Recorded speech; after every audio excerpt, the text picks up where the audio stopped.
hello everybody, welcome to another episode. This is really loud on my end. I feel bad. This is a comment I've made many times over the years with Guild Wars, but I often start a video here on the character select and you get the great music, but then by the time I actually have everything set up to probably go live, this is the track winding down now.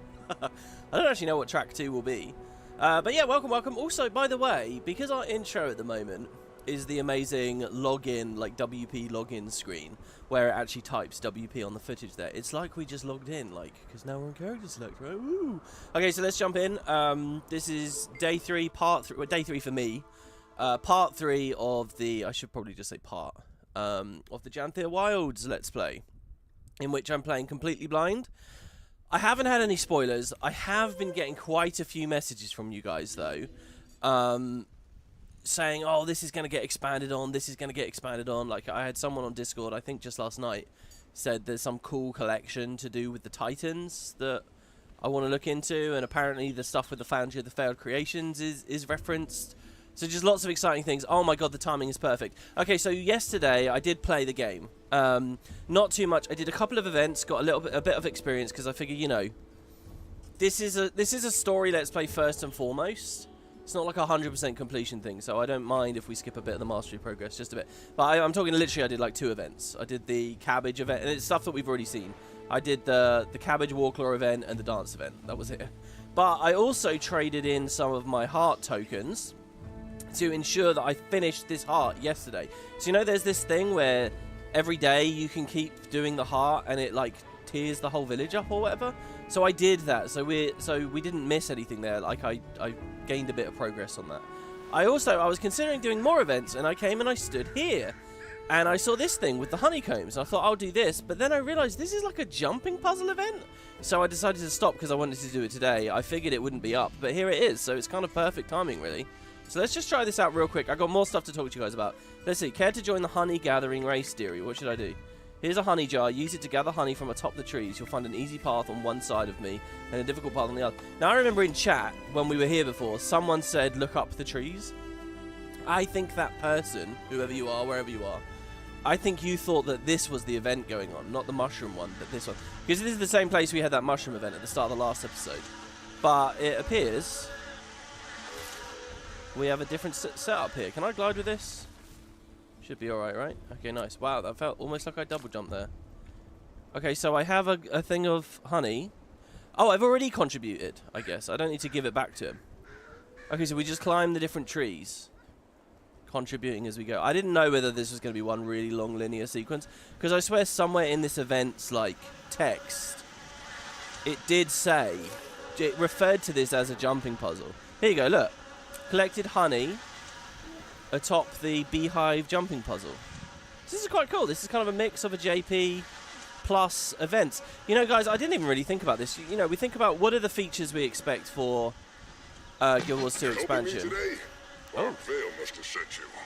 I could use an extra spear anyway. Our target is quick.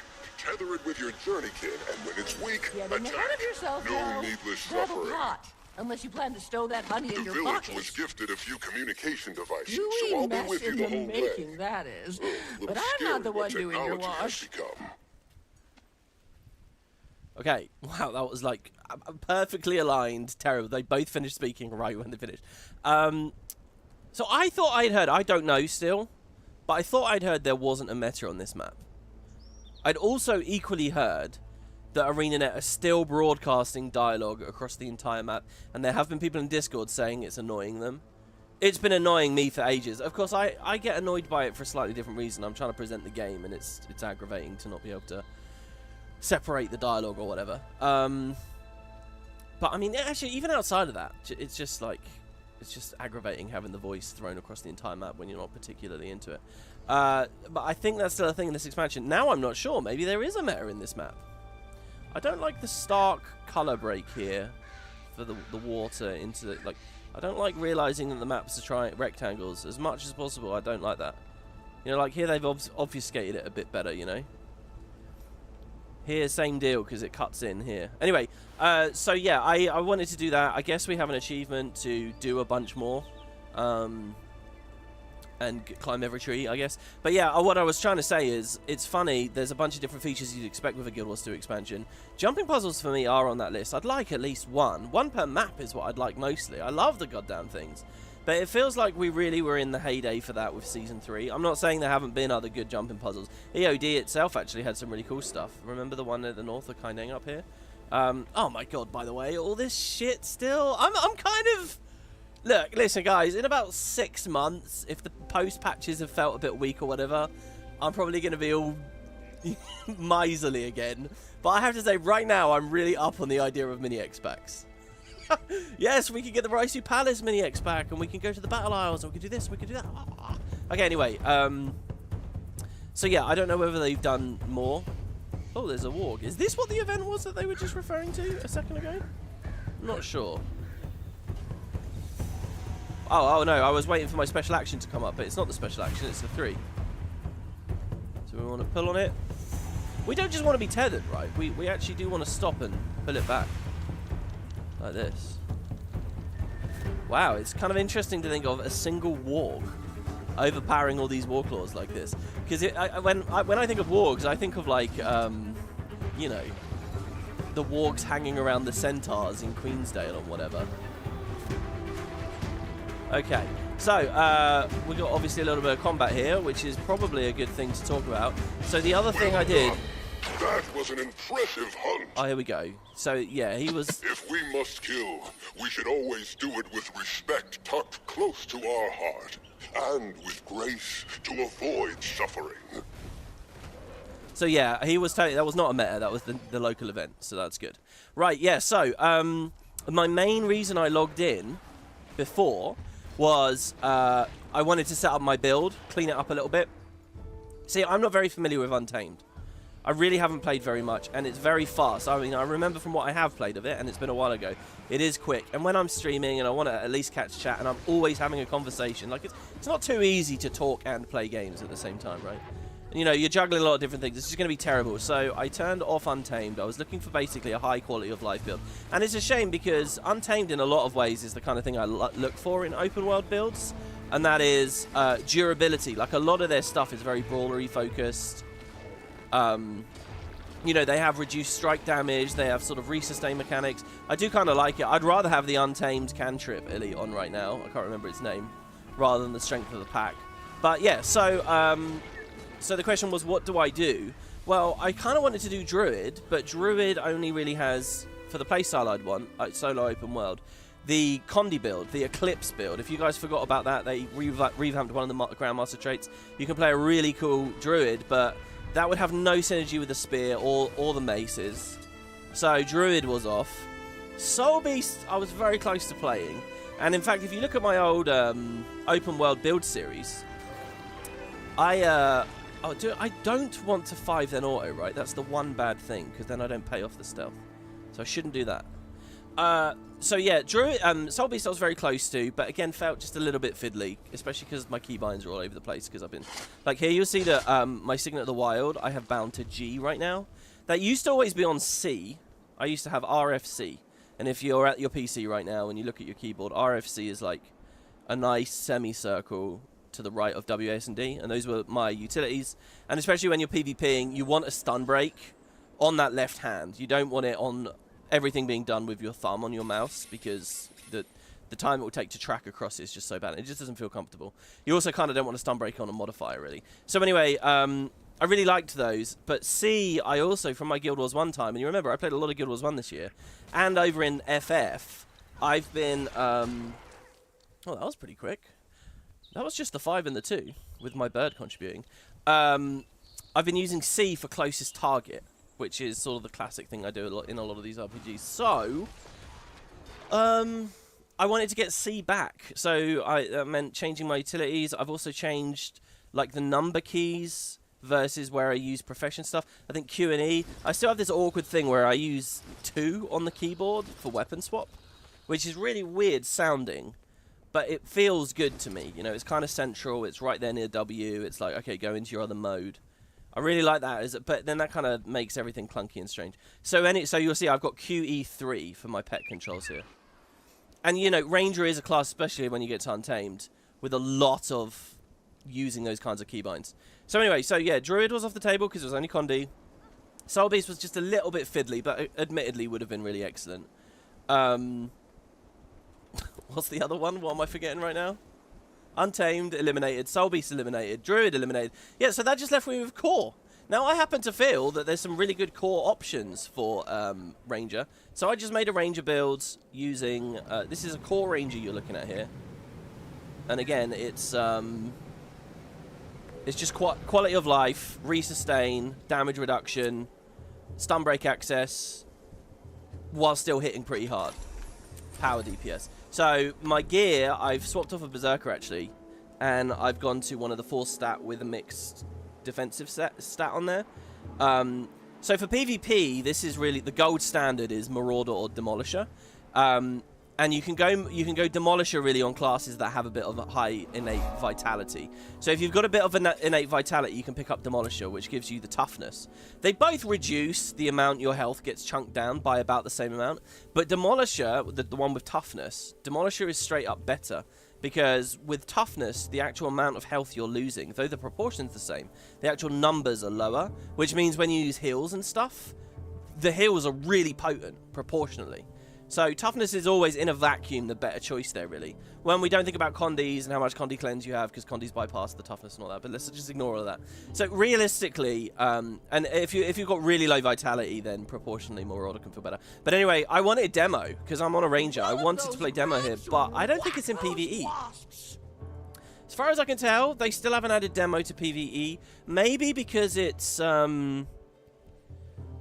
They see that it'd be too strong or something. I'm not sure, though. I like that paradigm. I like that PvP thing of Marauder or Demolisher. Demo is literally the same as this, except that Vitality turns into Toughness. And it's just really nice for these classes. It's not available. So I've just stuck with Marauder here. I'm on Scholar Runes. I've gone with the Rage Celerity combo for my sigils. Basically, if you guys are unfamiliar with this, again, I've talked about this a lot in the past, but the Rage Celerity combo, basically, no matter what you're playing, will deal with any quickness you want, right? Like, we'll just give you fuck tons of quickness. Now, I also happen to be running a bunch of quickness traits. I have quickness on Pet Swap, and I'm running Quickening Zephyr, so I probably have way too much quickness on this build right now, okay? It's not a perfect build. It's kind of something I just slapped out in about a quarter of an hour. So, but we can refine those things. I think that they're nice sigil picks. And then for the relic, I was using speed just for funsies. And I've been advised that in the next salmon adventure, we should do speed again, by the way. But I'm doing Zakiros here just because it sounds kind of fun. While I'm under the effects of Fury, convert a percentage of my outgoing crit damage into healing. Which again is kind of the resustain, nice, easy breezy, thoughtless gameplay that I'm looking for in the open world. But, again, it would have comboed much better if I had a toughness set that I was on. So, yeah, that's it, really. Oh, and then I guess you guys can just have a quick look at the traits. I've gone with Beastmaster Wilderness. And then, obviously, the flex spot is your third line. I've gone with Nature. I was very close to running Skirmishing, but I've gone with Nature. And Dusty. I won't go over everything you can see there. But yeah, there's some nice CC potential for me, and yeah. Alright, there you go. Wow, the warg is up again already. And I'm now realizing that POI is in the cave. It also looks like there's a collection in here. Talk to Stalwart Haar at Moon Camp to learn how to interact with wisps. Weird. Okay, I guess we'll figure that out later. Anyway, so that's it. So let's head back on over now to our homestead, which is so as far as the story's concerned, we got a homestead. Oh, fuck, I forgot. Okay, remember at the start of part 1, you guys said there was a release trailer that came out, and I hadn't watched it, and I said, oh, I'll edit into the next part. Well, we didn't do that, but I watched the release trailer. It's just a bit of advice to you guys. If you're not already, you know, fully alt-tabbed and preoccupied with something else, and if you're watching this not live or whatever, feel free to pause, go watch the release trailer now, because I've watched it. Wait, or did I only watch half and then resolve to watching the rest with you guys? I can't remember. Anyway, in the release trailer, I saw like a witch. Alright, so I don't think it's a spoiler. You know the homestead has this weird witchy vibe and this Baba Yaga kind of creepiness about it? There's a witch in the release trailer, and I think we're going to meet her in the story pretty soon. So, that's, air quotes, been spoiled for me, so I'll tell it to you guys as well. As you all know, I'm not very, I personally think people are a bit hysterical about the idea of what spoilers are in modern media, so I don't really care about them too much, and I don't consider that too egregious. But I was making a thumbnail for today's stream. I kind of want to go over here and grab this, by the way, across the tundra. And I very nearly put in the thumbnail. In fact, I made a thumbnail that said, that mentioned the Titans. And I really wanted that to be today's thumbnail, but I thought to myself, people are probably going to complain that I'm spoiling the Titan. Even though, is it a spoiler? You just wander 2 steps to the left in the opening map and you see them around. I don't think that's a spoiler. I don't think it's a spoiler if I make a video with Titans in the thumbnail in a month from now, you know. But whatever, so I decided not to. I can't remember what I named it. I think I referenced the homestead or something. So what is this place? The Lowland Hot Springs. And there's an ice block here. That pool's much too toasty. Cool it down with some ice.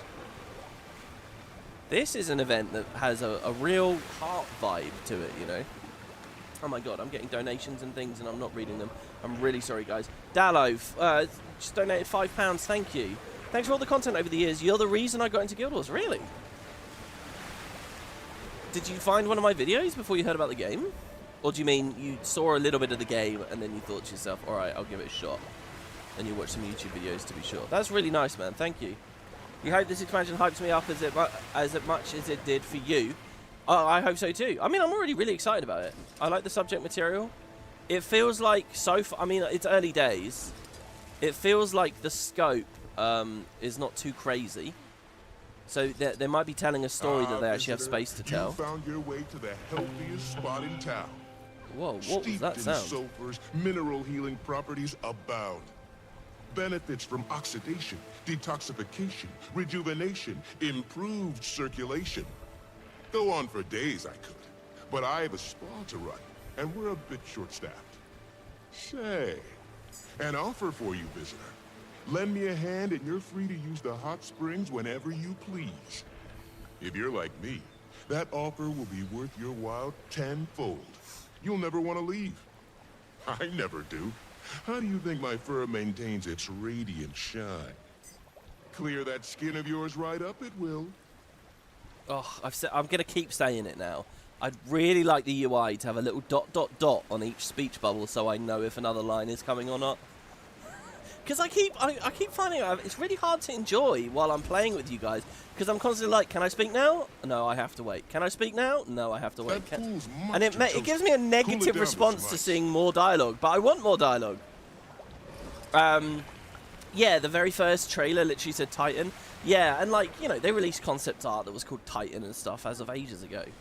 So I don't think it's very spoilery. And I thought it'd be kind of a cool thumbnail because it would probably be catchy to Guild Wars 1 players. Who I must confess I often feel like I'm appealing to when I'm, you know, designing thumbnails to get lapsed viewers' attention. This is not progressing at all. Keep the hot springs the perfect temperature, right in the middle. Code and leave in 1 minute. So I want to... So would it go green when it's in the middle? But I'm just one man. I can't tend to all of these. This reminds me weirdly of a game I was playing last night. Tavern Keepers... Oaken Beards Tavern or something. There's a free game on Steam at the moment. It's like Overcooked. You can play it with some friends. You play as dwarves running a restaurant. Cool it down. It's really funny. And it's basically doing stuff like this. Cooking and then throwing food into the main area for like your waiter to pick it up and carry it around. Need 1 or 2 people. There's 1 code and relaxed right now. I don't think I'm going to get this, guys. It's done in 60 seconds. And don't worry about it. We'll have plenty of time to look into this sort of stuff. What I'm mostly keen on is getting back to the story. So let's go up to the north here towards our homestead. I will unfog this. Oh, yeah, I was advised the flowers. I never ended up gathering those. So it's very good that I can see 3 here. Oh, yeah, and somebody joined Spud as a member. Welcome, welcome. It was actually quite cool. I mentioned this on Discord earlier. I had a comment on one of these videos where someone was using the WP emotes in regular YouTube comments, which was just such a weird moment for me because I didn't even realize you could do that. But there it was. I'm getting hiccups from glugging coffee too quick. And yeah, if you guys want to party up for these kinds of events, that's fine with me. I'm still on North America. I'm not on EU. I'm on NA right now. Does being in stealth enhance the leap duration of this? No. Radius of 240, range of 600 on both. But it does mean it dazes and helps a bit with the defiance meter. So once again, we seem to have a bit of a Springer thing. I'm under the impression the Warclaw can jump up by the end of all of this, which might be good. For now, I might rebind the Springer, guys. Feels like a lot of stuff is like, have a Springer. Yeah, I think I'm going to do it. Okay, here we go. Controls. Mounts. Springer. Shift W. It's the old classic for me. This is an incredibly ugly skin I have, by the way. It's a gecko dyed in a ridiculous colour. Oh, wow! It's a hot spring up here. Oh, God. Oh, I'm burning. Oh, God. Ow, ow, ow. Got it. Nice! That's kind of like a HOT mastery insight. I really don't like the mastery points that are just POIs. Or Vistas, I suppose. Walk to area, press F, nothing else. I loved it in Heart of Thorns where most of them had something interesting going on. Like if it was just walk over and press F, it was at the end of some kind of jumping puzzle, like climbing around on the remains of the glory of Tyria, you know. Or it was like survive by spamming heal skills with adrenal mushrooms, stuff like that. Whoopsie. Well look, the second I rebind the Springer, my instinct is to use it instead of the Warclaw. But I should use the Warclaw because it feels faster. I never really got confirmation from chat, or I missed it, or I didn't look before. Is the Warclaw this OP and stuff in World vs. World now? Those maps must feel tiny. Surely they haven't done that. Also, by the way, isn't the situation... I'm going to show out a touch iron here. Isn't the situation with alliances that they're out now? I thought I heard someone saying that really it's not very good, which is just insane, really. I need a key to open this.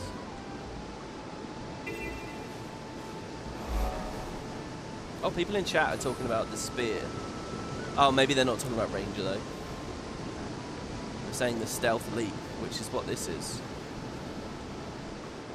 But yeah, okay. Oh, we've got completely... No, we haven't. We just go north up here across this bridge.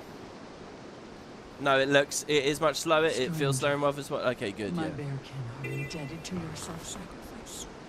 You are thanked on all our behalf. Is anyone in chat right now still super actively into World vs. World? Because I've been on a very long break from that format, I have to say. WP, by the way, did you do the honey event? Oh, sorry. You did do the honey event, but you didn't finish the whole JP. That's worth doing daily for the reward. Oh, so there is a longer JP there. It's both a small event and a larger thing. That's interesting. I have seen this event, by the way. This is amazing. Collect frogs from across the river and bring them back. This looked amazing. Ready? I haven't played this, but I've seen this. So, when I help with the frogs, just got to nip across the river right quick, grab one and throw it in the pot. Easy as can be, right? So obviously the classic video game Frogger has you know, hopping across rivers and roads, I think maybe, on moving logs. There's already a reference to that game in the Super Adventure box, in the Rushing Rapids level. And look, this is an event that does the same thing. So what we need to do... Oh, I think I can go across... I don't need to use these on my way across. But look, they have actual physics and flowing water, and here we go. So look at all the frogs. And that's a lot of frogs. You grab a frog. I can throw it. So if I throw it onto a log, does it land on the log? No, that's a shame. Okay. I can't Warclaw with one either. So what we gotta do is use swiftness to the best of our abilities. And I'll combo it with a bit of super speed if I have to. And bring the frog across, put it in the pot. Broth thicker than a bog. Pretty cool. So far, everything about this river has been like the best bit of the expansion for me so far. Well, not the lore and the story not counting. But obviously the salmon stuff was brilliant, and now this is... Oh, really? Also, I'm not sure the Ludo narrative really works here. Surely going in the water with a frog. Okay, good to know that Buns Mushroom does that. Surely going in the river with a frog, we're not necessarily going to lose it. The frog's not going to be unhappy down there. We just put in a pouch, tie the pouch around our neck, voila. Okay, maybe having loose fabric tied around your neck is not a good idea underwater. Oh, I feel like we nearly missed that. Okay, good. Frog soup, by the way. Couldn't we take the guy over here? This is like that riddle, right? Not riddle. Well, is it a riddle? Thought experiment. You've got... I don't even remember where it goes. You've got some chicken seed, a chicken, and a fox. And you're on one side of the river. You got to get them all to the other side of the river. Let's see, how does this go? But your skiff to go across, by the way, why didn't I take the mushroom? I don't know. Can only if you put the thing with its immediate predator in the boat with you, they'll eat each other. You can't do it. How do you get all three across to the other side? That's like a thing. Look it up. And I'll tell you the trick to it. So, for example, if you put the chicken and the seed in the boat and tried to sail them across, the chicken would eat the seed while it's unsupervised, and so you fail. If you put the chicken and the fox together, they'll eat one another, and so you fail. But you've got to get all three over. And you can make multiple trips. And anyway, the trick to it is you got to go across. You got to take something back with you. I think maybe I've missed a rule. Maybe there's a rule that you can only have. No, I don't know. I think that's it, really. There you go. I hope you learned something, guys. All right. I assume that person has a frog. Lovely. There we go. Frogs, and we get some XP. Explained beautifully. Thank you. You can skill 2 to try to throw the frog in the pot. Oh, from... Yeah, but if I'm going to come to this anyway, to jump back across, I don't really know what use the throw is. Unless I'm really slow and I'm hopping across from here.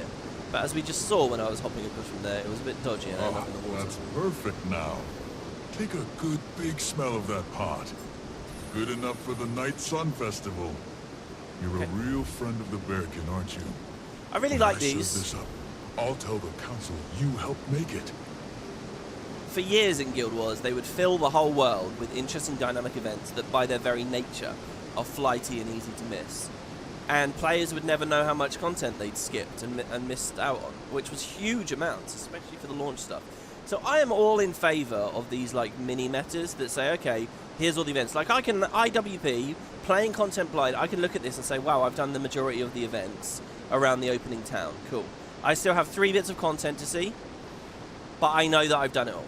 You know, and it's not like they put massive rewards on the end of this stuff. I mean, a mastery point's pretty good. So you don't have to do it. I like that. And I guess they resisted for years because it's kind of quest journal-y almost, a little bit. Where does this take me? I like how, despite the size of the map, they do have NPCs wandering around. They don't all mount to move everywhere. Like, that guy walked that distance. Alright, let's get up. Let's get away from the, into the calmer, quieter areas, away from the water, the rushing waters. It's weird, ever since I saw that movie, A Quiet Place, I always think about really loud running water very differently now. Like, oh, that's actually useful. Because they use it to hide from the aliens or whatever in that movie. WP, there is a cool area in the seaweed at the frog area. Really? There's a cool area in the seaweed at the frog area. This is a nice vista. It's nice to have an endgame area that feels downright cozy. You love the expansion. Yeah, I really like the vibe in places like this. You know, you might hear, oh, this expansion's going to feel a bit like Kryta or something. It doesn't really, does it? Obviously, it's Tundra. It feels more like a Shiver Peaks expansion than anything else, actually. But you might hear that and be like, oh, that's boring. No, fuck off, is that boring? I think that's really good, actually. I like these kinds of areas. And if you look at the... And what's crucial as well is it's been over a decade with this game. They've added a lot of different areas. But nearly always because the story is, like, at maximum intensity, it spoils the environment when they could be peaceful. Lake Doric, right?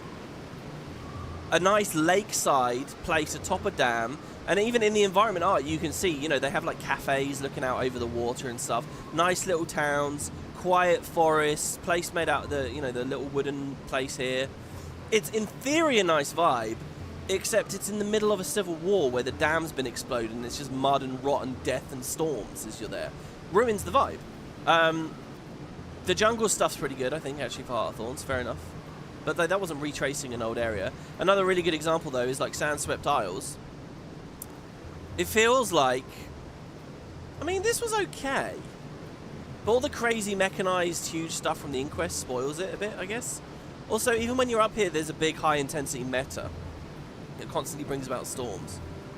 I don't know. Basically, I want a beach episode. You guys know this. I want my anime beach episode. And I was kind of hoping it would be in this release. It never was. Now I'm just holding out hope. Mini X back here, please. Come on, the Matani keys. One day. One day.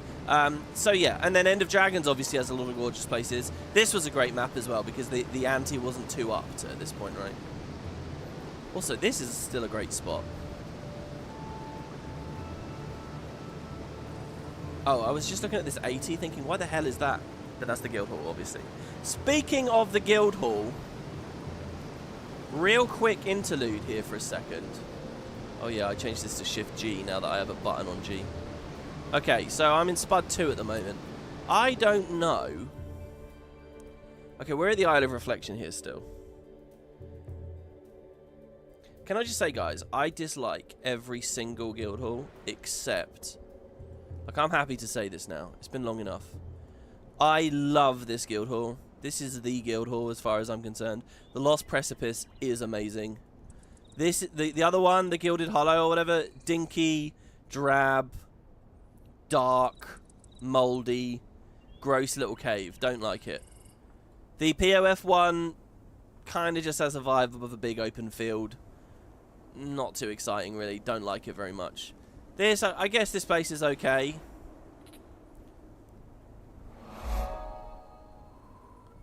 I guess. But it just doesn't capture me. The Lost Precipice is amazing. All that verticality, ancient ruins, hot sunny climate, sand, seas. Oh. It's I think it's just basically the ancient ruin vibe at the Lost Precipice. It's just so cool. So anyway, decorating is updated even here in the guild halls now. And I've had a couple of messages from you guys, which is, why don't we reset the decorations in our halls? Can I just say, it looks like that's already happened here. Why don't I see any of our decorations? We've got our giant crystal. This is Spud 2, so it's not necessarily as built up as Spud 1. Also, where do I reset it? Is it... You know, I can't even remember. I think it's an NPC we have to go to. Oh, maybe not, actually. Not storage. Yeah, clear decorations. This is the button. This will remove all decorations from your guild hall and return them to your guild storage. Are you sure? Yes, and this has a tendency to crash the game when it's too filled in, by the way. Okay. Actually, do you know what? It's because we're in Spud 2, which is not the one with the mountain of decorations. So let's see how Spud 2 has decorated theirs. Sorry, Spud 1 has decorated theirs. Oh, that's weird. I have to leave and then rejoin, I guess. Yeah, we've never really decorated the Spud 2 one. I have put stuff into the Spud 2 one. Basically, for people that don't know, we used to have a lot of matchmaking issues. For a long time, there was just Spud, but we had a lot of issues where people were like, I want to go do this thing. And everyone would say, oh, I'll join, and then it's, oh no, I'm NA, oh no, I'm EU, oh no, I'm NA. And effectively, you only had half a guild, even though if the roster was at 500 out of 500. So we split them into 2 branches so that you know, okay, the people online are actually relevant to me. It's just another one of those things I really don't like about Guild Wars, where people can't... We should at least be able to guest to the other data center, right? But I don't think you can even do that. Wait, can you? Maybe you can. Anyway, here we go. Yeah, this is now looking... very filled up. So we'll see. I'll just let people play, and maybe we'll take a tour of this towards the end of the Let's Play and see what they do. Or have done. There is a bit of a weird thing going on now, though, which is that I'm a bit snobby. Oh, there we go. No, it didn't crash. About decorations, I remember last time I was on stream showing this stuff off to you guys. And when we set that up, I basically made fun of the guildies. And I'll do it again, but basically I think I said it's like toddlers who just get crayons and they just paint just random colours absolutely everywhere. And it's that thing where when you first start decorating, anyone in the guild can decorate, and you get a huge amount there. People, it's just novels, so they just do whatever the fuck they want, and it always looks like a disaster. It's just like a complete mess. What I have previously done with Spud, and these times, you know, I mentioned in the previous part, the most RMT money I've ever spent in this game. Wait, RMT, is that the right phrase? I guess so. The most gems I've ever bought in this game is with is when I'm decorating. And when I do stuff like that, I'd like take a theme and run with it, like the Lost Precipice, turning it into a big magical forest, or a giant snowy landscape, or whatever, like a winter wonderland type thing, or trying to put it all underground underneath super adventure books like caves and things like that. Stuff's what's cool to me about it. But when it's just 500 people randomly splattering paint on the walls and putting, you know, like we just saw a bunch of balloons here, there, or wherever, it just looks a bit naff.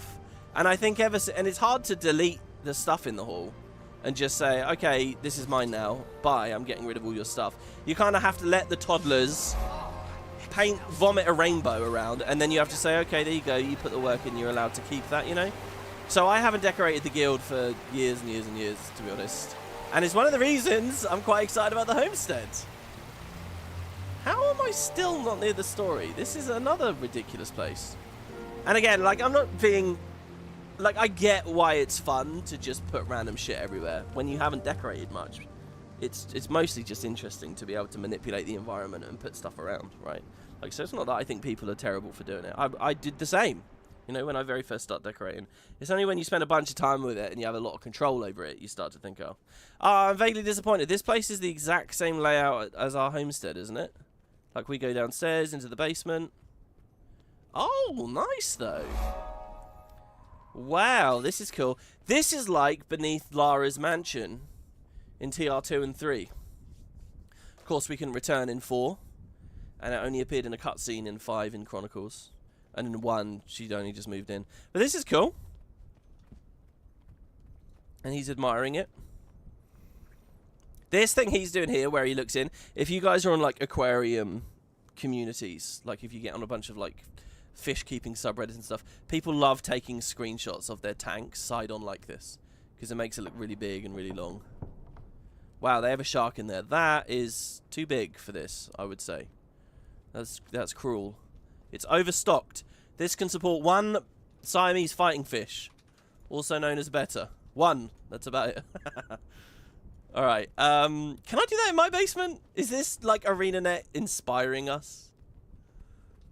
Ooh, look what you can do. Prepare fish before they rot. My contribution, 0. Someone's been doing it.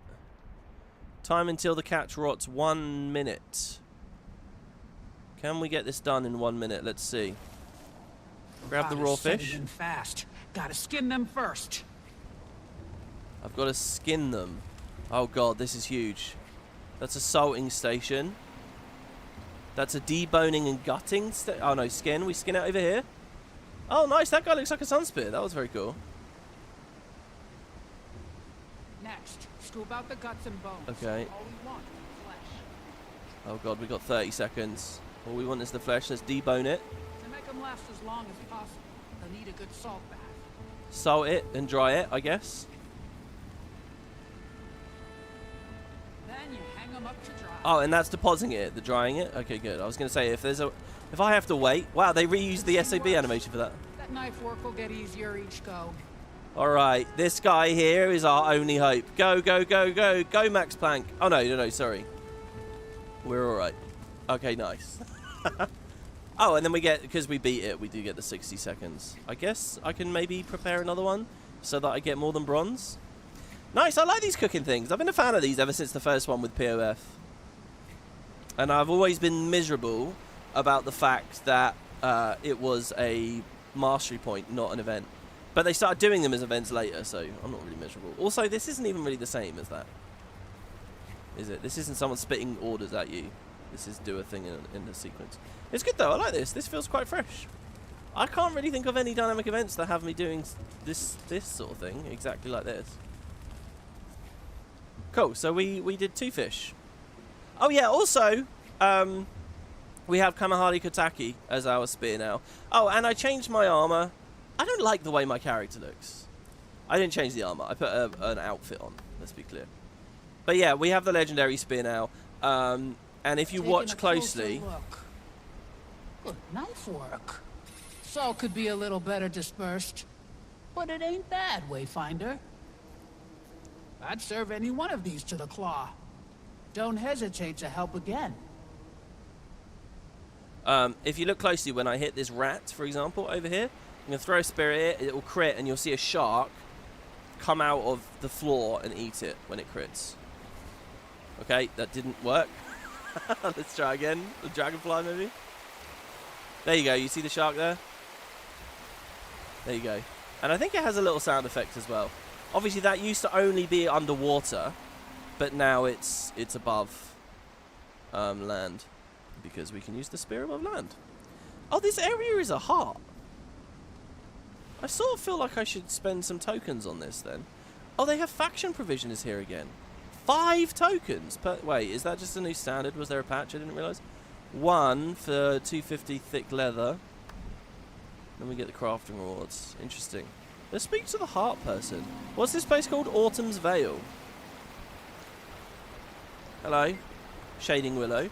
I hear tell some outsiders were helping us. Welcome. We greatly appreciate any help you're willing to give. I just hope you love the smell of fish as much as I do. Delights the snout, does it not? It does. Anything I should know? Welcome to Autumn's Vale, stranger. Come during a good season you have.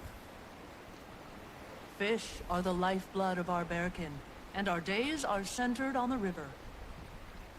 If you would like to learn about our way of life, we could always use an extra set of paws. Hey WP, just want to say I really appreciate you reading the lore books and explaining the references along the way. Have fun with the expansion. Thank you very much. That's very nice of you. Yeah, I did that whole thing in the last part where I explained, sort of in brief, the Titans. And I always feel weird with moments like that because my instinct is to believe that everyone's like me and we all came from Guild Wars 1 and we all know information like that, especially like big, obvious information like that that has been talked to death. You know, and I didn't go into any particular detail, and I might have even got what particular details I gave slightly wrong, you know. So I sort of felt a bit iffy about that, but I had a lot of people say to me, hey, this is okay, I really liked this, and thank you for explaining. So I'll try to do that, you know, because obviously it was years ago now. All I'm really trying to do is give you guys context for why I might enjoy or expect something, or even dislike something. Just, I want to get it out there, what's the information that I'm working with as I play, you know. I'm not saying it's always going to be the best, or you know, you might know it already or you might not, but yeah. Okay, so yeah, we got a mastery here. Somebody just advised me as well. Feline reflexes gain access to jumping while in midair at the cost of stamina. Downward velocity increases the jump height. Okay, so we can already jump in midair though. Downward velocity increases jump height. So the faster I'm falling, the higher I rise.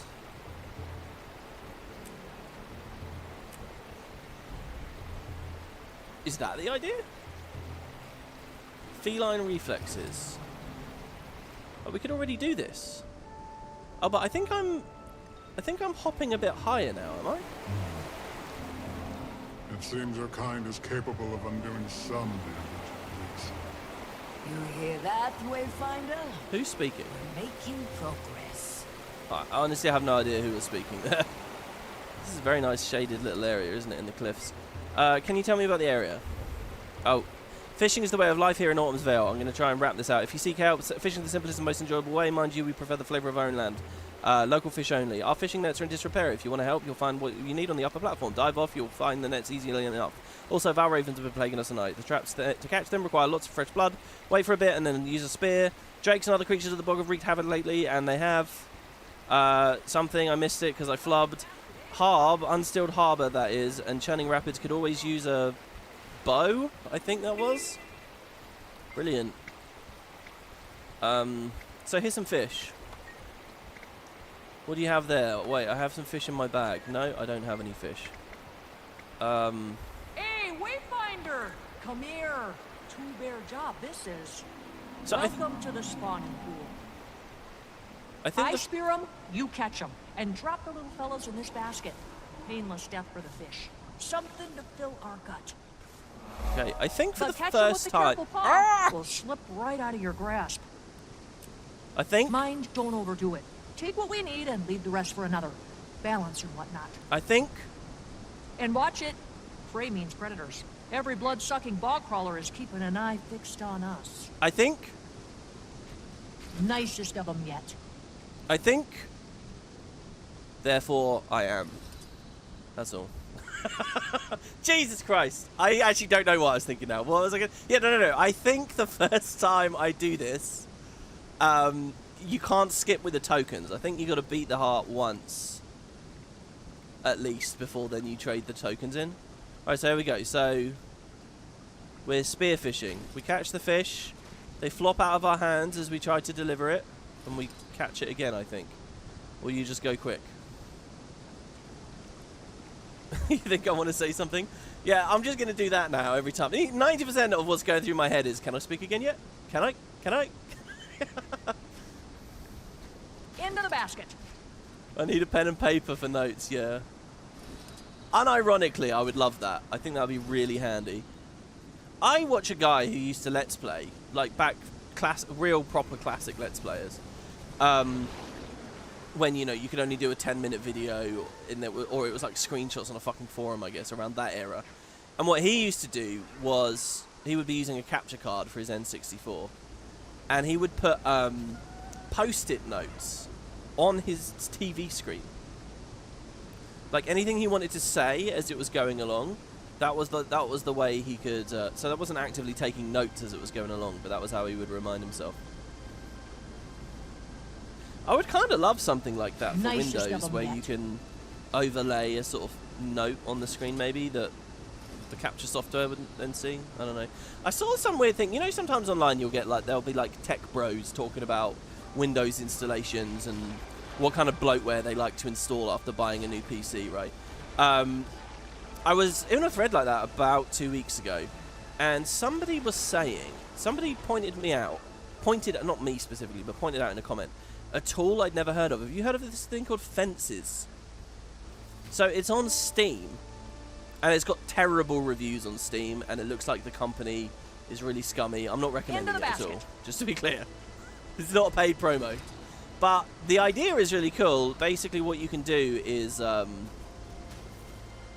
when you put folders and files and stuff on your desktop, you can create like areas for them to go in to organize them. And then you can hit a key at any point to like flip them on screen. Basically, I'm not explaining it very well, but it looks like a really cool way to navigate files and stuff. And when I'm doing a lot of coding or modding, or even video editing, where I want to quickly tap out and, you know, grab some kind of image or another audio file or more video or whatever, it looks really handy for that stuff, like unbelievably handy.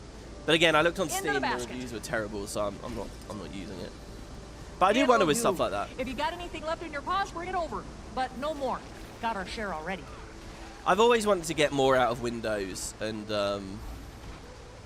you know, I've wanted to learn a lot more shortcuts and stuff. Here's something that might blow a lot of your minds that you might not have seen if you're at your PC right now. Try out Windows Tab. In Windows Tab, depending on which edition of Windows you're in, you can actually set up a whole separate desktop for yourself. Like, that has completely different programs and, like, a completely different state. And you can tab between the two. So, in theory, you could do, like, a work one and a pleasure one, you know? You can have one that's just got Netflix ready to go instantly.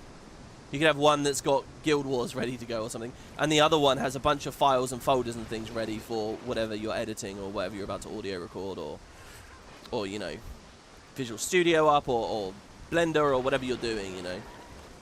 And I love the idea of that feature, but I've just never really come to grips with it. Right, there we go. We got the heart done. Watch it now. There's a stir in the water, and I don't trust it. 10 refined homestead wood. Nice. Hopefully we can put this stuff to use. Can't blame the beast for being hungry, but it's going to turn the shoreline to fish bones. I'll get these to the fishing lodge. You take care of our friend here. Oh, wow. And nice. We get a follow-up event, which is also good. Do you know what I realized I didn't do on the previous part? And I feel terrible. So here, look, stun breaks. Who cares if he knocks me down? I can just instantly keep playing.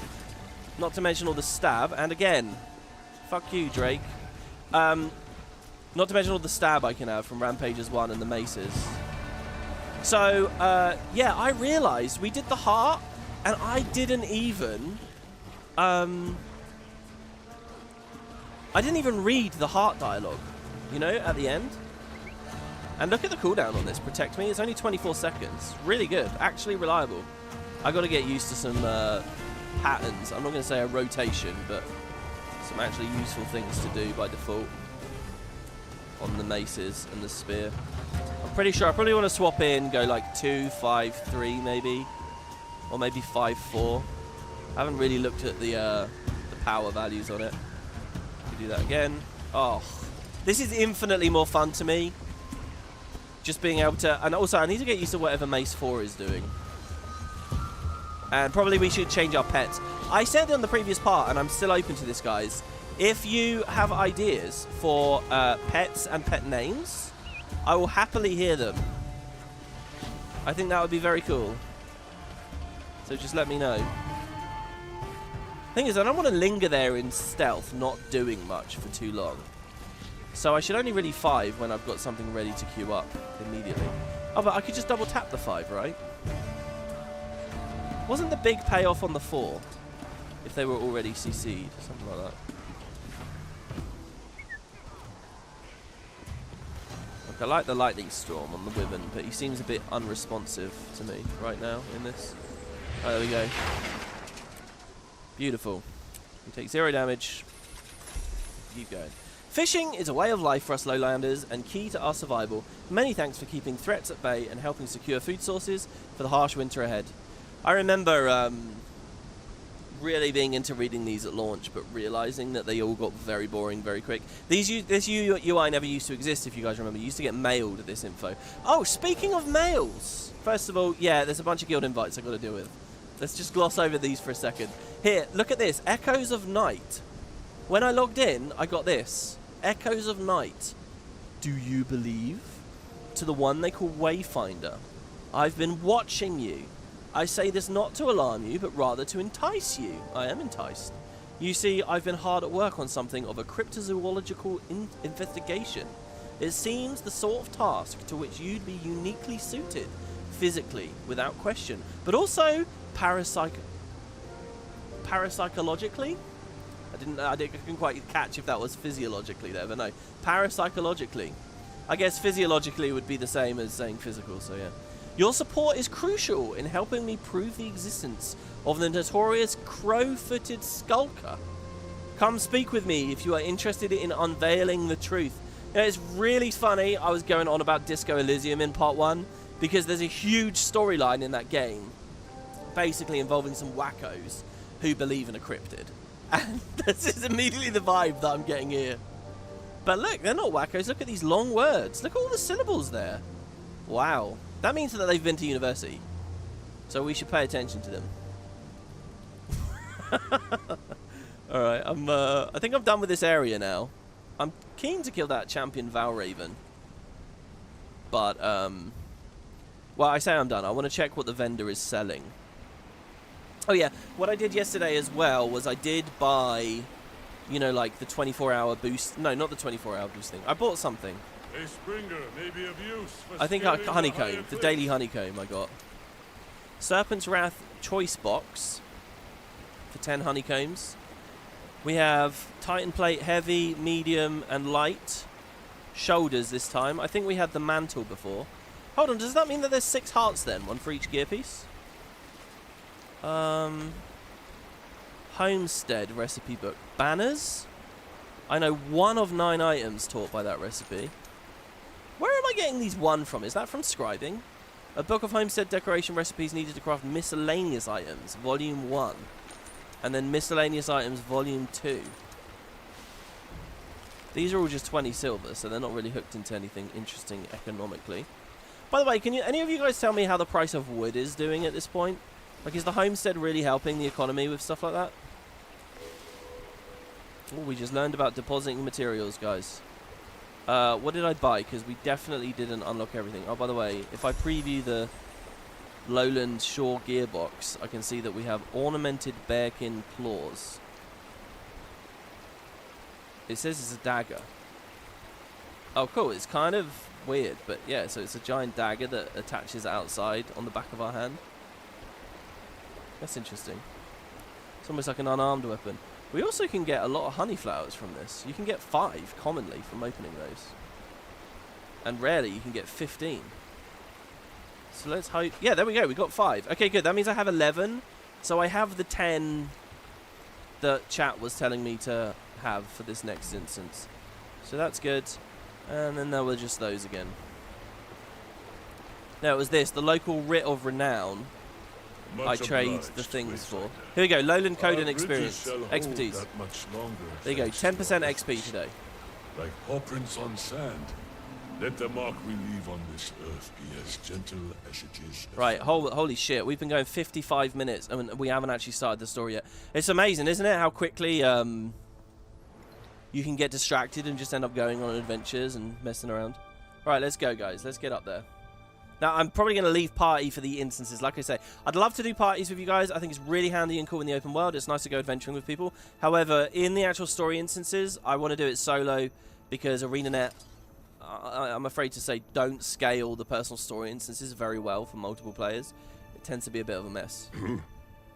Yeah? Your leader sent me. I'm fixing up an old home of his. So Ald's finally doing something about that place. Huh. And you're helping? Told him 1,000 times I'd help, but no, rather trust some sentient bush. Well, tough. Every homesteader in town needs materials for their pet projects. Who's there? No one. Talking to someone you are. My ears are far sharper than yours. No one worth a bother. Wow. Def Lahar. Jeez. I've lost track. What are we doing? I've completely lost track here. Let me see. Home sweet home. I put in some overdue maintenance on my homestead to help ease the family's burden. Wait, let's reread about the family's burden. Though I've known the Claw and his son for only a brief time, it's difficult to not be moved by their plight. Wait, we still haven't... Okay, here we go. After passing time in Harvest Den, Stoic Alder invited me north to visit a homestead of his... a former homestead of his. Initially, I was surprised by the rundown state in which he'd kept his property. However, the reason soon became painfully clear. It once served as the Claw's family home, but was left to fall into disrepair after the passing of Silken Weir, Alder's mate and Pokey's mother. Weir joined the efforts in the north to halt Jormag's rising, tragically resulting in the loss of her life. Oh, that was not how I interpreted that, by the way. He just said Jormag came and went. I kind of thought that Icebrood were here, or you know, the icy storm got here or something for a while. I sort of felt like they were attacked. I didn't feel like they went out on the offensive. I suppose that's more heroic and therefore more likely what they'd want to write. Though I've known the Claw and his son for only a brief time, it's difficult to not be moved by their plight. I claim no expertise on matters of the heart, but I do know that a loss of that scale never truly heals, and in regard to Poised Arrow, a loss at a very impressionable age. I admit that, despite his at times abrasive antics and lackadaisical attitude towards responsibility, Poised Arrow is remarkably strong. Already life has taken a great deal from him. Still, he holds his head high and brings light to those around him. I put in some overdue maintenance on the homestead to help ease the family's burden. Though I expected nothing in return, Stoic Alder rewarded me with a generosity I was not prepared for. He gifted me the homestead. I recognise that the place likely seems more emotional burden to him than an asset, but the extravagance of the gift is not to be overlooked. I can't help but wonder if the gesture was in part diplomatically motivated. Regardless, I have my own home. I don't like that line, ArenaNet. We already sort of had our own home. A notion I never thought possible. What? Imagine if we were in Norn, right? In fact, the thought of settling in one place had scarce occurred to me. But after years of venturing, having a place to put my feet up sounds quite nice. Now, if only I had something to rest my feet upon, ... Well, that's okay, because I just got Miscellaneous Recipes Volume 1. Use your... Okay. So, how did that lead us here? So, we're seeking out Def Lahar for knowledge about crafting decorations. And he's told us to F off, basically, unless we chop down some trees for him. Oh, and I was seriously expecting to just barrage into that there. But I'm guessing we want to use the 4 maybe, or the 3. Toppling trees. Back away from the tree for leverage to pull it down. This is quite cool. It's actually pulling me towards it. Do I just pull all the way? Oh, nice. It's very disappointing that it fell in the wrong direction. But I get it. We're limited with what we're working with here. That was very cool. Okay, now what? Do I use the engage? No, I just collect. Cool. Nice little sound effect with that as well. I'm in combat with a non-existent tree, so I can't remount. Okay. Let's get out of here with a bit of super speed. There we go. We're no longer in combat. Tonight. Oh my god. I keep thinking it's the 3, but it's the 4. So we probably want to initiate these from max range at first. This probably should have been played more of a now I have a home away from home. Well, I think it speaks volumes that they've written that. Because it really does show there's probably a real atmosphere among most of the community as well, but at the studio of having forgotten about or having very little interest anymore in domestic stuff, you know. That's probably unfair for me to say, considering this expansion did start with a bit about the Pale Tree for me as a Sylvari. Speaking of which, by the way, so there's my pet taunt, by the way. I might swap that GM. But it has synergies with some other stuff. Like, for example, giving me more quickness through the sigil. So, yeah, I wanted to know, guys, do you have any cool details about the other intros? I've heard, for example, that if you're a human, they called you the commander, not the hero of Shamor. That's right, I got it right. See, it was ironic. Oh no, I made the mistake again of fighting the tree. Yeah, what else? Does anyone else have any? What happens if I'm a Char? Dude, I really like this range hybrid auto attack. Wow, that's only 3 trees. We're only halfway done. Let's go find some more, I guess. I kind of feel like there might have been a cool story there, hearing what she was teaching the cubs.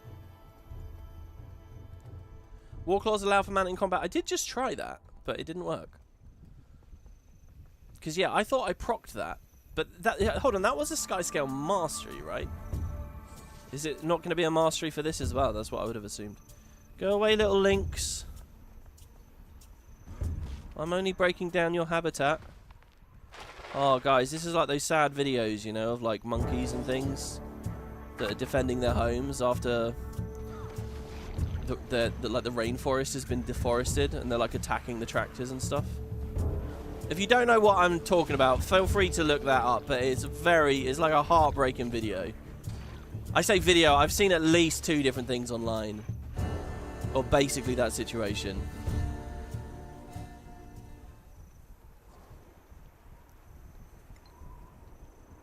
Ludo mentions Primordus in his initial mail.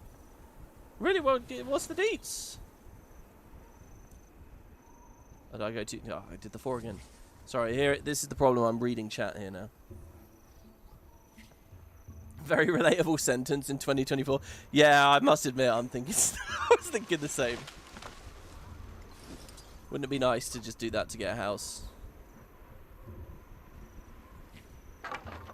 Okay. One more tree from somewhere. I can see there's one over there. Notice they're doing quite a lot of the notes and things as well, like tips and things on screen. Sutu had a lot of that. Sorry, Soto. Secrets of the Obscure had a lot of that, like too much almost, it felt like. We'll see if we hit that level on this. Right, there you go. Inform Death Lahar of my contribution to local code and homesteading efforts. See, this is why I like Quickening Zephyr so much. It's not even necessary for the open world, for these kinds of adventures. It's not even necessarily the quickness. It's just getting normal movement speed back in weird little situations like that where you just want to run away to break combat. So nice to have a quick little super speed available. Huh? You did all that? Oh, that fast? Hell yeah. Got work ethic, that I'll give you. What are you fixing to craft, exactly? Well, the place could use pretty much everything. That bad, huh? Start with the basics, then. How about a bed? Simple, practical, and if you screw it up, You won't have far to fall when the thing collapses. No. Now, I can give you instructions, but I can't build the damn thing for you. 'Tis the beauty of crafting. So try your hand.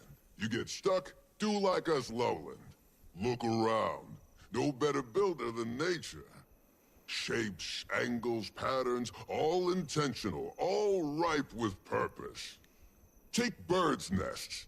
Don't see the birds sleeping on slats of wood, huh? So you might want to follow suit.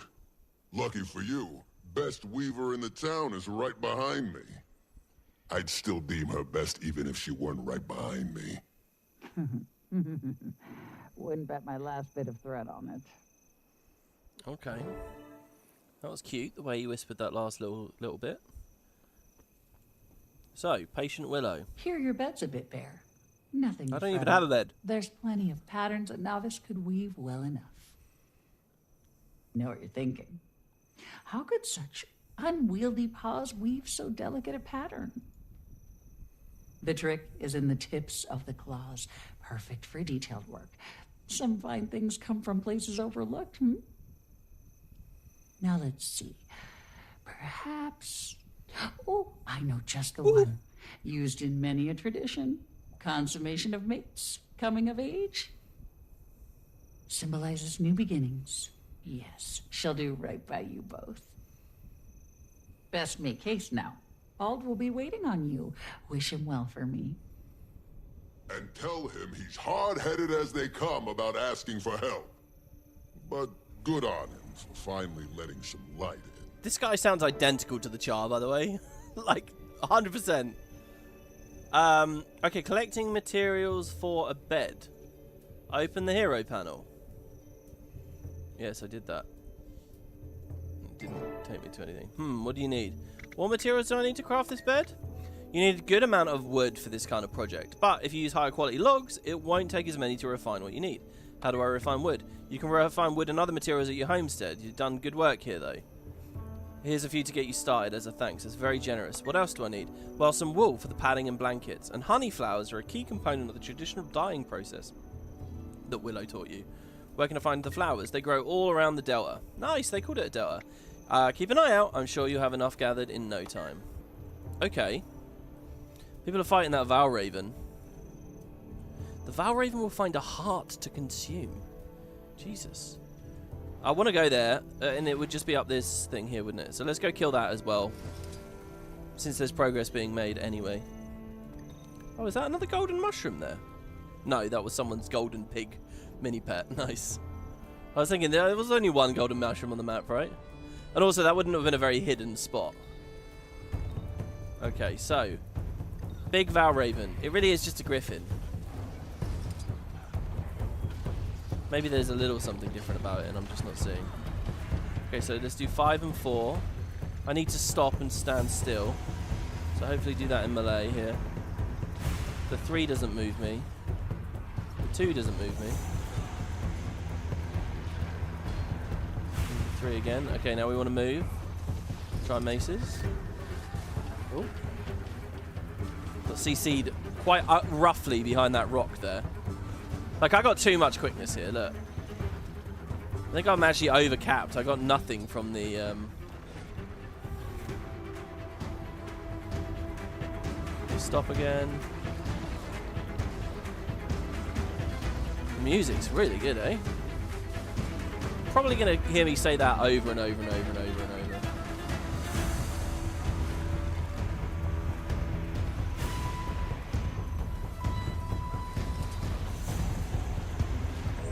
Nice.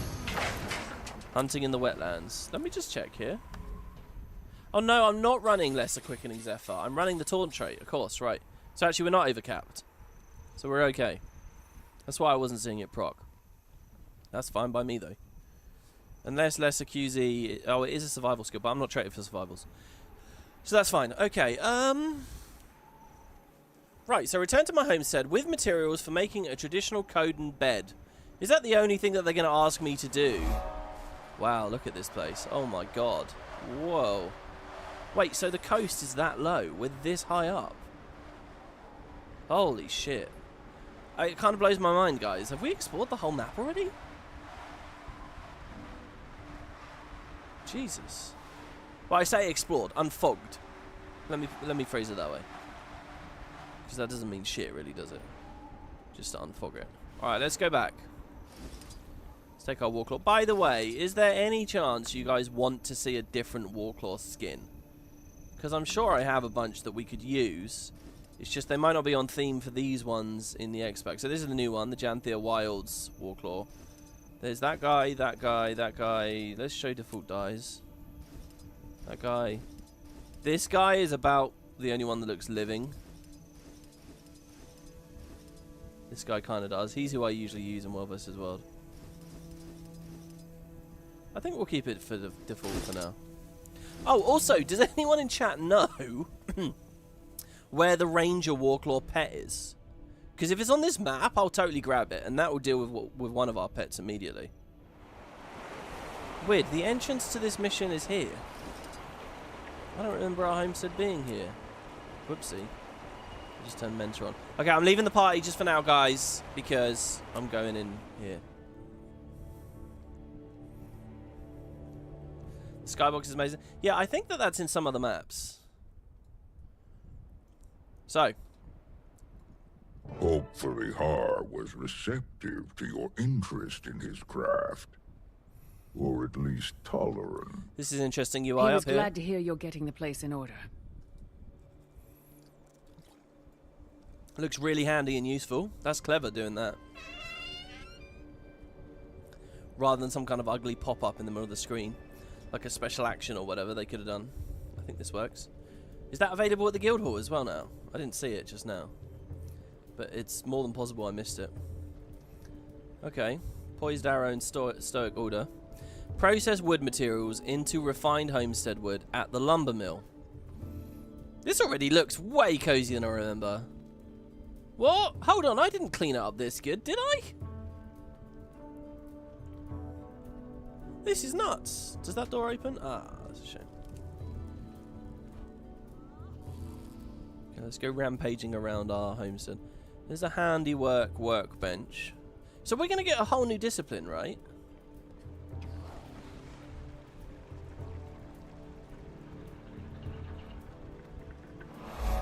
The lumber mill. I want to take a look at it.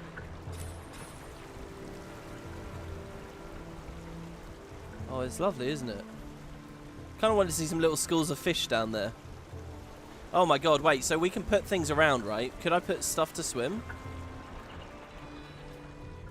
How far can we go? Alright, alright, alright. So, the refiner.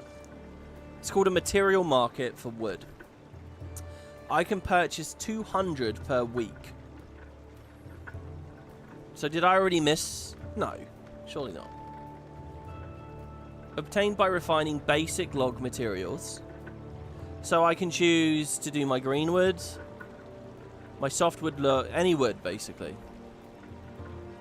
Then it costs less the more intense the material. So I have 700 green. I have 800 elder. Let's do elder.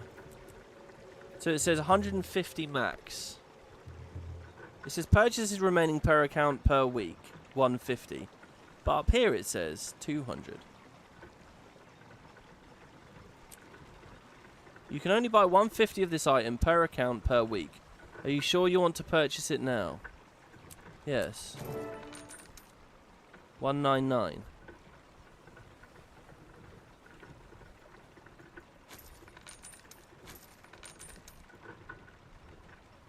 Take a look at the other tabs. Okay. It's a shame there's no sound effect, there's no animation. In fact, it's the coin drop sound effect that's being played. It's like a totally generic vendor. So we're buying the wood with other wood. Homestead upgrade. Wood trade efficiency. Significantly improves the efficiency of trading logs for fibers. That will take me 200 of the coins though, and I only have 184 and 30 flowers.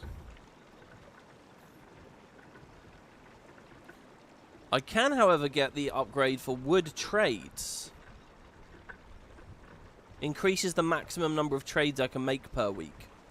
That would cost 3 gold and 100 of these. So capacity and efficiency. Wow. This is going to take 100 rotted Titan amber. Okay, and then the final one is the black market.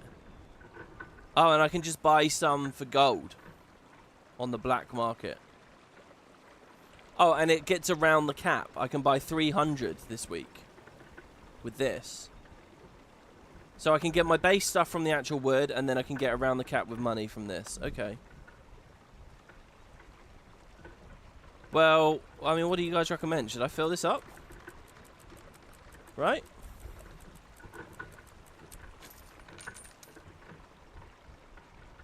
Let's do it. I mean, why not? 106. Let's just drain all of our wood away here. And then up here, we can only buy 39. No, not with that. Sorry. 14 of this. There we go. Oh no, we're still alright. 36. So there, I got all my homestead wood at minimum efficiency, but I'm happy to do that at least once. You know. Obviously, I see the value of buying these so that your first stuff was cheaper. But that's fine. Okay, so we have some wood with which we make craft. So let's go see now. Yeah, I think I remember reading, like, day one, people were saying, oh my god, the gold sink's ridiculous. And then other people were saying, no, no, no. The more you progress, the cheaper everything gets. So let's see what's going on with the handy wood. Sorry, the handy wood, the handy workbench. This looks nice. That's a small detail on it. Like the hammers here. A little scalpel. Okay, so handiworker. Handiwork is the new discipline. I have wanted a new discipline for this game for years and years and years. Apparently I'm already active with it. I guess because this character never had anything else going on. Wow, this is quite interesting. Alright, so oh yeah, and there was a really interesting patch note, guys. Which was, you see this image in the background here. They had, when it came to scribing with Heart of Thorns, they never made custom art. I guess they were so rushed and they did so much stuff that it just looked the same as something else, like weaponsmithing. But now, with this mini-X pack, not only have they added handiwork, they went back and they cleaned up some of the scribing things as well. Like, it has its own unique art and stuff. Which I really liked reading that, because that showed me, okay, not only do they have space to do features like this and to have fun and to expand the game in interesting ways like this, but also space enough to do it fully and even go back and do the other bits that they'd missed years before. I think that's so cool, and that's a good example of, like, new development initiatives can quite happily key into older ideas and take an opportunity to tune them up. You know, like with scribing and just the decorating system in general. So, though I'm an accomplished scribe, I get none of that value here. Okay, hold on. As a discipline, these are character-based, not account-based, right? So I don't want to do too much of this on this Sylvari. What I want to do is continue the story playthrough and then swap to my main, or my main crafter, I guess, which is my engineer, really. I might do it on list, though, since she's the scribe. Unless this one is an account-based. This one's account-bound and mastery-based. Okay, so that's 0 out of 75. I don't level it with XP, right? I remember being disappointed reading that in the blog. But there are discovery recipes. So that's good. We're just going to have to get stuck into this and see how it feels compared to... So they're using glue again. Glue was used by scribes before. Yeah, look at that crafting material, scribe and handiworker. Nice! Lump of beeswax. Weaponsmiths can use that as well. Okay, these I'm recognizing. Okay, the Ascalonian pillar, that's a Guildhall decoration. And in fact, the tooltip on it still says crafted by scribes. They didn't update the tooltip, I guess. But we can make it as well now. That's the same. Okay, it looks to me I don't know about... Yeah, I think the demolished metal, I suppose, but Pole as well. The Jinn launching device, I don't recognise that. Most of this stuff, I think I've seen in guild halls already. If not all of it. Oh, they got wagons. I think these were only purchasable by the vendors there as well, actually. You know, the ones that rotate. So anyway, that's Journeyman. This is Apprentice. Okay, so hold on. So they're not... Okay, so they've split the subcategories based on skill level here. Which is not how the other disciplines work. The other disciplines, it's like sigils, armor, you know, shit like that. Consumables, potions. And you would use the filters. Also, so there's not Master or Grandmaster. It only goes up to Journeyman this time. Because the other ones keep going and going and going. But so we're a novice, so we can only build the novice ones at the bottom. And I guess it's lucky that I have a bit of wood, a bit of glue. Let's see the price of glue, shall we? 50 silver a pop. 10 lowland pine logs. I don't even know when I got those, but apparently, these are new. Oh, look at this! They actually have text here. My homestead has 5 out of a maximum of 250. Oh my god! So that it's quite clear that you can. Wait, okay. If I click decorate, where's my palette? Here we go. Oh, it's all very different, isn't it? Oh, I don't just want to look at favorites. I want to look at everything. Decorations placed 361 out of 1,000. So by default, they've placed a bunch for me. Select decoration, flying mode, stop decorating. Wow, these look cool as well. Q is show skills related to adding. E is show skills related to changing the placed decorations. 3 will show skills related to removing them. Interesting. Scale and rotation. Use last scale and rotation.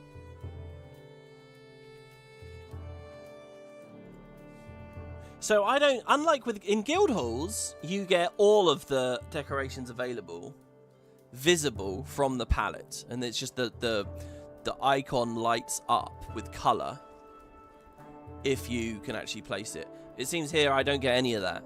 So I don't get to know. See, well, basically, coming back to this thing, the 5 out of 20, 250 thing, I was wondering if there was some UI where when I look at it, it shows me all the decorations possible in the game and the potential max capacities. Because if ArenaNet did that, it would definitely be a thing where it's like, okay, I want to max out my homestead. I want to get every slot filled with every potential amount, you know. And that would just be an insane gold sink. But a lot to do and a lot to have fun with, hopefully. Oh my god, pressing H here, by the way. What? Oh, all disciplines. All subcategories from all disciplines, that is. That's funny. Okay. So, wait, placeable? Uncheck that. Oh, you're right. You're right, it is there. Okay, good. So it was because I had placeable checked. Okay, so I can put favorites to the... This is the same as the guild thing. It's different in its movement. I think what they're doing is they're using a different backend for displaying these, because the backend they use for a lot of the UI gets very laggy when there's too many items being loaded and in too high quantities, which becomes a big problem with guild halls. When you've got a lot of users and when you have a lot of decorations, just pressing G to open the guild hall panel gets laggy. I think maybe they foresaw that, and so they're doing it a bit differently here. That's why it feels different to mouse over and scroll around. That's my guess. Anyway, one new thing is we can put favorites. Unfortunately, I can't scale the window. That's a shame. Right-click decorations to add them up at the top. I can also show recently placed, which is pretty handy. And so let's see what the categories are and if they're reminiscent in the guild halls. Oh, well done, ArenaNet. Good job doing these expansion-based. That's very good. Okay, so they got architecture, tables, seating, etc. Storage, decor, lighting, planters, and topiaries. Trees and foliage. Oh, they separated trees. That's a good idea. Actually, yeah, no, trees from the things in plant pots. Natural features. Snow pile, ice sheet, basic boulder. Sculptures. Flag, signs, markers, etc. Weapons and traps. Yeah, these are a bit crap, aren't they? But I see why they've done them. Trophies. Oh, the raid trophies are in it. Hold on. Wait, and they're not. Oh, that's very exciting. Is it the same as in the guild halls?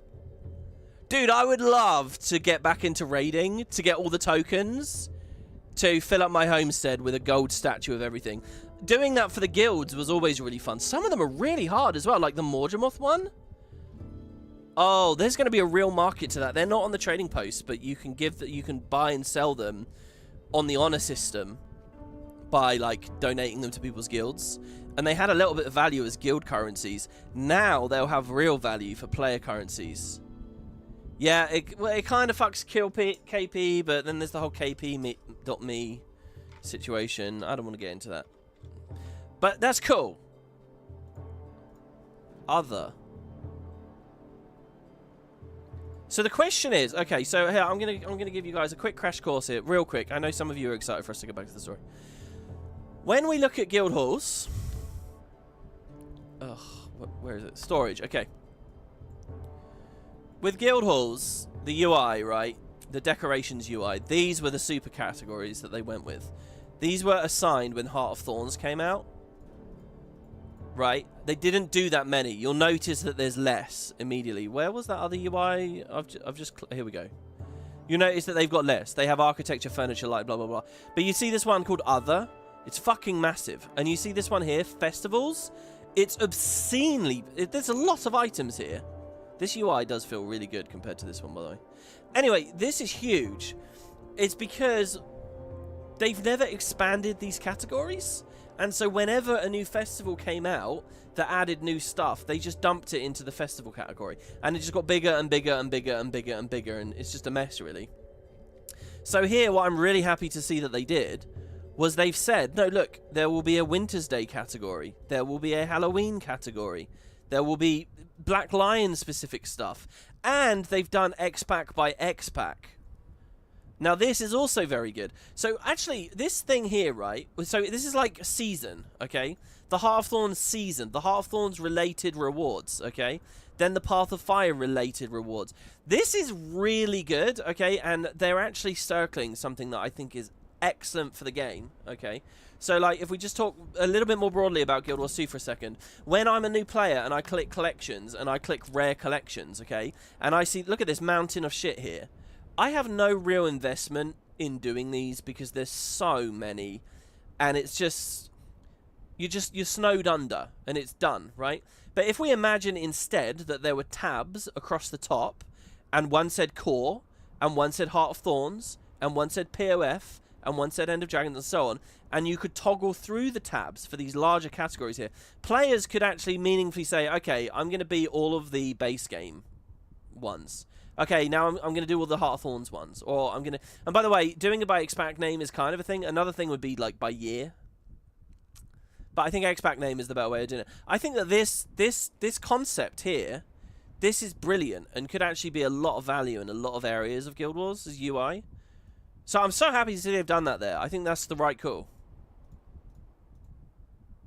So when I mouse over, it doesn't have the quantity. So it's not like, oh, I have 5 out of 250.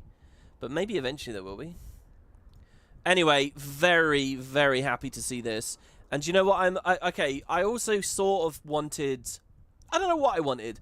But when I heard that this was going to be done, but not through scribing, but a lot of the stuff would be similar, I felt a bit off about it. But do you know what I actually think is really cool? Look at that. There's nothing really in... There's not even a Super Adventure Box section. You know what 90% of the ugliest... crayons kind of crazy toddlerish stuff is from festivals? None of that even exists here. They've like this is quite a nicely curated list, right, of like clean decorations. I'm sure it will expand as time goes forwards, but in a weird way, by going from scribing to handiwork, we've like cut out some of the chuff. If that makes sense, you know. Interesting. So I'm assuming festivals now will continue to do decorations, and it's just they'll have a handiwork variant and a scribe variant. In fact, by the way, scribing isn't even relevant for half this shit anymore. You just get tokens and trade them. Scribing's gonna increasingly look a bit weird, I think, as time goes forward. But this is cool. And you know, when I've looked at Guild Wars updates in like the dog days and when we've struggled and you know, not had very much going on, I've always looked at the fact that they very diligently every festival continued adding decorations, and I've always thought in the back of my head that's going to go away at some point. Then surely they're not going to keep doing that. That's got to stop. That feels like an extravagance for a small area of the game, and they're going to stop being enthusiastic about it eventually. And that thought always made me sad, but I viewed it as a bit of an inevitability that eventually they'd stop doing it. But now that they've done this, there's no reason for it to stop. It's very invigorating to think about that. This is really cool. And look, you'll see that we've slacked on a lot of the recent stuff for festivals. I keep talking big about the guild, but frankly, I haven't really looked into decorations for a couple of years. So we are well behind. Very excited. I kind of want to try this stuff. Alright, so finally, let's get back to... So what are we doing? We need to create a traditional bed. Traditional bed is 30 of the wood. Fuck me. 20 wool and 10 honey flowers. We can also make a cabinet.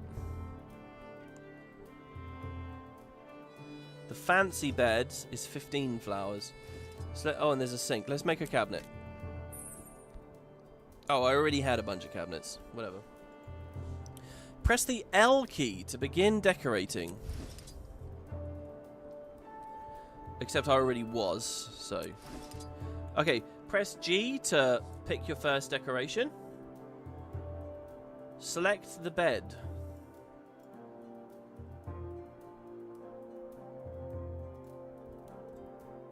Table, seating, etc. Okay, it's a bed. Let's favorite it. For it was the first. Press skill 1 to place my bed in the world. Just out here? Or should we go into our bedroom? Let's go into our bedroom. What kind of movement QOL do I have while I'm in this? Does it function with mounts? It doesn't function with mounts.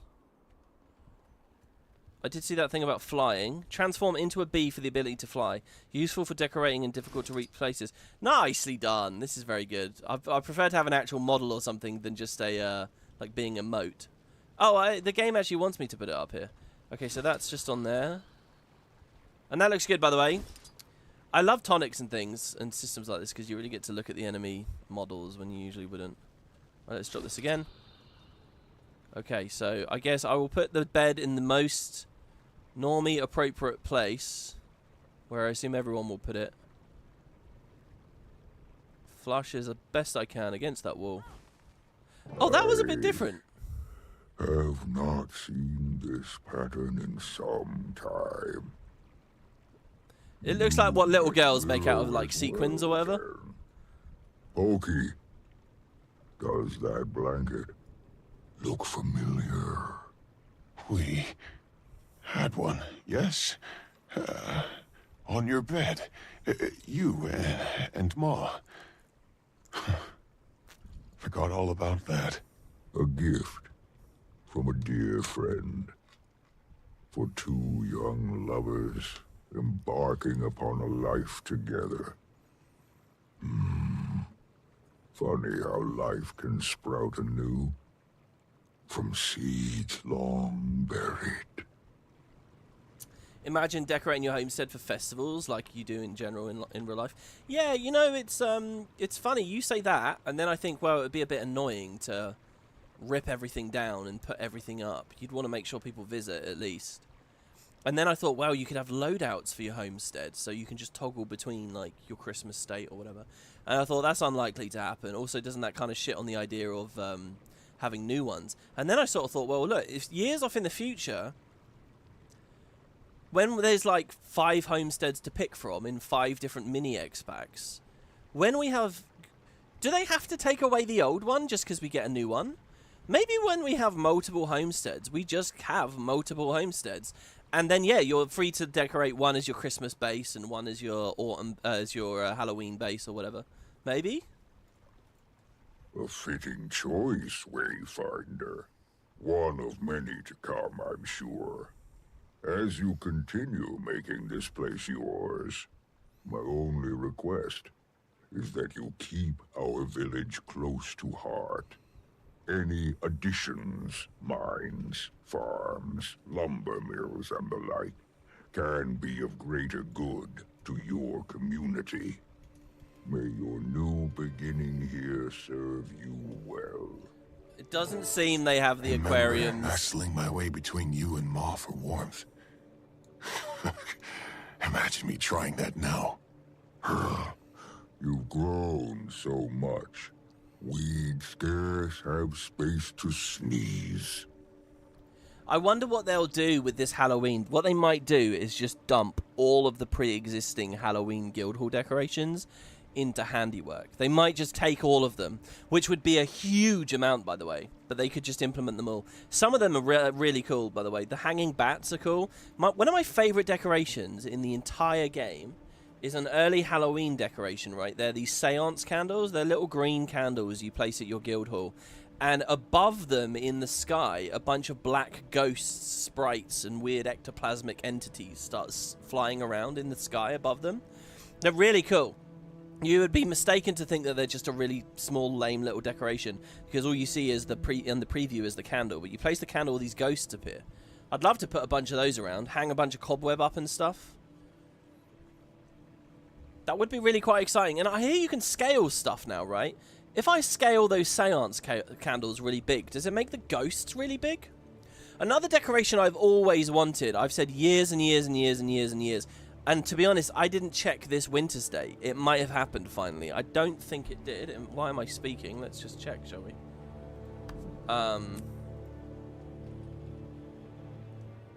No, they didn't do it. In Winter's Day, there are the animated gingerbread men. There's like loads of variants of them.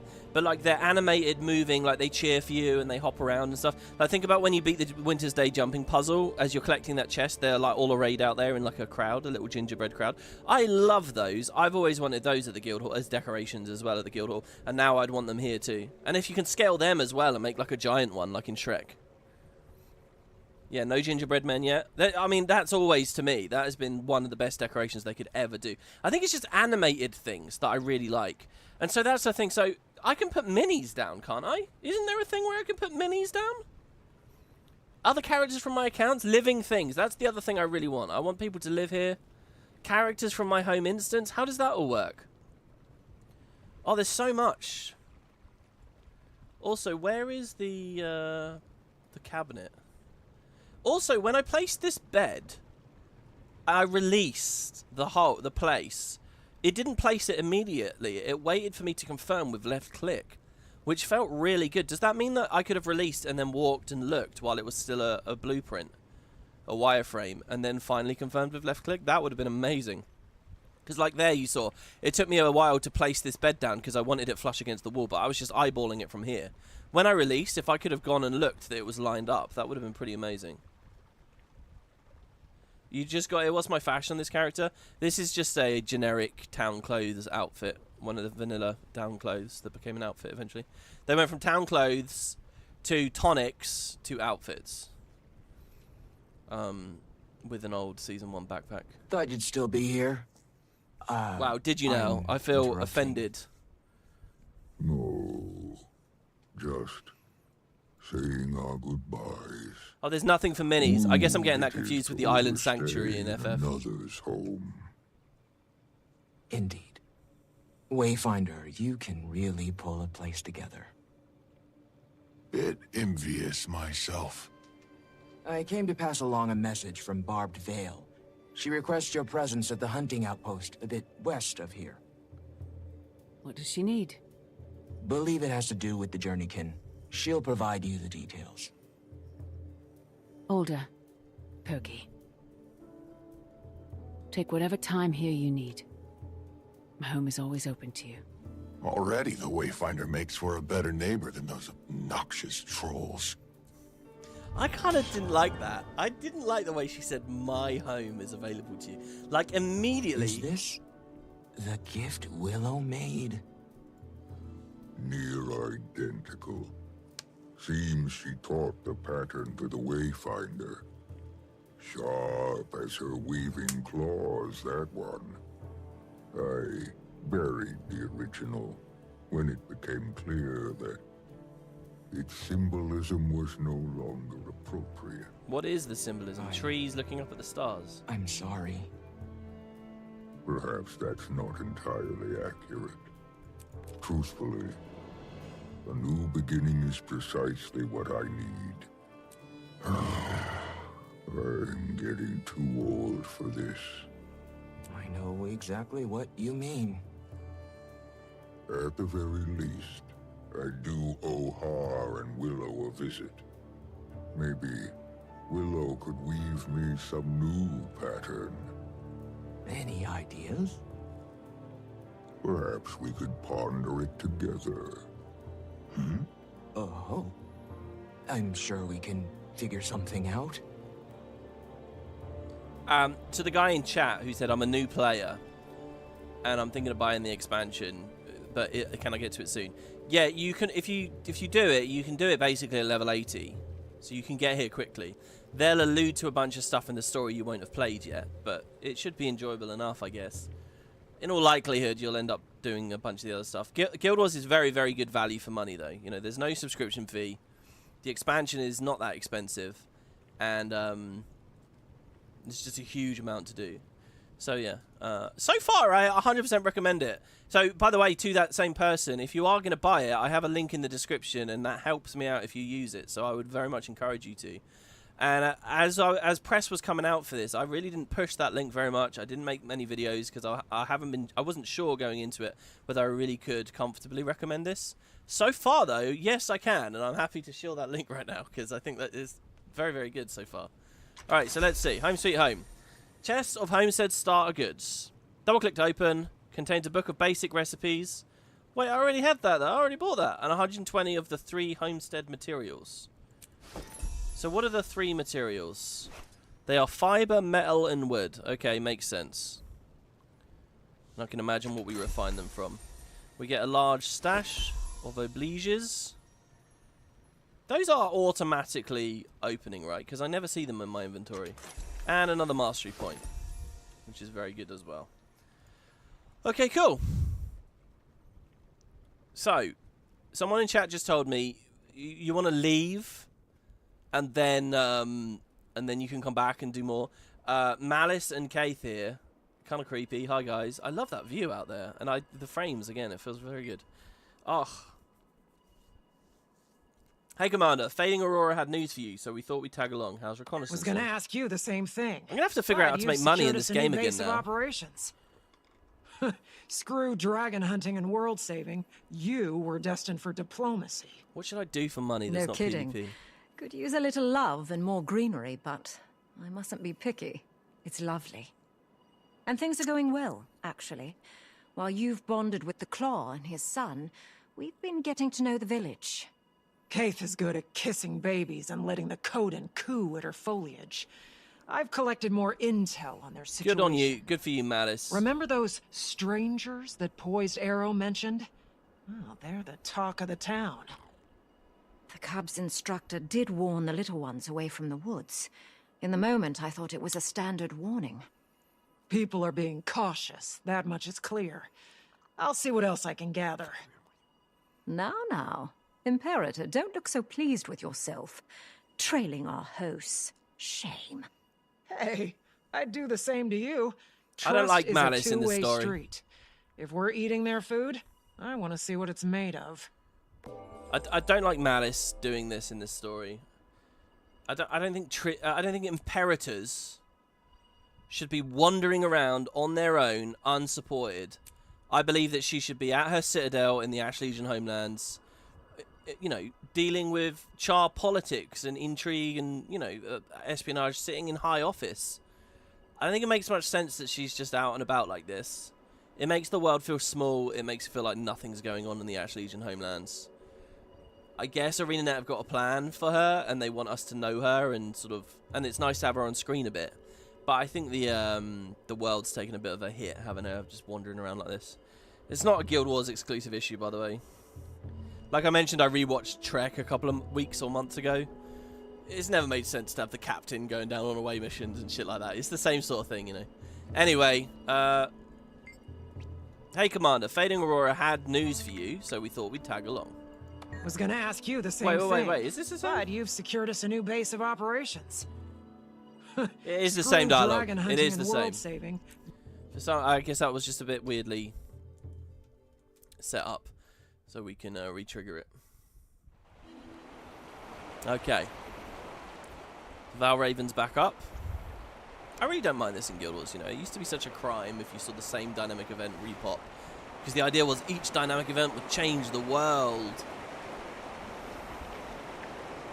Your headcanon is she knows a lot she's not telling us. Which would make sense, RE Titans and stuff. So there's a big, deeper story as to why it's so important she's out on her own. I mean, maybe that can headcanon it away a bit.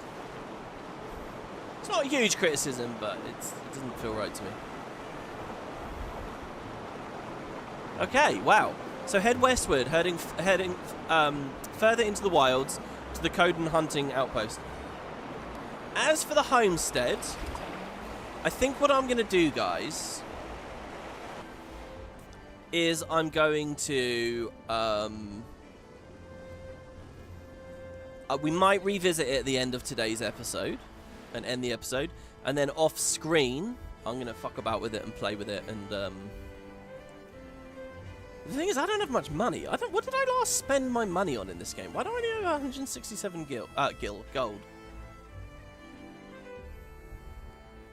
What am I going to do to earn?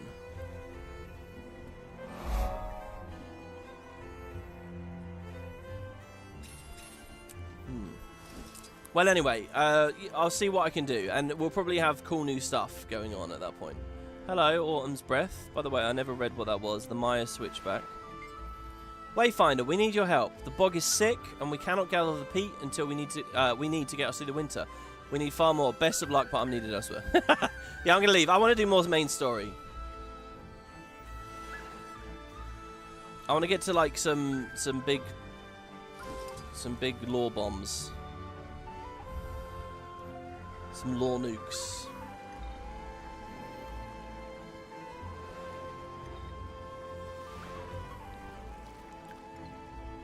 It could be kind of cool to get back into raiding, because I would get the kill proof things for the decorations at the same time, and at least doing the weeklies is some cash.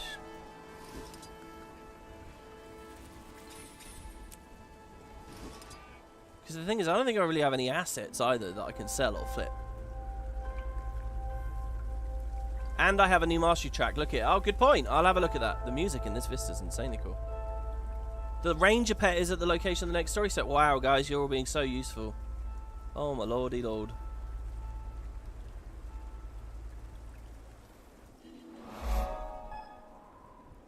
Last episode of my Let's Play, Malice mentioned she was glad to be doing field work again. Yeah, I vaguely remember that.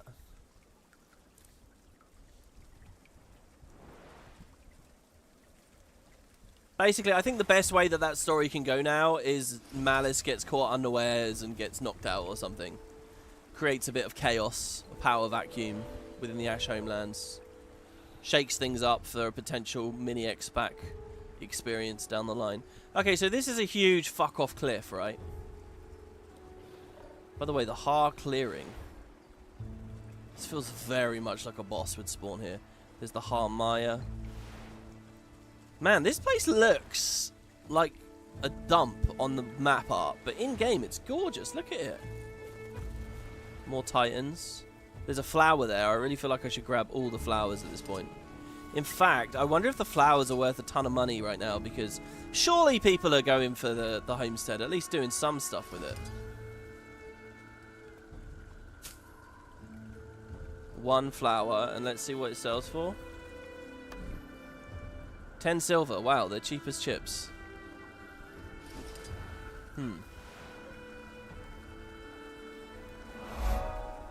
These are the rotting tides. Whoa, whoa, whoa, whoa, whoa! A bog body. I thought it was a risen, like an Unchained or something.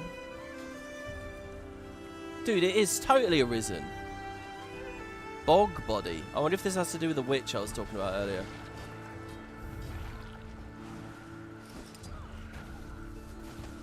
What do I want to hit him with first? I mean, that seems fine. He exploded like with Runes of the Afflicted, or I should say Relic of the Afflicted, if the relic is even in the game now. Another honey flower. Alright, here we are, guys. We're at the northern coast of the Delta. A place I've dreamed of for, oh god, so long. Here we are. And the Isles of Janthir are on the other side. We're still pretty far from the Bastion. I kind of always wanted the map to be... wait, or is that Drizzlewood? No, that's Drizzlewood. I kind of always wanted when we got here to be over it, you know, but I get that that doesn't really work. Or like in the heart of the woods, but we're not in the heart of the woods either. Oh, also, can I just say something else? Again, you remember I said with mini X-Packs we might finally get this, the connective tissue. I've been talking about wanting to physically walk to Lake Doric or whatever. What is an opportunity that they have missed with this X-Pack, guys? Go on, you tell me. I was so expected a cascading thing to come out there. I always thought when we got an X-Pack that took us here, or a pack, no, an X-Pack, not a Living World patch, I always thought it would be like you slowly go up. And where do you start? The Bandit Brisbane Bridge. Come on! What plans do they have for this? If any. I mean, look, it's kind of close. Kinda. I don't know, maybe we should have got Lake Regent. That's what that is, right? Lake Regent? I always wanted to go here as well in Guildhall's On. Of course, we got all this fancy shit now. Secret of the Obscure is so weird, you know. In theory, it's in such a captivating, exciting, faraway place, but... well, it feels like sort of a big meh, retrospectively, just because it was in the sky the whole time. Okay, I gotta get here, and it's looking like the best route would be to go to the hot springs and travel across. Turn around and check that event. Too late. Missed it.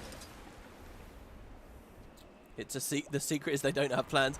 Yes, Kerry, I think they probably don't. But eventually, I mean, the thing with this expansion is they've written so many random little things that seem to be setting up story points elsewhere that I kind of like. I like the idea that they could just do one little nod maybe to the bridge. That would hype me up so much. If we read like a lore book or something soon and it's like, oh, the bandits have been building this bridge. That'll be good. The music was very strange there with the kind of noise. Krisha hasn't been in this so far. Well, I know she was at the start, but not at the actual story so far. I think, right?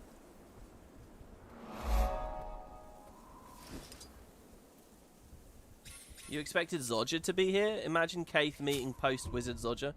Yeah, but hold on. At the end of Secrets of the Obscure, what did Zodja say? Wait, was Zodja at the start of this one as well? We didn't meet Zodja in this story so far, did we?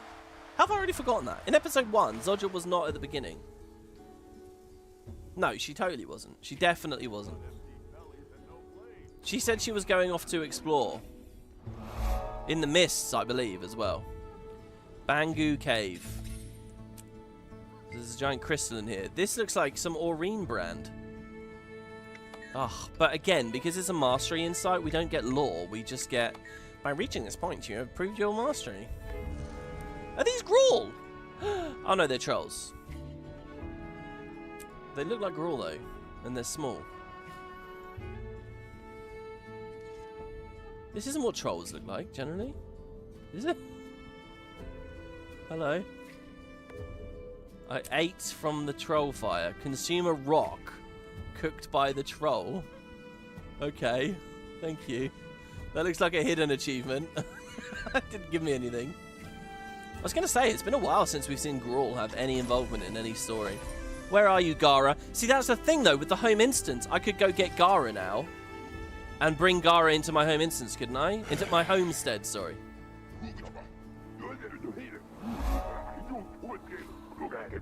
Oh, look. Nothing you need to worry about, friend. Just a couple of cubs that think they're quick as the springtime current.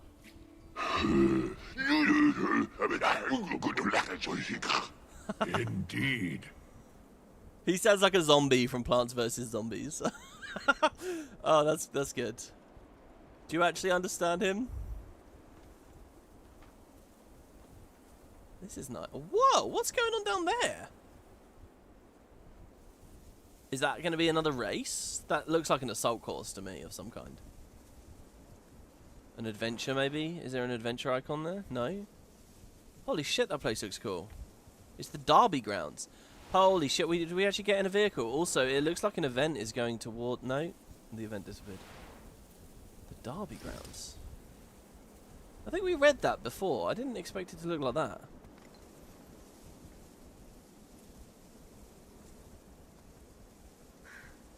Guild Wars does lore for, like, the POI names. But skill points, which kind of got... Well, no, they didn't get replaced. But skill points, when you press F, it will say stuff like... Like, there's one at the Sunken Temple at God's Lost Swamp. And it will say, like, this is where time began, or whatever. That's the one that always stands out to me, because it's so crazy.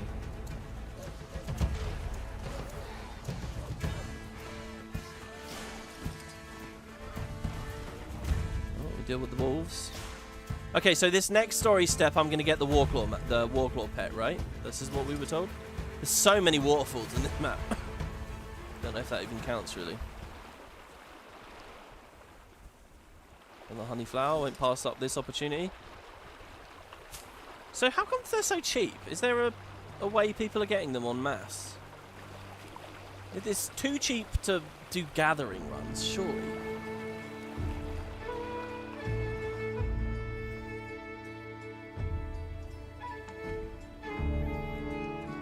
WV, my Saul video is really good. Thank you. Which one? The Bastion the Penitent video? Or a different one? Oh, you just reminded me that there's some place that Saul went to in Janthir and we get to go there soon.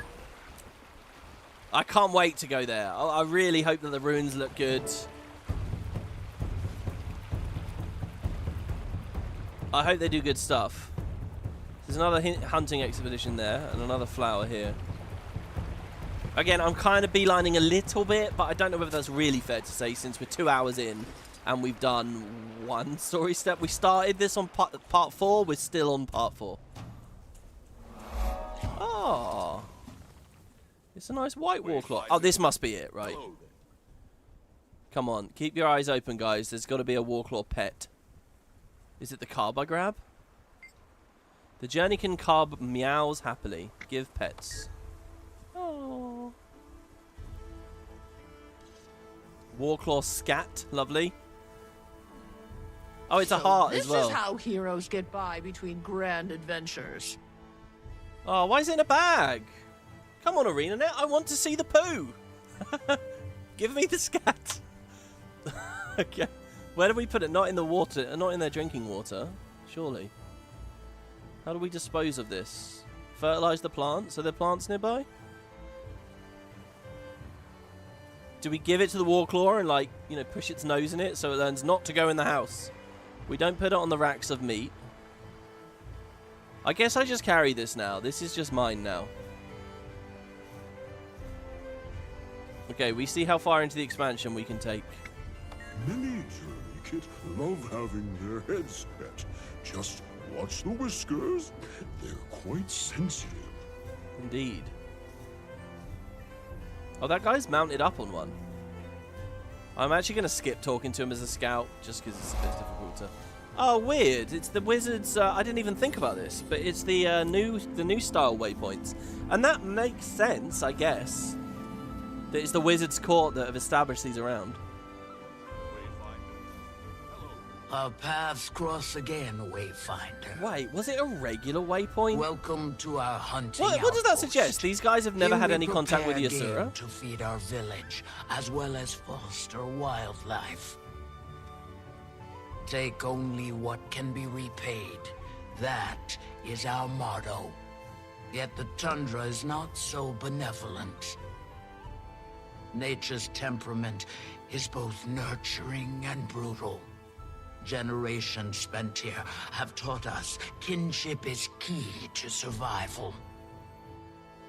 And we Lowlands have found no better friend than the Journeykin. Hold on, is this where I'd unlock it as a mount? Well, to spend some time bonding with them. I'm getting major, like, Raptor Ranch The best vibes friendships are worth the time. In the case of Journeykin, it can mean the difference between life and death. I looked everywhere it goes, but not where it goes.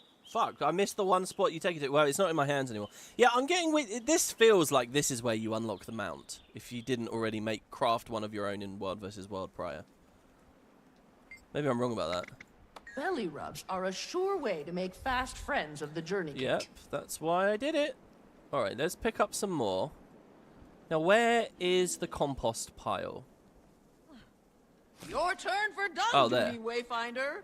A clean pen makes for a healthy journey kit. Okay, lovely.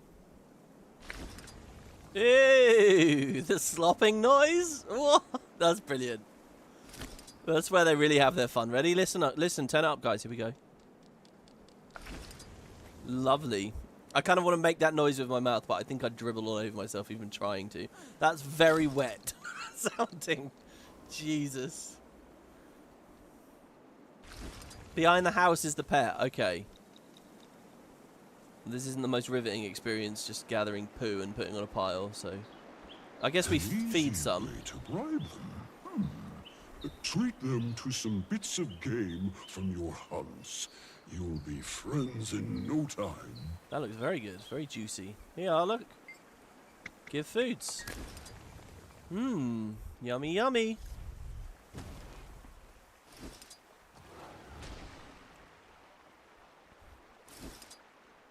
Got another one somewhere, maybe? Let's try this guy over here. We can get about half. And then we can go do the, Oh, I saw... Yeah, no, and we can't trade the thing just yet. Oh, there's a book up there. And then we can find the pet. Then we can do the other half. Then we can read the book. Then we can finish the story. And then that's it. It's the Let's Play's over. No, then presumably we go to the second map. Actually, I don't know that now. What do you guys think? How close are we to the next map? I heard it last night that there are 10 chapters in this story. And we're on 4. Presumably about to finish 4, because we've been on 4 for a long time. I assume 5 is the last one on this map, and then the back 5 are on the second map. That's what I assume. Difficult to know, though. Oh, they'll eat more than one. Alright, there we go. So that's 50% progress. Let's go behind the house now. And have a look. Or the ranch, or whatever we want to call it. Oh, that's cool. Oh, it's 2 merged into one another. Imagine just take this image, though, in isolation. A Coden, a different variety of Coden, riding a Warclaw with a spear strapped to his back. Just a single screenshot of that before any other press of Janthir Wilds came out. Is it possible... Wait, how do ranger pets work? I haven't ran into this for years and years and years.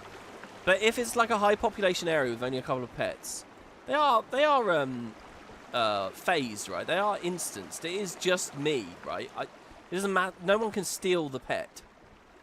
Because I don't see a Warclaw anywhere. Except the ones that he's riding, obviously. By the way, quite the view. Nice fog. Oh, is it down underneath? I don't think so, though. Oh, there's one. There's one. I see it. Oh, he's off on the side. Hello there. You have tamed a juvenile Warclaw. Act is still giving us quotes. I like that. Is Act actually in-game anywhere? I don't know. I like the look of the icons immediately. They get Rallying Roar. Let out a noble roar, granting super... Actually, I'll read this first. The Warclaw has always been a very peculiar creature of study, previously thought to be mists-locked, and of an ethereal nature rather than biological. The Warclaw of Janthir seemed to be the origin of the creatures we know, possessing an untapped well of magic that manifests as immense speed and athletic ability. Occasionally, the feline will need to expel pent-up energies by running in a circle for minutes on end. Well, there you go. So, Act doesn't seem to know whether they're magical or not, or isn't noting the weird little mystery about them. So let's see here. So they can't swim at all. They're not amphibious. They're only terrestrial. They get rallying roar. Let out a noble roar, granting super speed. Okay. 3 seconds. It's not really that exciting, is it? Next, slash at my foe. Battle maul. Yeah, what family is it in? Because some of these will be from the family, won't they? Bop. Ready a powerful thwack to knock down your enemy. That's an awful sounding skill name.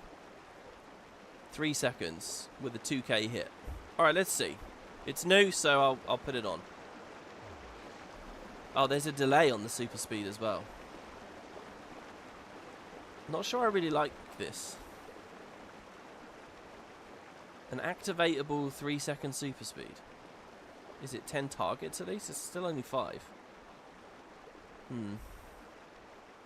Also, I've got all these traded blue effects where it's healing and stuff, but I don't think that's really relevant, right? Like, we're getting that. Oh, I got rid of the bird. I'd like to keep the bird. Let's stay with Eagle. I really like the weakness. Okay. Greetings, Wayfinder. So I think what we really want to do is go upstairs. I'm going to go upstairs and hopefully proc an event or something will proc here soon, which will mean we can... In fact, there is an event in the area. Let's go do that first. There's this one down here. A little bit of a walk, but is still technically in heart/story range. So let's see. Reach the Warclaw Run finish line. Oh, it was a race, and it's the derby that I saw. It's a Warclaw derby. That sounds really cool. I've missed it. Hopefully you guys have had an experience of that in game. Oh, shit. Okay, so the Warclaw jump is really weird, right? Like, as I'm falling, it can go up more? No? I thought we were getting a lot more height on it earlier. Now it feels like it's the gravity's hitting it a lot harder again straight away. Yeah, I'm on Core Ranger today, Jones. I am indeed. I kind of had a big explanation about it at the start of the episode, so I don't know if you want to rewind. Okay.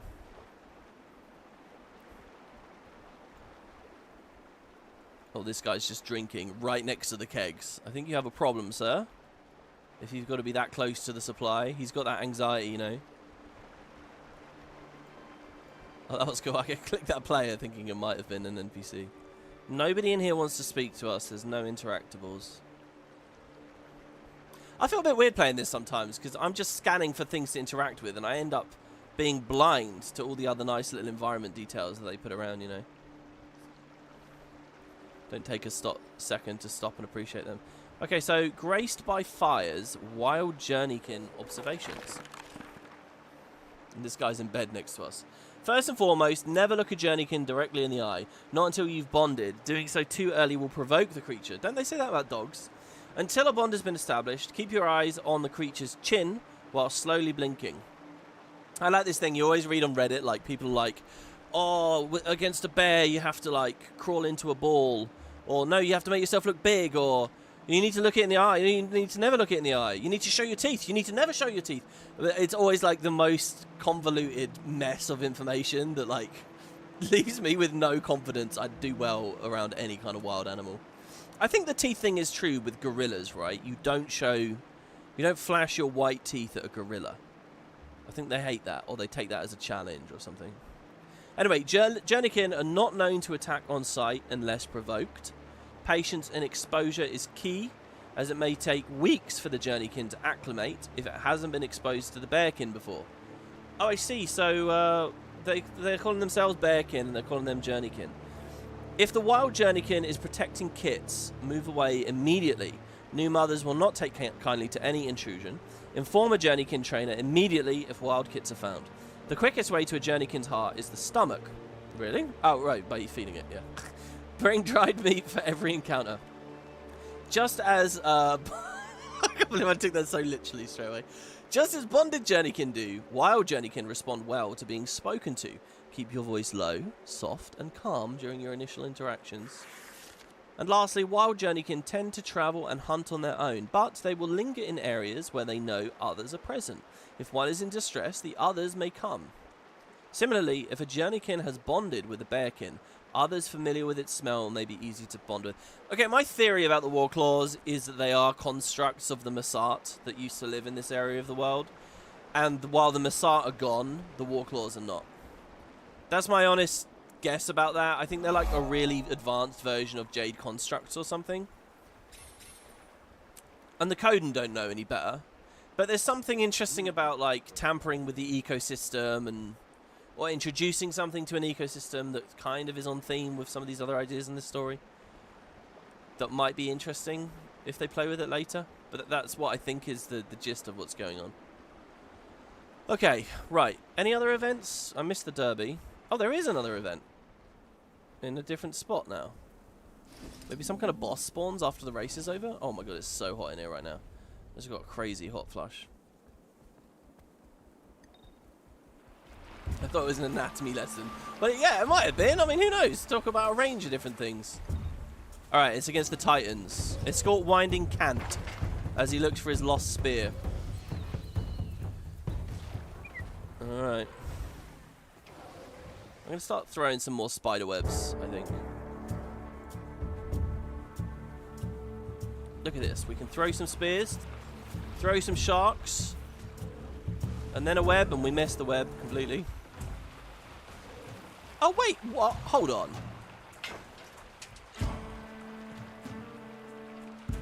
Okay, when we're in stealth... No, it's always a fling.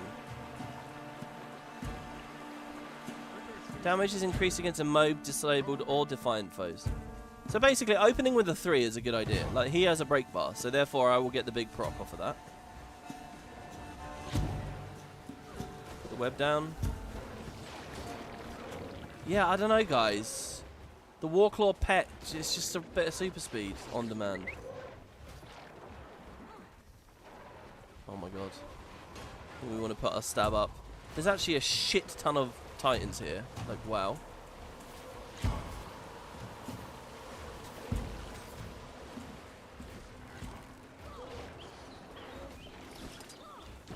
Smack that guy with a mace 3. Nice. So at least get our proc, refresh the cooldowns. Oh no, I'm going to need another ability for that. I think when I press 3, I'll get all my buttons back. Yeah. Get big. Can hit him again. Swap. Spear. Stuff. Numbers do feel a bit low.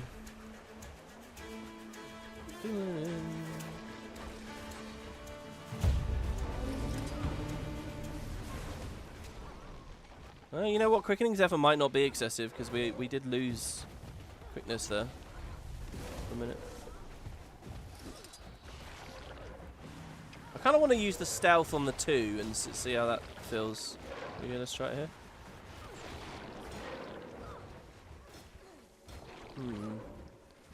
Let's go back to the owl.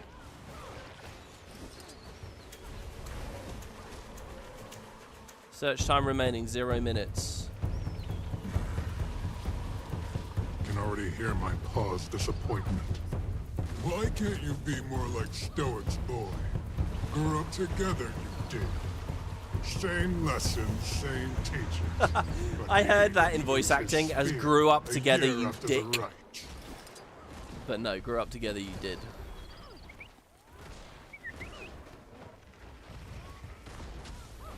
Lovely.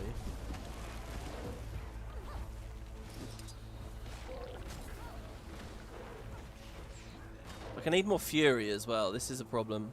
I think we're going to put more fury on the build. It's definitely lacking some of that.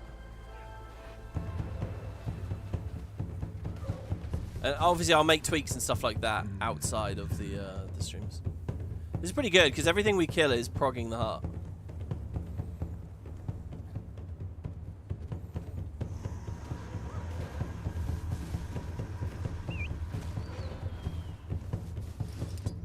Lots of people have this heart thing, this spear thing.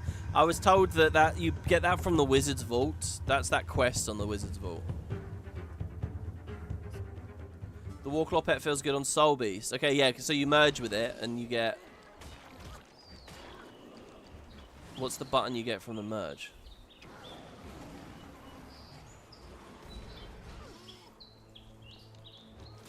Honestly, after I saw that insane Condi Rev thing, I kind of just want to play Condi Rev. It's so easy as well. This could be it. It's double spear Find some time, rotation. Wayfinder.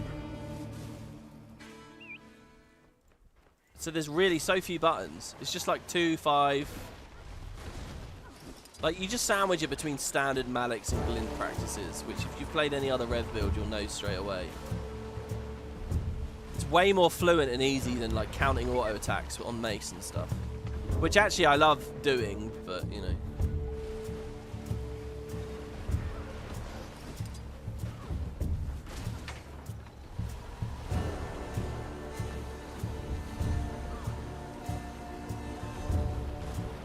I really want to look at those raid decorations in the homestead and see if they really do require the kill proofs. This event's nuts, by the way. Look, it says search time remaining 0-0. It feels really heavily scaled. And we're still in the middle of it. So is there a chance it's bugged? Are we not actually going to get a reward here? I mean, it's progressing the heart anyway, so there you go, like, we just finished the heart. I am interested to see what's going to happen in a minute, though. Guys, give somebody in chat, give me a name for the Warclaw, the new pet. What's our pet going to be in this story? For this ecosystem to flourish, we must prioritize preservation and sustainable hunting practices. Your work here denotes one who sees the value that is innate in your surroundings and those who depend upon it. Man, they all speak very well educated, don't they? What's a name, guys? A Journeykin name. This is the hardest event for you so far. Oh, really? By far. Jim, Bilbo, Bob, McPoopbutt2. Oh god, the memories. Hobbs, Boots, Fluffy, Juno. Well, the way I usually do stuff like this is I say, okay, Alright, here's what I'm going to do, guys. The 5th name from when I say the word now, not including that one, will be it, okay? So, the 5th submission that I read after now. Okay, I'm reading. So, Nibbler was the 1st. Journeykin, 2nd. Boots was the 3rd. Oh, are we done? The music's got really weird. Is it going to spawn some kind of boss? Shibal is the 4th. Let's see. So then is someone saying Boots is a shout, but does that actually... And then it's Morning Breeze. Alright, I'm doing the Morning Breeze. Since Boots is a shout wasn't necessarily... Alright, it's going to be called Morning Breeze. Alright, you missed it, guys. No, it's over. I guess there's a bit of stream delay. Morning Breeze. Morning Breeze. I like that. It's not morning right now, and it's not breezy right now, but it sounds kind of Kodanish.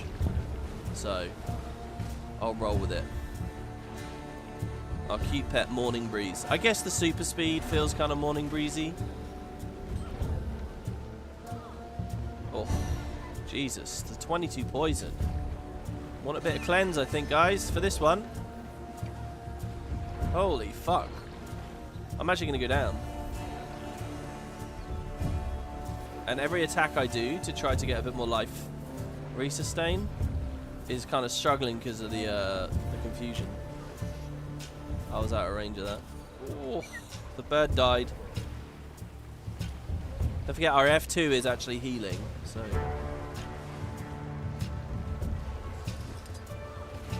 Let's try and get a bit of mace action going now that our health's back. Get some nature's bounty. Oh my god, they're all misses. So are they invulnerable while they're in their thing? Oh no, it's because it's this. It's the stop-go mechanic. So I can't even hit the ads. Holy shit. Yeah, if any of you guys are on the map, you want to help with this, we got 7 minutes, so plenty of time to get here. Oh, I need to stand still. Oh my god, the boom coverage, it's going up. Look at that shit. Holy fuck. And we lost them all. Those puddles are nasty. Alright, Winding Can is dead. I can see why you said this was a hard event. I'm basically just hiding with the spear. Yeah, if you guys want to join the party, you can do that. Well up for that. It's fine. Got a good bit of break bar damage there straight away. Oh, and can do more.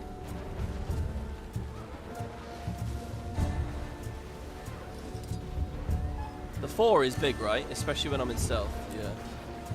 Holy crap. Yeah, don't forget, if you're an NA, you can literally just join my party and use your TP to a friend.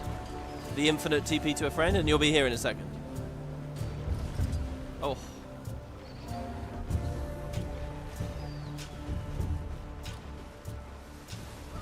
It's a good idea to always have that in one of your account slots. By the way, speaking of which, I do have a new one of those.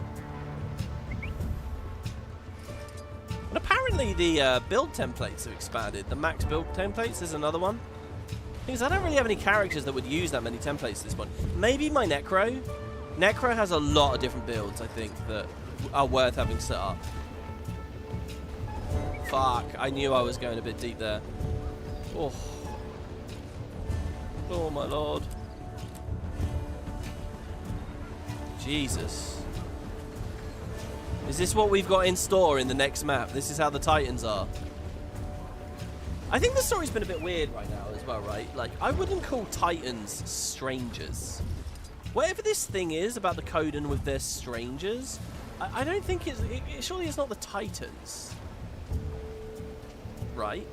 I mean, surely the names we're seeing of them here, the Rotstrider and stuff. Go stand still again. Oh, God, the pain. Oh, I'm contributing so little as well, it's unreal. Fucking hell, I've got to find a way out of this. Oh, and the big walls, this is interesting, by the way. Speaking of witches and Baba Yaga, these like thorny walls and stuff. I wonder if the witch is related to the Titans in some way.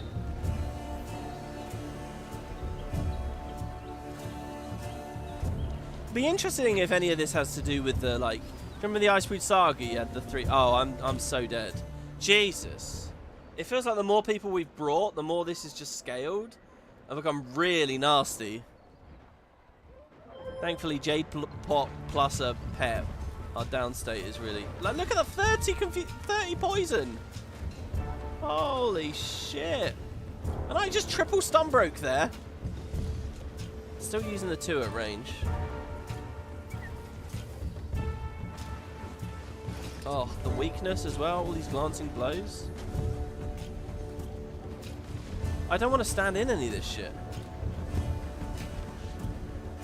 Where's the main boss gone? Oh, he's over here. Oh, no, he is dying. He's down to 30%.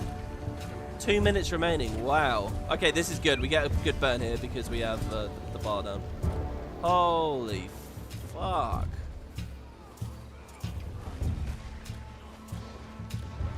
Okay, if Titans continue doing this, I'm changing the build again. I'm putting Condi Cleanse on.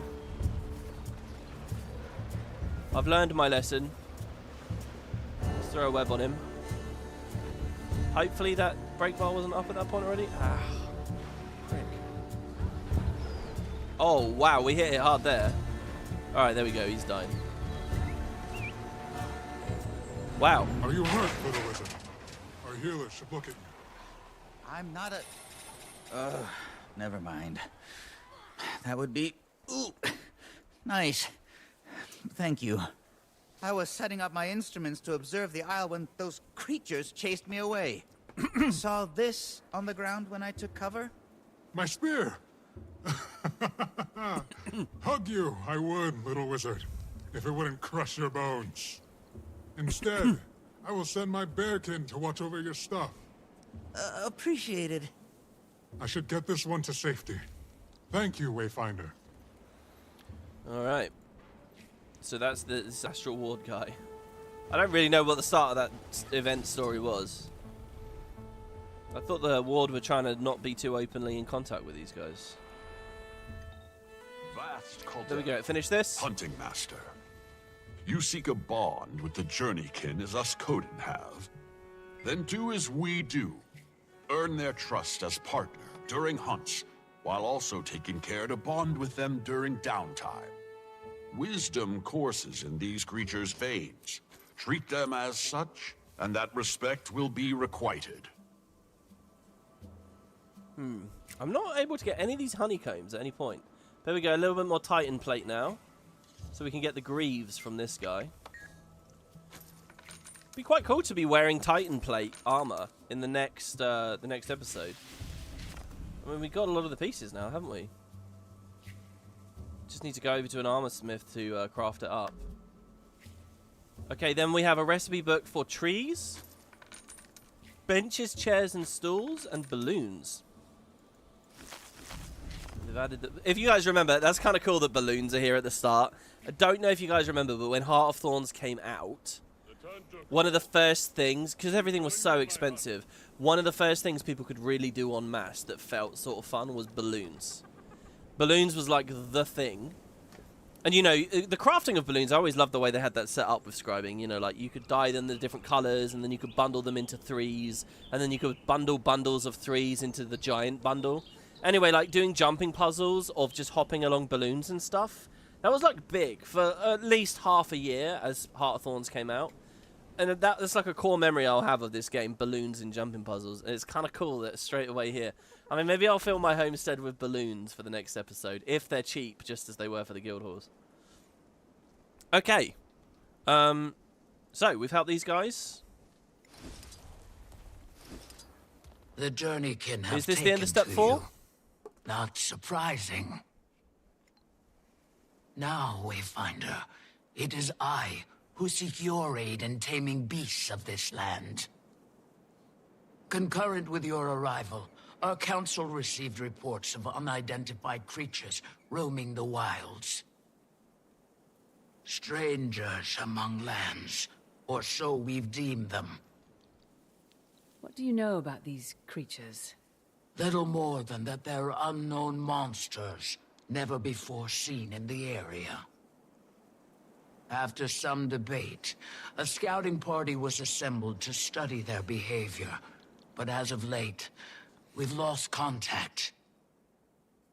Upon request, your Malice and Keith have joined our search.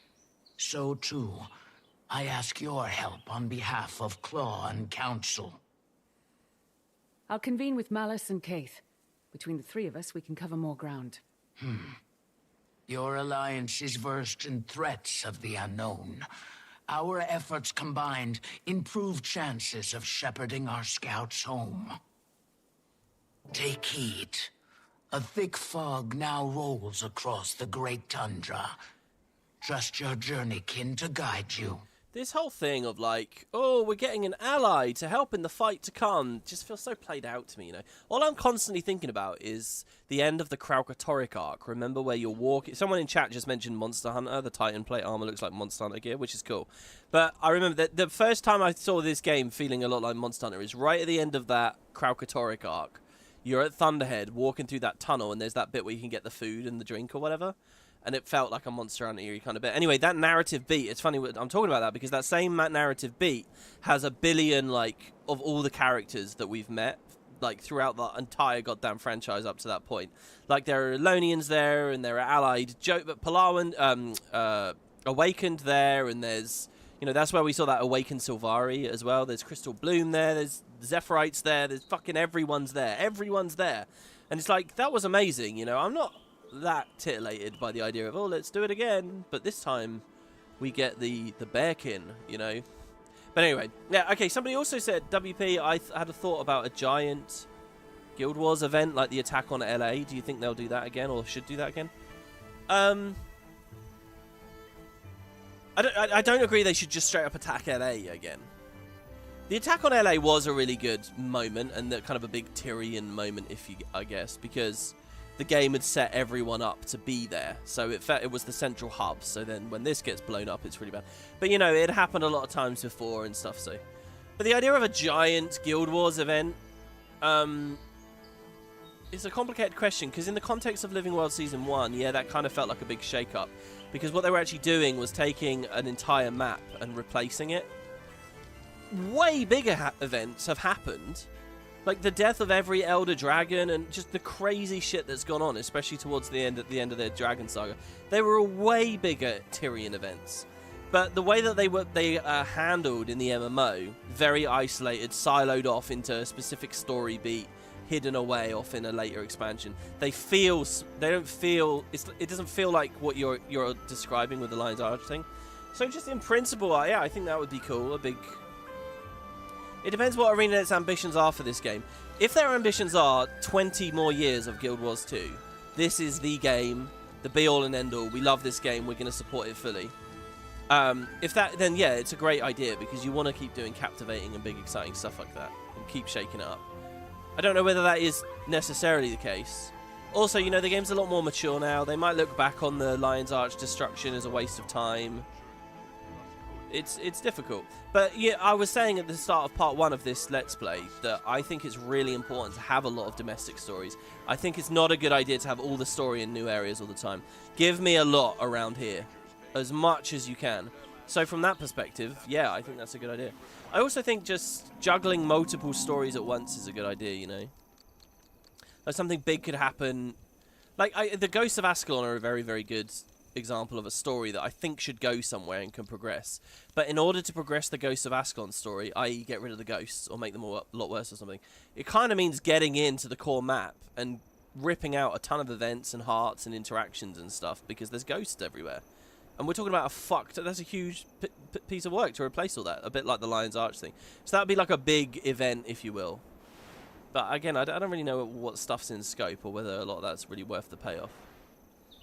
Anyway, right, so let's head on. We're still in part 4.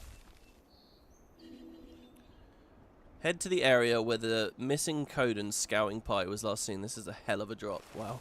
I'm glad I waypointed earlier instead of trying to climb this. Remember I was looking at that and I thought I'll waypoint?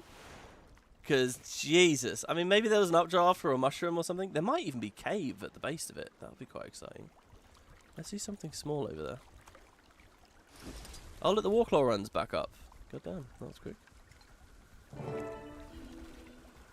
Kaith and Malice.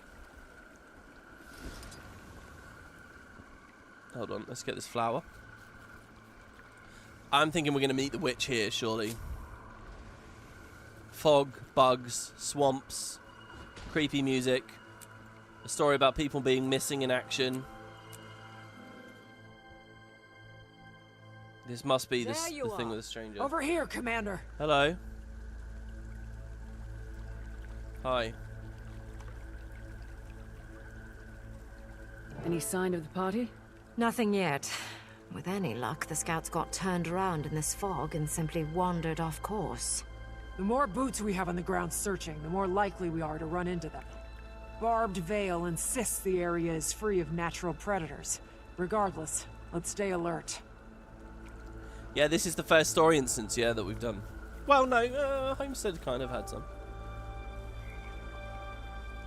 Navigate through the misty delta with Kaith and Malice. We're surrounded. It's never just a walk in the woods, is it? Are these guys going to remark on these being weird enemies? Or is the expectation that we've all already seen all these enemies and we don't really care anymore? Yeah, I need Fury. Badly. I'll rely on my elite for it for now.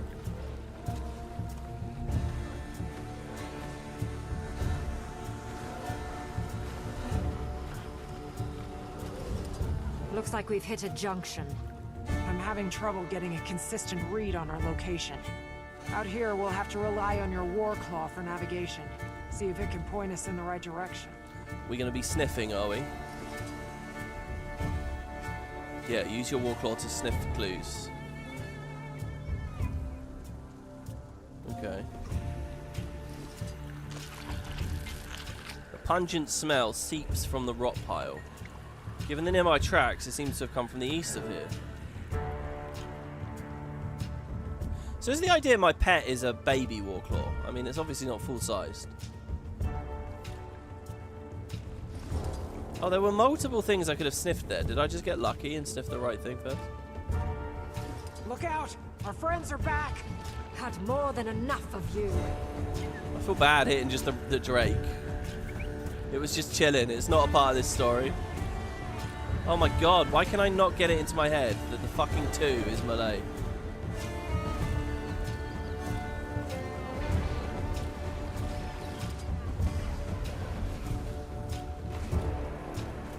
Oh, I think I queued skills, the mace stuff in a better order there. Because I got the refresh quickly.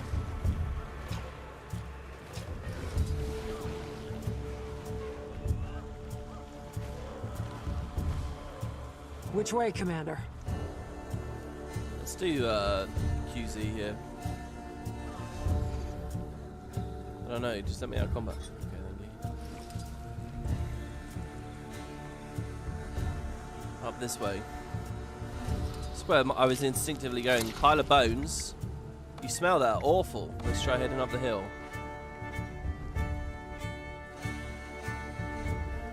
Come on, team.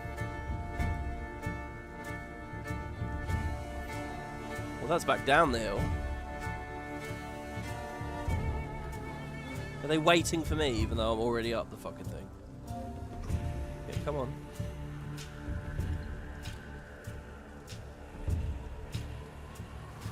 There's someone ahead! Someone. Oh, did that too early.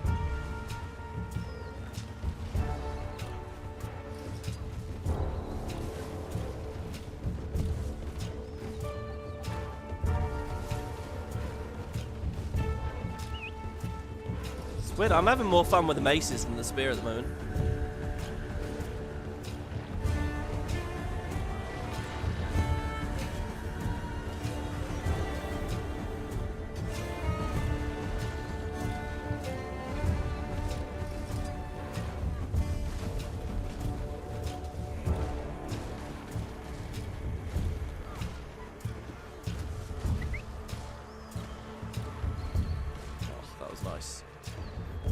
I think we're getting closer.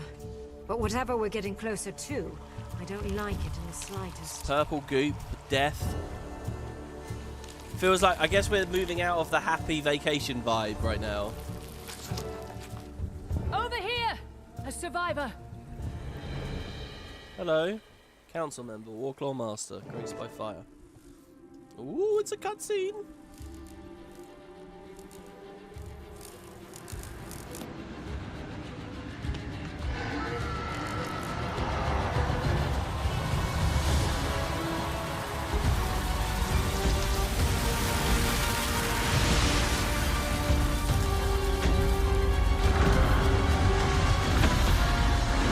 Jesus.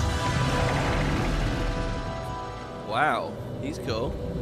A rotting titan? Stranger. Oh, they are calling them the strangers, okay. Wallowing spineless in the filth they speak. create for themselves. Whoa. Is this a false god? Come to terrorize a new people. Oh, cool. She called it a false god. My very being. No longer. Oh, but this is weird though, because we've already been fighting a bunch of titans. Sorry, is the idea we didn't know that they were titans? He's just is walking off. Wow, it's animated really well. It did look really good. Oh fuck, this one's fucking dipping down or something. Okay, it looked very cool. I'm really impressed with the look of that. Okay, here we go. Where does it think it's going? To cower, while its lackey takes the heat. I see, it's good to have a Char with us here. I'll tend to her, while you two handle the spawn. Gladly.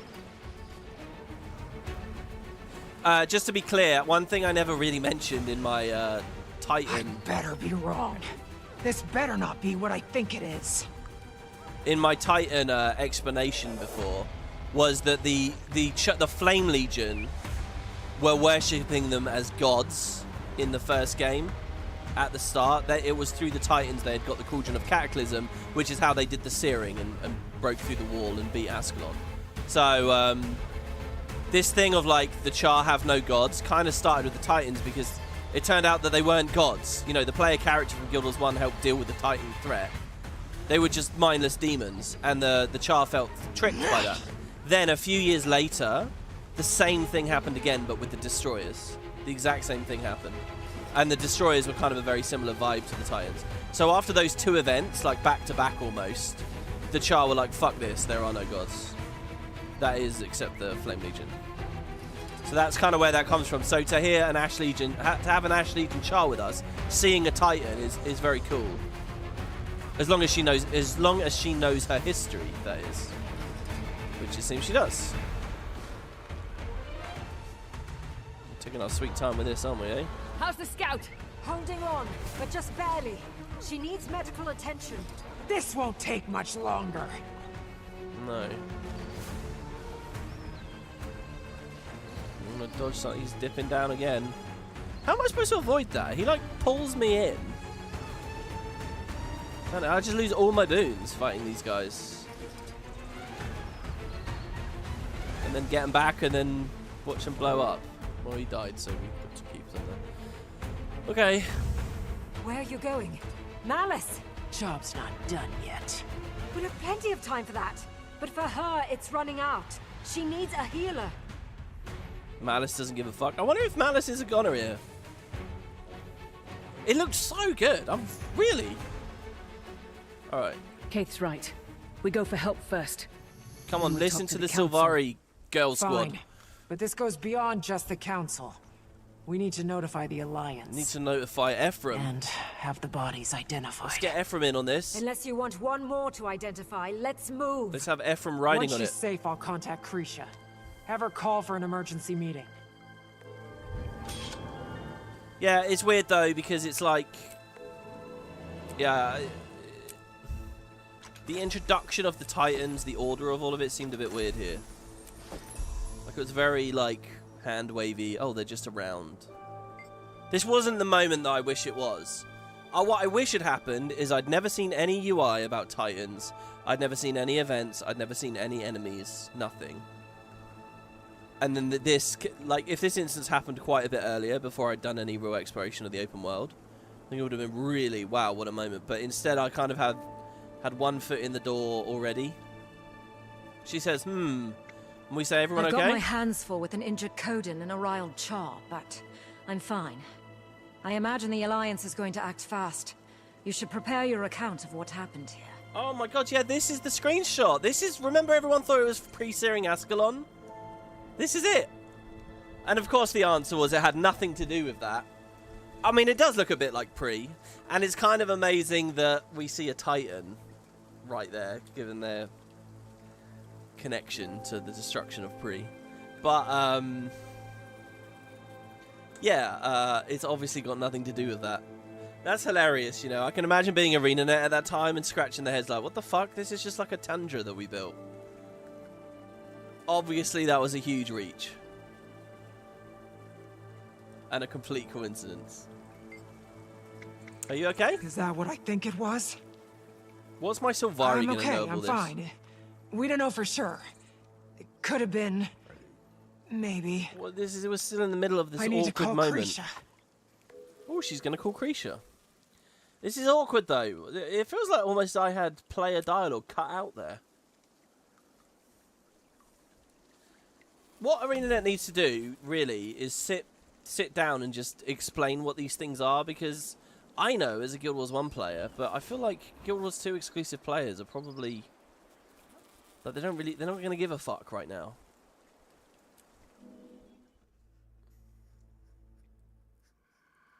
Interesting. Okay, well, we're on to part 5 now. Read the letter from Krisha. She's actually mailed us, apparently. Emergency session of the Tyrian Alliance. The Tyrian Alliance has called an emergency session to address recent reports coming out of Janthir. This threat must be addressed immediately. Please report to please return to Lion's Arch. Details of... Excellent! Oh, so I'm really happy with this. Because, again, I thought it'd be like an intro, and then we're just here the entire time. No. Let's go. Let's weave in and out. And that's what we're doing. Back to the Guild Initiative. Ooh-hoo-hoo. They need a PowerPoint scene? I mean, not quite. Okay, that was so close. Yeah, good. You see a stupid Sylvari face?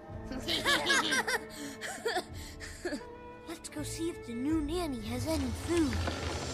Oh, look, it's somebody's homestead entrance. Nice. Okay, wait, I haven't looked at that. So there's door skins, right? Where do I see my door skins? They're not on this list. What does my door look like? Does it look like that already? It does. Oh, that's not even a skin. What? Am I dreaming that they were going to do door skins? Your conjured doorway acts as a public invite for others to join your party. Ah, is it race bound? Does it look like because I'm a Silvari? If I'm a Char, is it like all mechanized and cogs and stuff? No, there's no skins. Not yet, but were they confirmed? People are just assuming they'll monetize them. Oh, I see. Yeah, I guess I was too. I thought I'd read something that made me think that it was confirmed. It does seem maybe like a bit of a reach, but hey. Alright, Stoic Order, welcome to Lion's Arch. This is where your alliance congregates. Yes, you've been on quite the journey. It is quite grand, I think. But I suppose an event like this beckons decorum. The stories from this trip will make good fodder when I return. Gossip sits in their bellies like a fresh harvest. You'll get plenty of that. How can I prepare you for the audience? Honey wine, but we've none to spare. I'll be fine. I have honey flowers. We've hosted travelers over time, with little more to bargain besides information. I'm not unaware of the world. Just been a long time since we've needed to seek aid from others. You and I are aligned, at least. Good. After you, Wayfinder. Oh, and the door opened with a bit of a creak. It sounded a bit haunted there. I thought we were going to meet the witch there, but I guess not. I'm going to stow my pet. It's not appropriate to be wandering around with animals here. So, what have we got going on? Oh, regular Coden! Nice! In fact. Hello, brothers. What news of the ice sheets? Deep water. Hold on. Oh, the ice.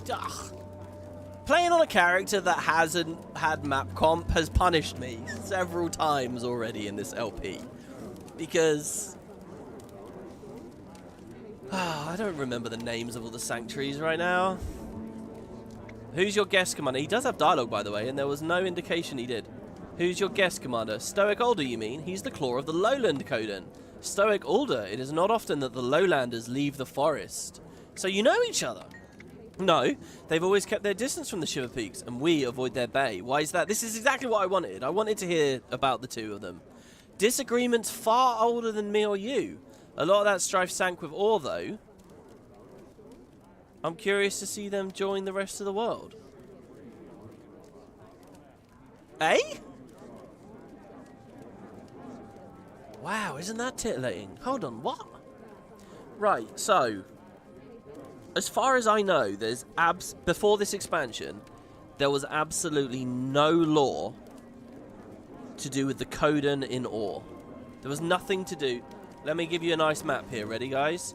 The Coden are way the fuck up here. They're not even in Guild Wars 1. They're not in Guild Wars 1.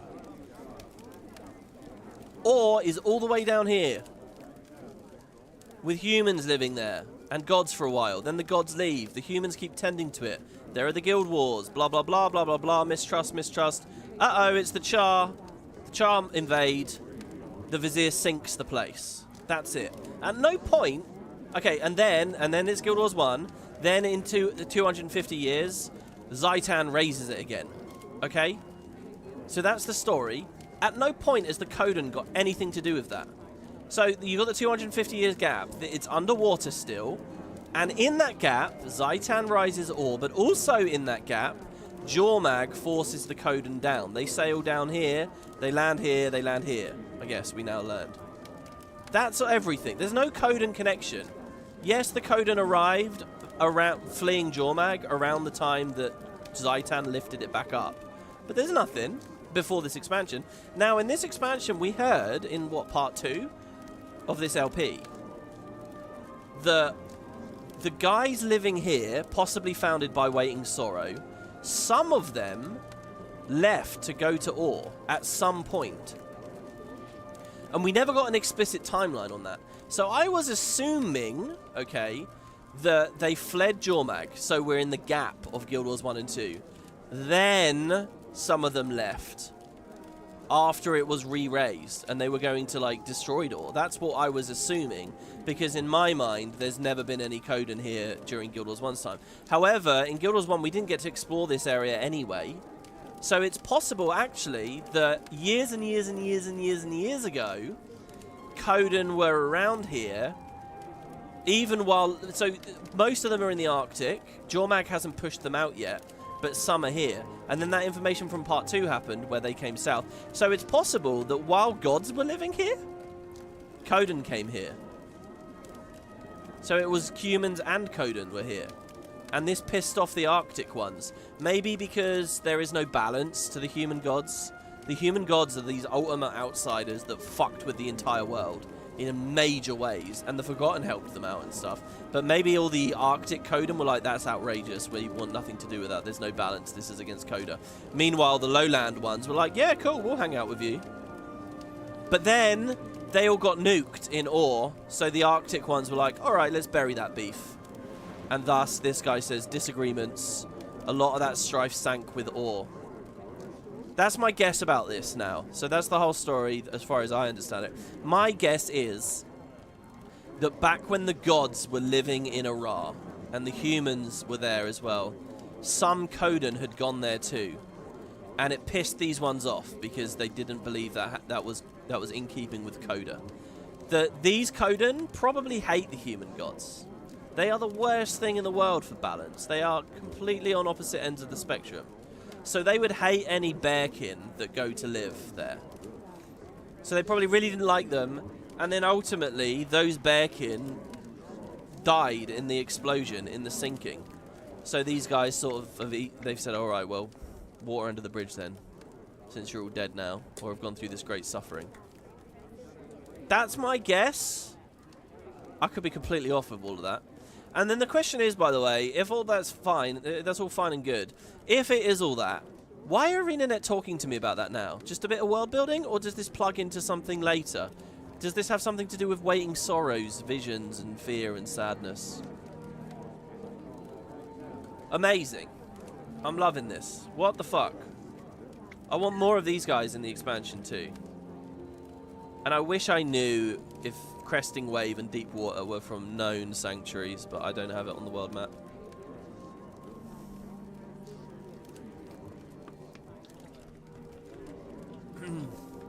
Very interesting.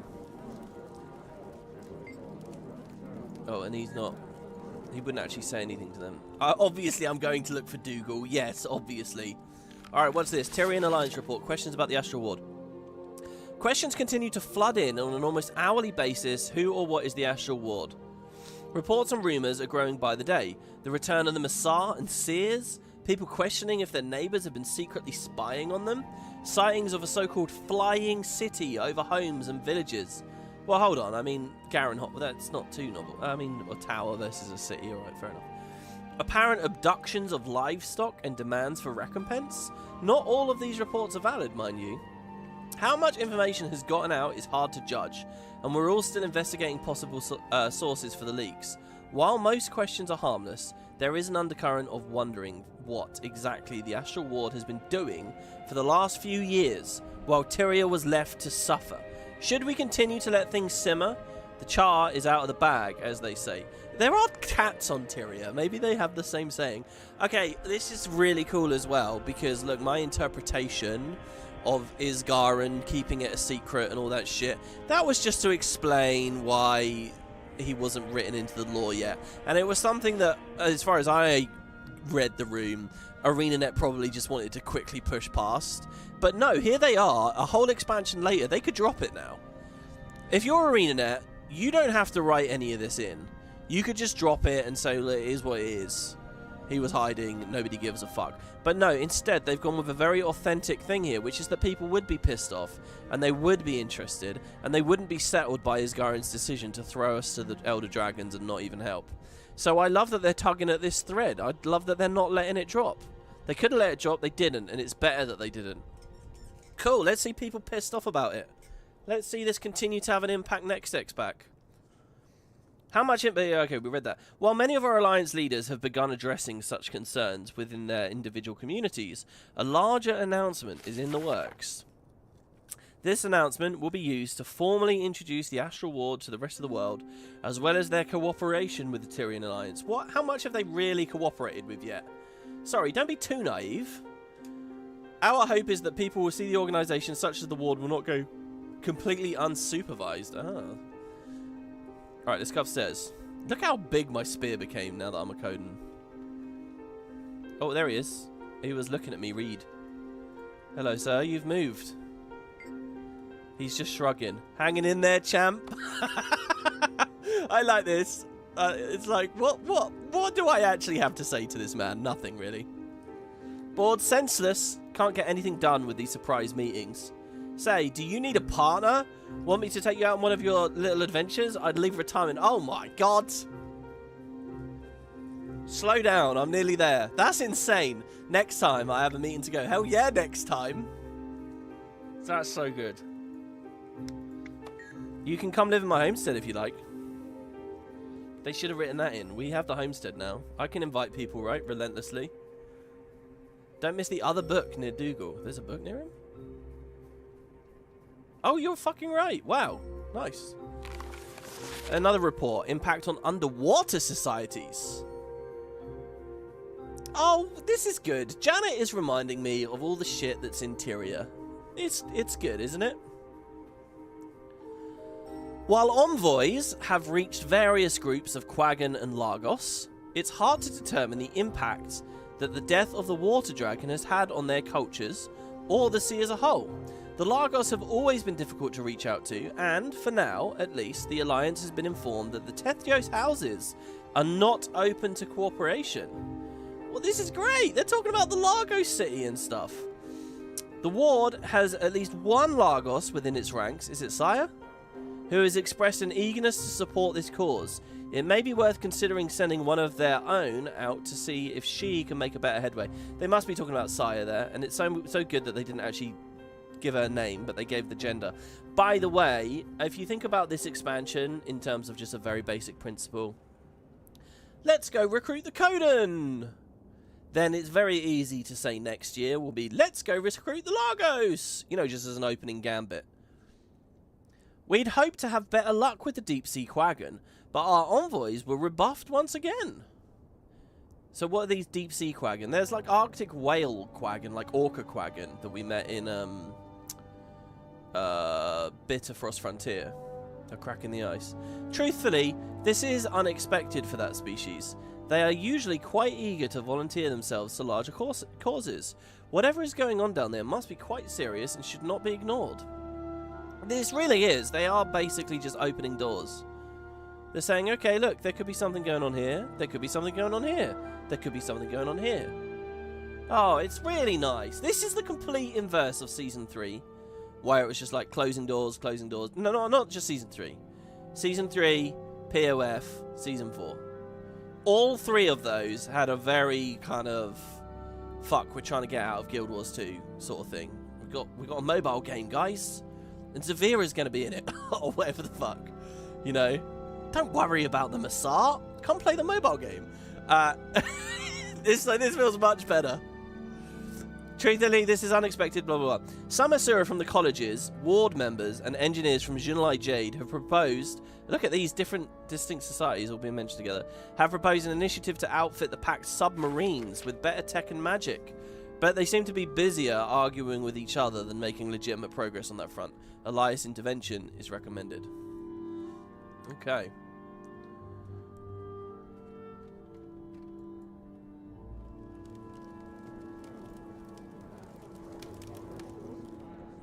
So what we got here? We got some Hylic. Okay. From different places. Kana Miatli. And Chief Tlatoa, who I doubt travelled very far to get here.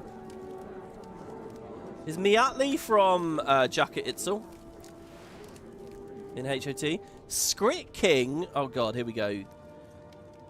The 125th? And then Queen Chikrit the 5th. I believe one of these is from Skritsburg. and one of these is from the place underneath Dry Top. I quite adore the interior of this place. Perhaps Cragrock Palace is due for a renovation. Hey, don't I know you? Me? Oh, I should do the script voice. No, this is my first venture into Tyrian political sphere. My people have long clung to the comfort of Dry Top. Oh, this is one of the Dry Top script. Not the Silver Waste one. Yes, I'm Queen Chickwit V. I took on my mother's crown when she passed. I'm sorry about the late queen. Oh, she was stubborn, died protecting a couple of shiny stones just as the battle against the Mordred began. Ah, the plight of my people. People have died for worse causes. Yes, I suppose. Well, I'm quite curious to see how this little alliance will benefit my Commonwealth. The battle against Mordred left Dry Top in shambles. I'm sorry to hear that. We could use some aid, though it's worth noting that the Zephyrites have been delightful company and more than eager to help us rebuild. With more help, the Skrit Dominion will rise. The Skrit Dominion. Long live the Queen. I'm not sure I really get this. Shouldn't she be dribbling and talking shit and nonsense? Because you need a load of Skrit around for them to be smart enough, right? Or maybe they're sort of in the midst of a soft retcon on that. No talk to Skrit King. Here to accompany Skrit Queen. Oh, whoops, sorry. Okay. I thought they were from distinct places. And I thought we were going to get a little bit of banter about the fact that he's got such a long lineage and she's got such a short one. But, you know. But actually, I'm talking nonsense, though, because she could just be the 5th Chikrit. Meanwhile, he doesn't even have a name. Okay, hello, everybody. Who have we got? Oh, my lord. It's Gix, first of all. Commander. I can't say I was too surprised to learn that you're involved in this whole Astral Ward conundrum. You tend to enjoy a pinch of chaos. Good to see you, at least. Oh, my god, they're doing the orders. Remember in part 1... Did I say this out loud? I can't remember. But in part 1, there was a moment where we were suddenly thinking about the orders, and I was a bit disappointed that the orders weren't in the scene. I can't remember whether I said that out loud or not. I think I talked a bit about the orders. Anyway, here we go. Leader of the Derwent Priory, right here. Hello, Steward. Glad to see the Priory here. Yes, well, you won't be able to keep us away from an event such as this. There seems to be a lot of change swirling interior, and we intend to stay at the front of it. I'm sure you and the Astral Ward have a lot to talk about. Indeed we do. I've already been in contact with an individual named Lahir. A joyous fellow. He's going to give me and my leading archivist a tour of their library soon. Wait, hold on. Nothing's happened to Ogden, right? Ogden didn't die or anything. He's still around. Are we going to get a Lahir-Ogden conversation at some point? That would be so cool. What was the last thing Ogden did in the story, guys?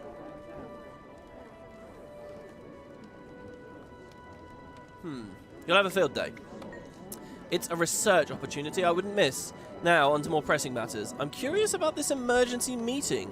All eyes on you, Commander. Well, we'll see how it goes. Again, this is the problem. This character's not being the personal story. If I was playing as a Derwent Priory person... in fact, Ogden might even be in this fucking room. I would assume ArenaNet would have put them next to each other if he was. Yeah, he's not. Hey, you. Long time no see. Oh, it's Jarvi Jorisdod. I feel like, Jarvi could have had a big role in this, given how, like,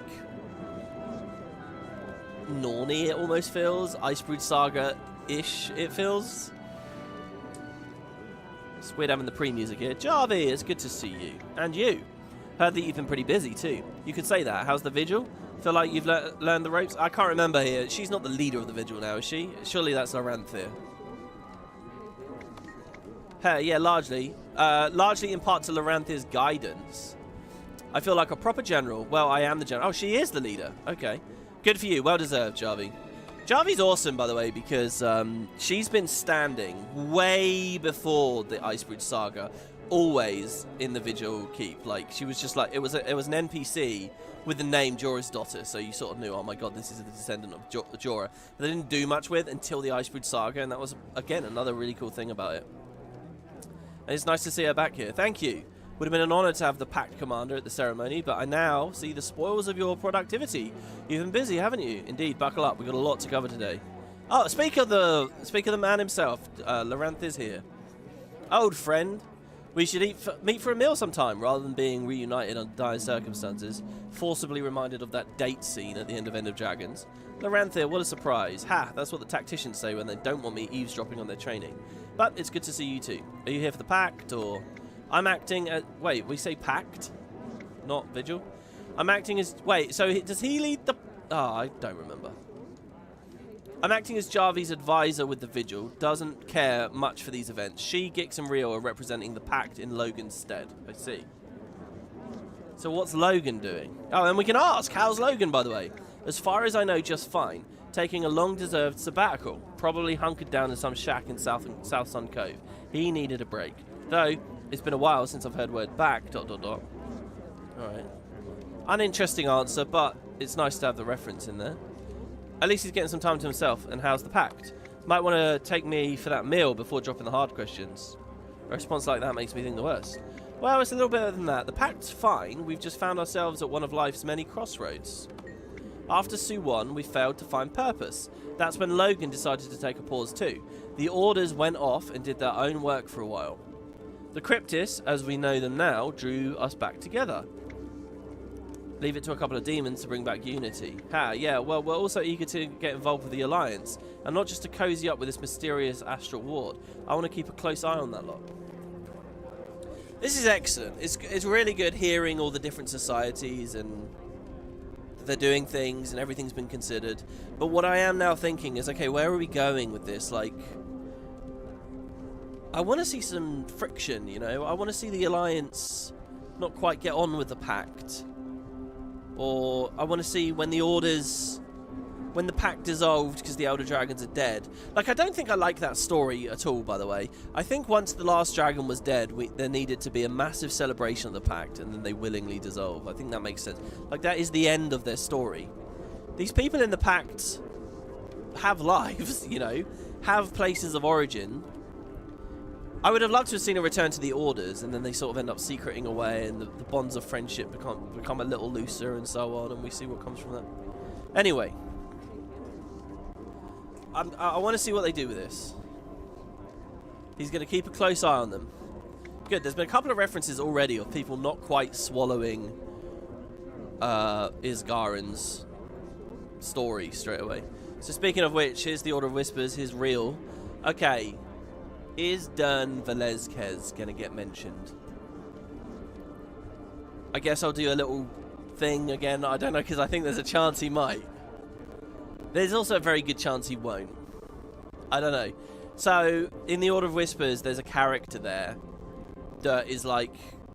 I've done a video on it. There's a Guild Wars 2 mystery video, if you want to look it up, from me, where I talk about him. But basically, he seems to be from a completely different area of the world and have his own agenda to a certain extent. So he's just a mystery. He's a bit of an enigma within the Order of Whispers. And ArenaNet have never done anything with him. He's probably the most fascinating thing about this faction. So, at this point, Commander, I have words for you. Oh yeah, what kind of words? Yeah, you knew that there was a more covert organization than my own, and you didn't tell me. Nice. I didn't think that was my story to tell. I suppose any reveal would have been compromising, but that doesn't mean I don't have a great many questions for this astral ward. A lot of people do. They'll talk to you. I've only spoken to their warden thus far, Frode. He's going to put me in contact with one of their specialists. It won't be an interrogation, I promise, but they owe us some answers. That they do. Like I said, they'll be down for talks. Yeah, Secrets of the Obscure never had a moment where it was like, does the Astral Ward know what the Order of Whispers are up to? Eyes and ears to the conflict at hand.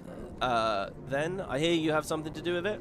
Well, I've been on a diplomacy mission with Kaith and Imperator Malice. Got news to share. Ah, news. If the urgency demonstrated in the invitation is evocative of anything, colour me fascinated. I do wonder if each of these characters had a slight tweak based on what your order was.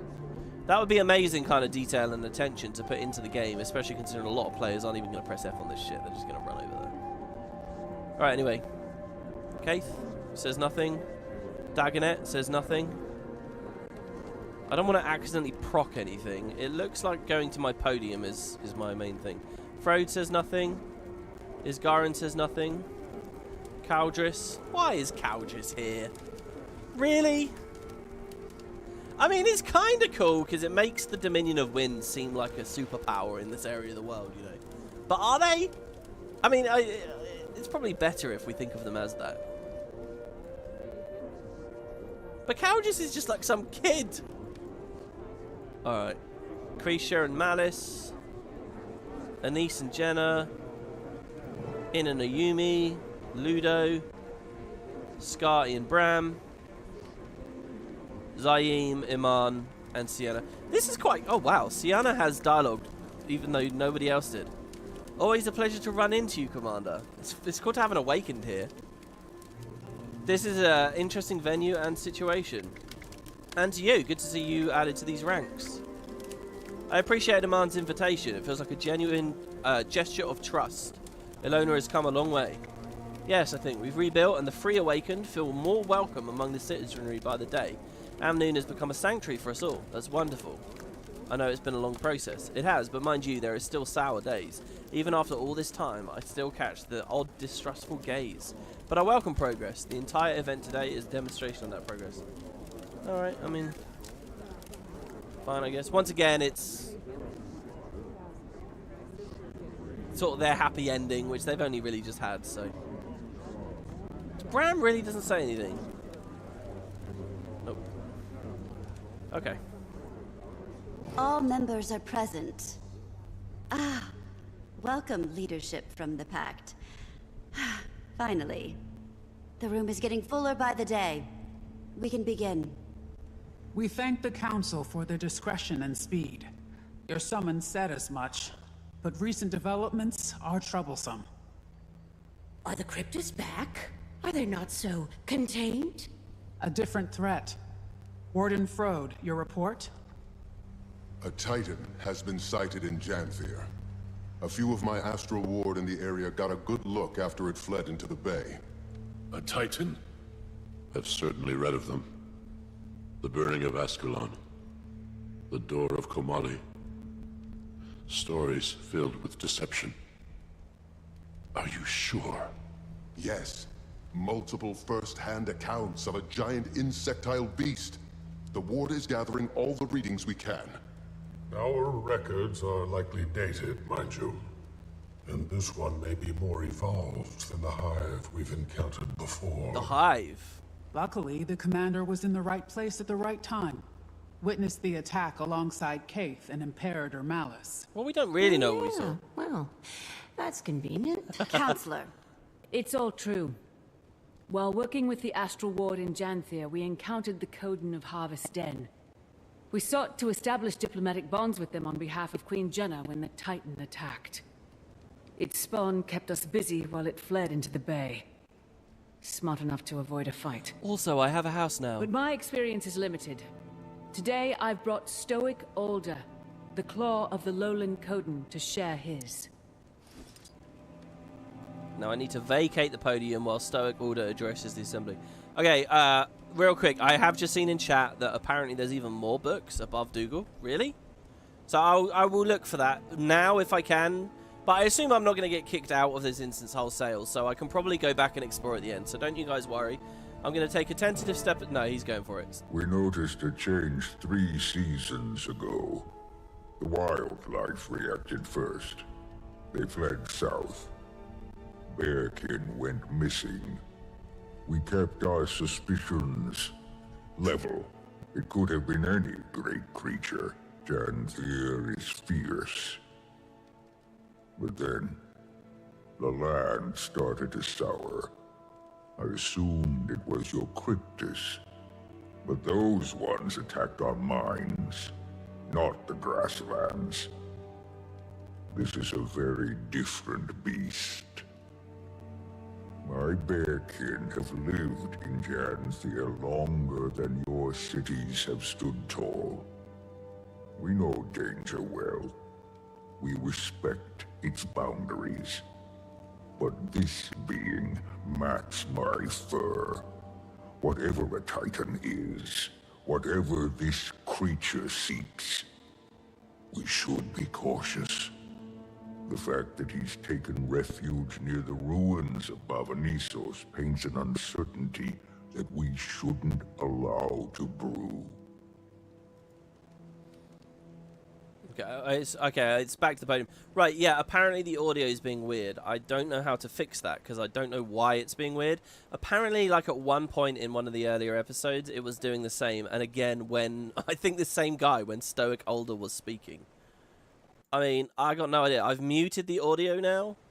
and unmuted it. Apparently it got bad and then it fixed itself. And again, it was when he was speaking before. I have no idea why OBS would struggle with one random bass. I mean, it sounds fine on my end, by the way. I'm not hearing any weird audio. If anyone can confirm if the jiggery audio is fixed, that would be really nice. Because I don't want any cool cutscenes or whatever to have shit audio as they're going on. The Asura took a lot of shit for folks who tried allying with an evil elder dragon. I mean, did they en masse do that? The audio is assaulted from the mist. Yeah, and also I have no idea what you guys are hearing, so I don't know whether it's tolerable or what. It's just the game. Yeah, I don't know. It's something about... Well, hold on, let me refresh. So there, I've turned the Guild Wars off. Feed off, and now back on. Maybe that'll do something? You think it's clipping from his low end? Yeah, but I'm not boosting the low... I'm not... Oh, mind you, hold on. Oh, but this might really fuck it. I think I do actually have a compressor on it. I do. I could turn off the game's compression. It'll be the compressor. Oh, God. Well, look, as long as it's not too major, I'm just going to trust that it will sound fine. Okay. Yeah, I could go read these books now, so I'm going to go do that as well. Let's see, real quick. Yeah, as for whether that really is a Titan, have we miscategorized it? Someone in chat said it doesn't look like a Titan. It does. It's got like that tripedal kind of movement. It's got the general shape. And what you have to understand as well is there is no de facto Titan appearance in Guild Wars 1. You're probably thinking of fiery monsters made of rock or whatever, but those are just the ones that you saw in Hell's Precipice in that one mission. When they split, they divide into loads of different forms. You know, some of them just look like basic imps in that game. There is no like one body shape, there is no one idea, and even in terms of the elements, the Titans that you meet at the Fire Island chain looked like the terrain there. The ones that you meet in the Maguma jungle, in the post-game quests, which you probably aren't thinking about and have forgotten about, they look all grassy and natural looking. They're very different. There's different appearances of Titans, and these ones looked icy that were in the Shiver Peaks. So, I don't know what that means to say it doesn't look like a Titan. What does a Titan look like? To me, the biggest version of the Titan, the unsplit ones, the large ones, it had exactly that shape. It was massive. And it, you know, so to me, they got it close enough. I think it looks like a Titan. As close as that's a thing anyone can say. Alright, there is another book up here. A report on the economy. Our reward for climbing the tower is an economy report. This is funny because in part 1 I came up here thinking this was utterly useless, but no, it's now rewarded me. Okay, with the formation of the Alliance, the world's economy is doing quite a bit better than it has in recent years, despite the continued crises that we face. The various rebuilding efforts are strong, and charitable organisations are seeing continued support from all strata of society. There have been a few issues with integrating Janthir into global trade networks, as some citizens of New Kaineng are so ridiculously wealthy compared to the average Crichton that it has led to a surge of so-called tourist pricing. For example, we interviewed on an awakened merchant on the streets of Amnoon who claimed they were just back from Arborstone. However, reports from Arborstone claimed that the same merchant disappeared months ago. Either way, we noticed that they were selling Joko statues at 10 times the normal cost. When we inquired about the price increase, they refused to give us a straight answer about the price for their recent travel history. Hold on. Hold on. This is getting a bit weird now.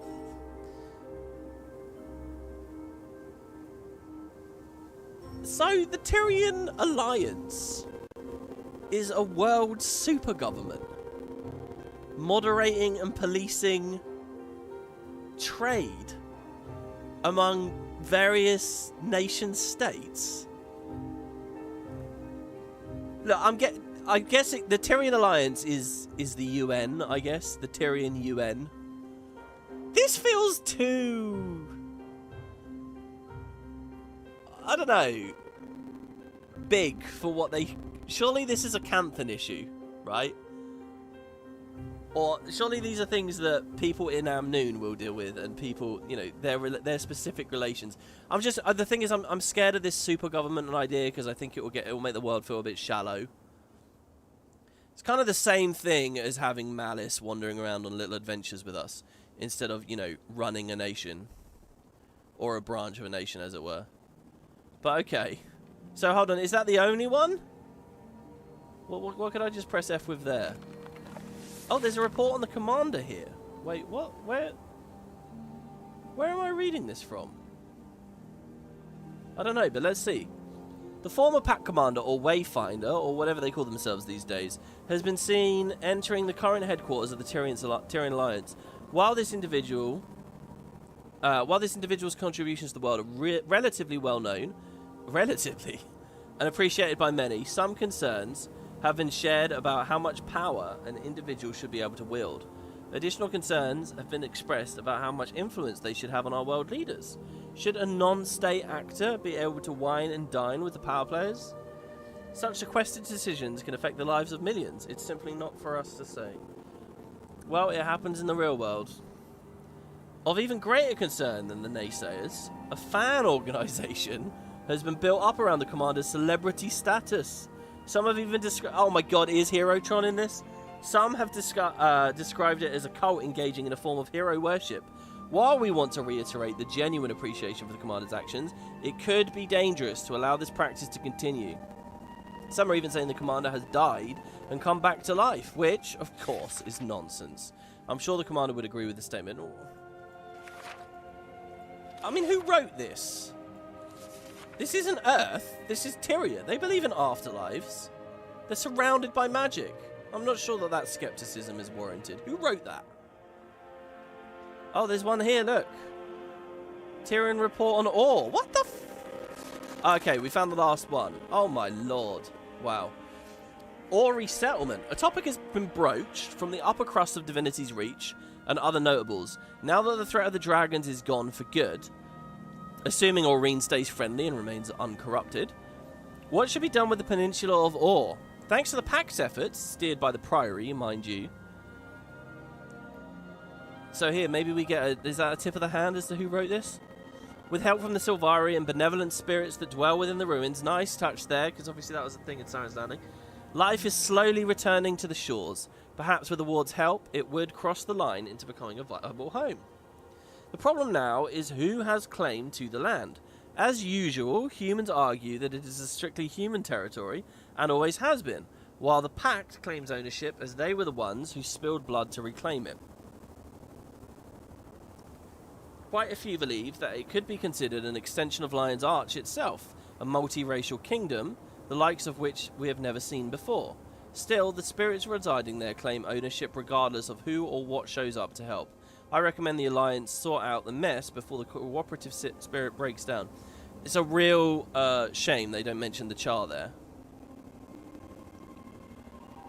Like, let's not forget, the place got blown up, and why are there no living humans there? Is it Zaitan? I mean, ultimately it would have been, but the reality is they got nuked in lieu of an invasion at the hands of the Char. Yeah, they kind of nuked themselves, right? But Vizier Kilbron was a rogue agent, so whatever. But look, the Char were invading. I mean, maybe they have no ambitions, let's be real, but at this point. It was the Flame Legion that were pushing for that, and they're under Ephraim now. Really is ancient history. But anyway, really cool. I like it. This is excellent. I love seeing it. They're really talking about all this stuff. Okay. And by dinging the achievement, we know we got them all. Also, I was wondering as we were reading that the whole time whether the Coden would be mentioned there. Alright, sorry guys. I had a brief interlude there. Sorry, that was our break in the middle of the play. Okay, yeah. What were we talking about? Titans. How many are there? One, you say. Who do I think deserves ore?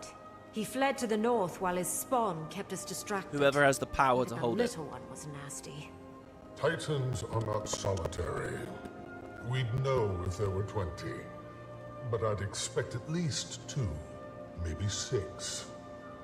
And I don't count their spawn. What does the Astral Ward advise? This feels like the definition of your expertise. I'd like to hear that too. The Astral Ward should offer the Scepter of Ore. Lady Livia, do I want to know what happened to the poor guards stationed at the door? I haven't protected that thing for a century and a half for it to collect dust and foul memories. Lost to time, I thought. You have the scepter? Yeah, didn't she say she got rid of it? Oh, right, yeah, she did. We learned that. Surrendered it not long ago. Safer in my reserves than a velvet crypt beneath divinity's reach. You know it's a good idea, Iskarin. I don't know this legend. What is this Scepter of Ore? A weapon? Oh my god, is this real life? This is amazing. Cast from raw magic by the seer. Hey, he said it out loud. It was made to control beasts from the mists. Ooh. A solution perfectly sculpted to our problem. The answer is dropped into our laps. The scepter should remain dormant. And why's that, Your Majesty? Pick a legend. That is a history caked in blood. All of its wielders have met some ill-carved fate. Besides myself, of course. And she looks great. Until we know what we're dealing with, I'd sooner pick up a sword again Holy than leave our shit, fate what to if the our witch is Livia? mysticism. Stubborn as Linus. Your mother would be horrified. Enough. Wait, who's Are you Linus? walking on coals? Is Linus the dad? Queen Jenna, if you don't see this as feasible, what do you propose? Good, Creature. The scepter is an extreme solution to a fresh problem. We should send the commander back to Janthir to learn more. I like that phraseology. I agree with the Queen. We don't know nearly enough about the threat at hand, or how useful the scepter would be here. Well, I think we should get it over with and just try the damn thing. What are we risking here? This creature is closer I think the to my Sylvari should be borders saying than that, not the yours. Asura. And Stoic Alders Coden are even closer. Harming our people is the risk. Letting this thing roam about is just as dangerous to them. Perhaps. But the scepter could do much worse. We are simply at an impasse. No, then we're not. what do we do? We vote on it. Do I get a vote? It's a sound motion. We did form the Alliance for a reason. Someone will be disappointed with the decision. Or dead. Ideally, these Titans, and not us. The Queen is right. I don't think everyone is going to agree. And so we vote. Take some time to think. When everyone is prepared to make their decisions and has returned to their places, we'll begin. Holy shit, what a scene! I can't believe it. We're having a vote over whether to use the Scepter of Ore against the Titans. With Livia here in the room. If Livia is the witch from the trailer, like that's her true form, not glamoured or whatever, holy shit. I doubt it's going to be that.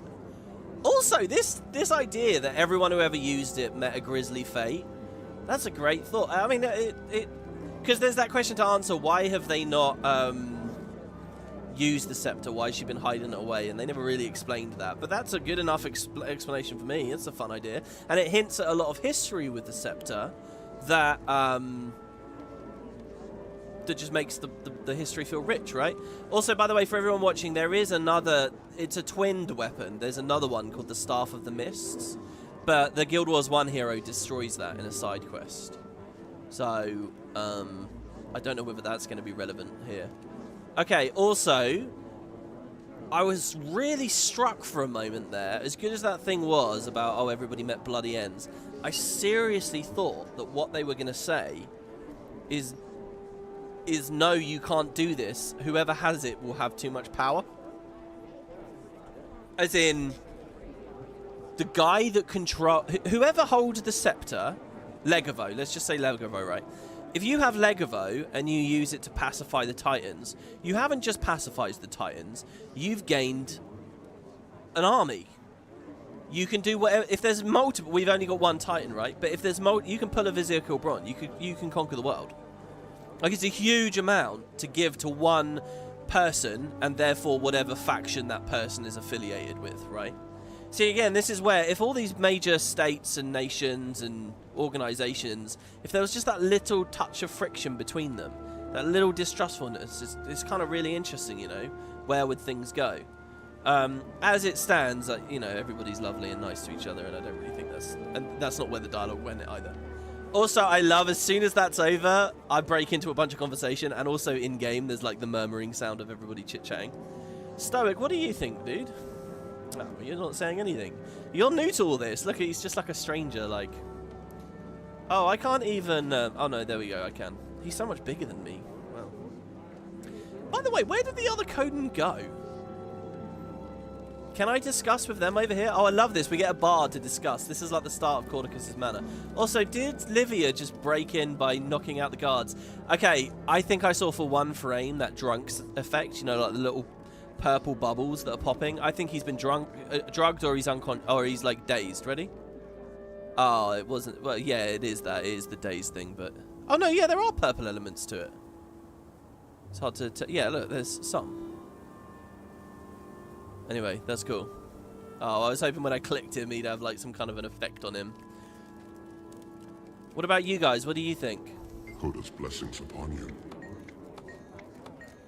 This is still fascinating as well. What are they setting up there with that? Okay, my concern is that I only get to speak to X number of people, not everyone. Also, why is Livia... Livia, I guess, will not progress the bar. She's immediately speaking with humans. Wayfinder, having fun? Can you tell me more about the scepter? What do you want to know? Why is the scepter so dangerous to use, according to you? The seers it's voiced. Are frustrating collaborators, not overly fond of sharing. You saw how specific and arcane the Shining Blade was. Oh, great, yeah. Legavo is similarly complex. Another seer artifact that fell into human hands. It tests the will of its user, judges their intent. If the user is found wanting, well, those names have long been lost to time and memory. It tests the will of its user. Interesting. I love that they referenced the Shining Blade. I didn't think of it because it's Season 3 lore, which I tend to not think about, you know. Basically, the newer the story is, the shitter I am at retaining it. And the more impressed I am, obviously, when it's... That also is all cohesive and stuff, too. Okay,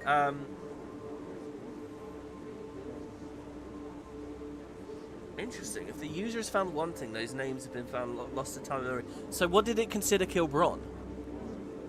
Kilbron was able to use the scepter. He used it for ill will, but it accepted him. So what the fuck does that mean? The scepter is happy to let you slaughter a bunch of people at the times, or Masat? Oh, that's kind of good, actually. Remember, the Seers and the Masat were at war. They hated each other. So if the Seers make this artifact, and one day a human, Vizier Kilbron, picks up and says, I want to use you to kill a bunch of Masat, the Scepter of War is probably going to say, yeah, fine, fuck it, let's do it. Because it's a Seer artifact. I love that idea. I don't know whether they'll go that far to clarify that. How are you able to wield it? Yeah, you got it in the Eye of the North cutscene. At the end of Eye of the North, the last moment. And ArenaNet have never explained. When was that? This was 2008, guys. In 2008, we beat Eye of the North in the last moment. Like, they introduced the Sylvari to you, Primordus opening his eye. Livia grabs the Scepter of Ore. Where are you going with this, ArenaNet? Teach me. 2012, many years later, comes around. They did nothing with it. There was one hint at POI in OR. Then they seemed to just forget about everything Guild Wars 1 related for a good long while.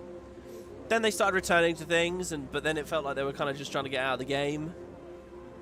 Now here we are. Why have you got this? What have you been? Teach me. Isn't it obvious? It saw my intent to bring the White Mantle and their Mursat overlords to ruin for their abuse of the Bloodstones. Okay, I mean, hell yeah. The sacrifices, King Jaden's death. Ignore me.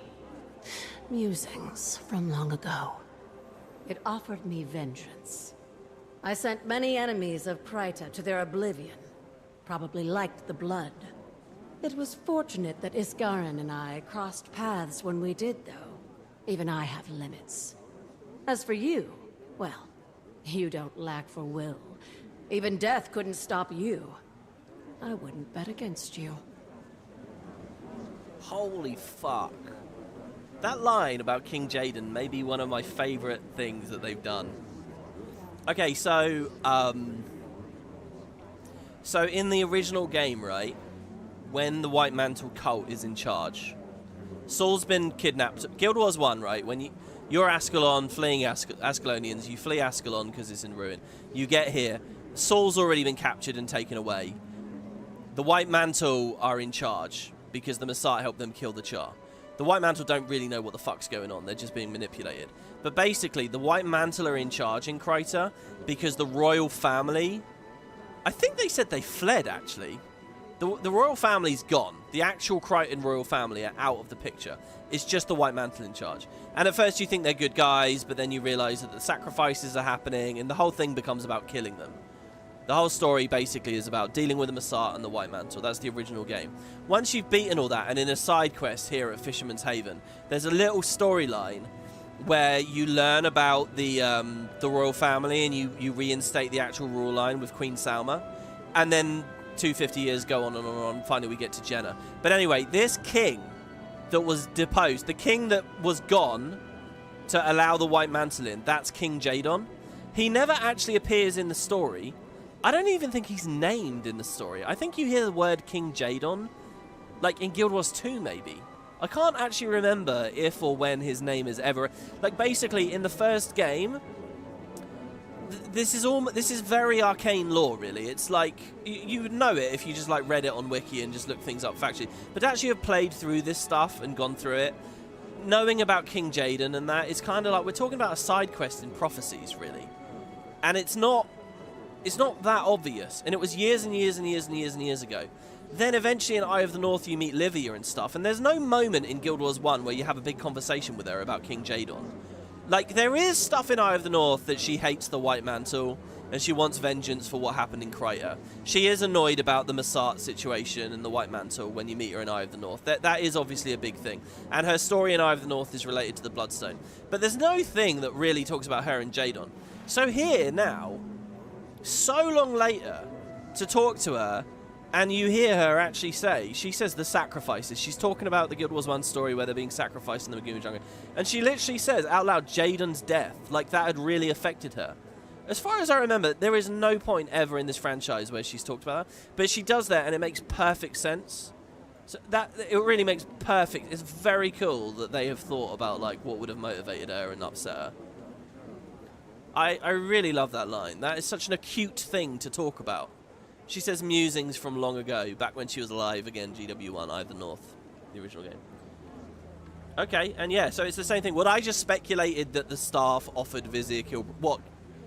The staff collaborated with Kilbron in the destruction of the Massart, just as it's collaborated with her.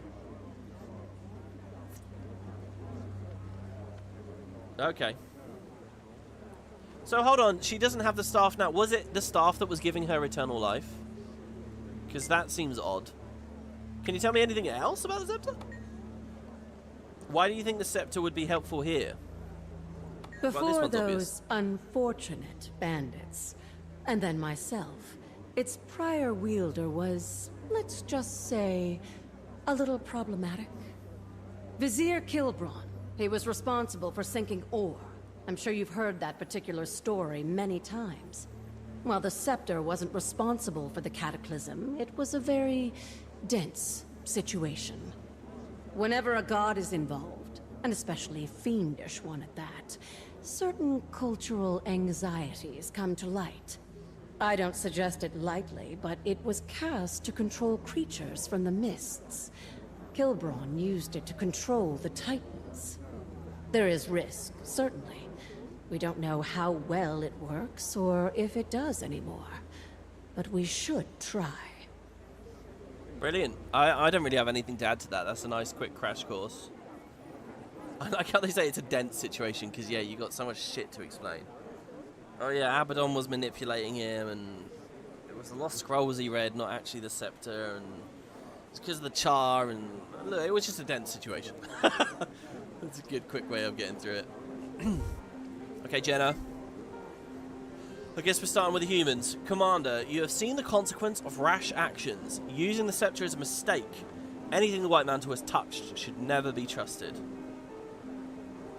Yeah, well, the Shining Blade touched it too. Lots of people have fucking touched it.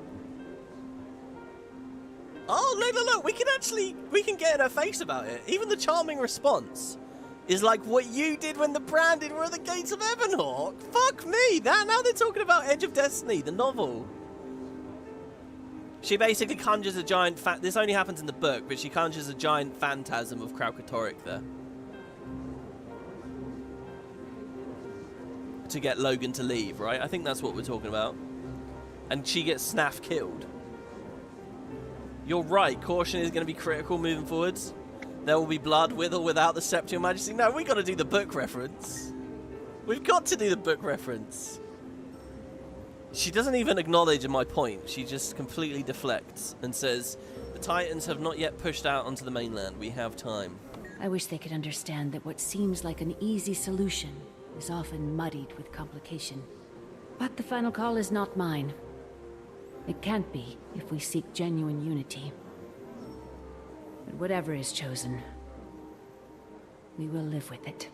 See, this already, it's like, look, if she truly believes we shouldn't use this scepter, and it is her nation under threat, no one else's, I think she should be furious, and immediately the purpose of this alliance, and like why people should consent to even being in it, should be under scrutiny.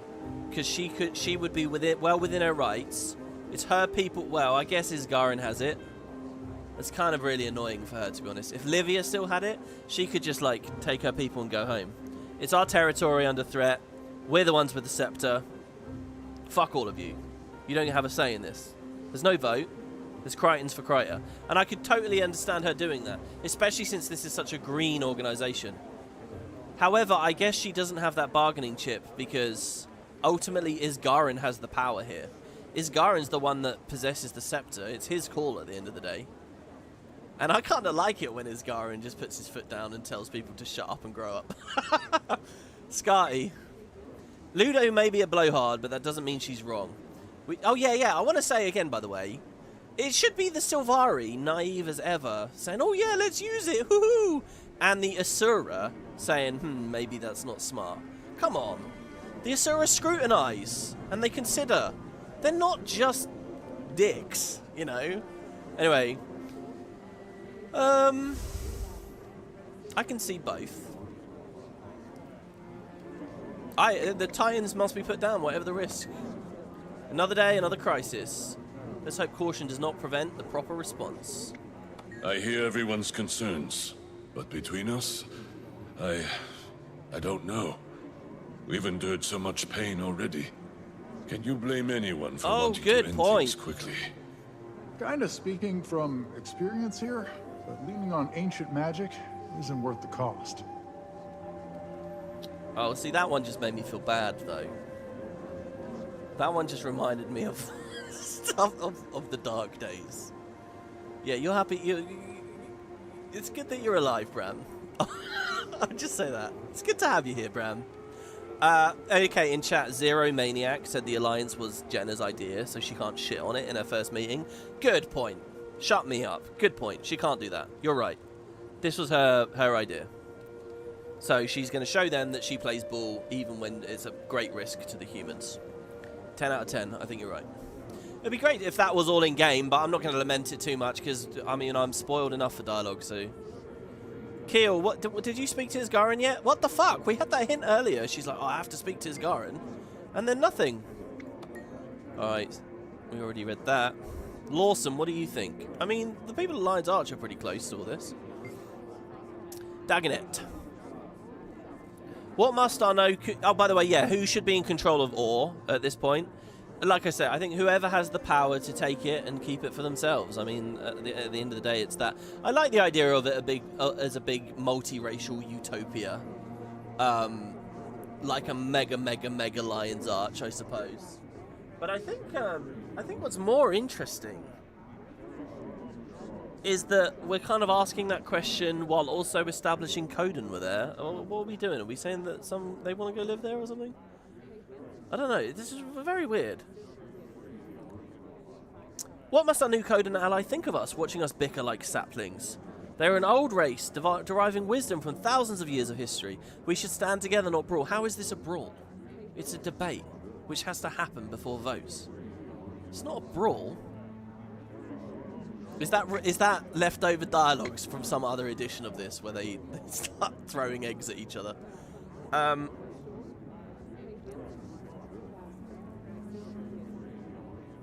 Yeah, firstborn, the Lowland Coden also understands strength and when to use it. Wisdom to tell them to be cautious. We shouldn't risk anything. Life is risk, bro. Don't say that. Alright, I'm doing ferocious. Oh no, let's do the top one. Firstborn, we cannot leave our ally to wither on the vine. I must stand by my decision, Commander. Think on yours. I don't know, Commander. I'm prone to agree with the Queen's hesitation. We know so little. Or could be Lions Arch 2.0. Do you mean 5.0? Dragons, rogue gods, plagues, a lich. Why not the Return of the Titans? Who's this coming from? Iman, really?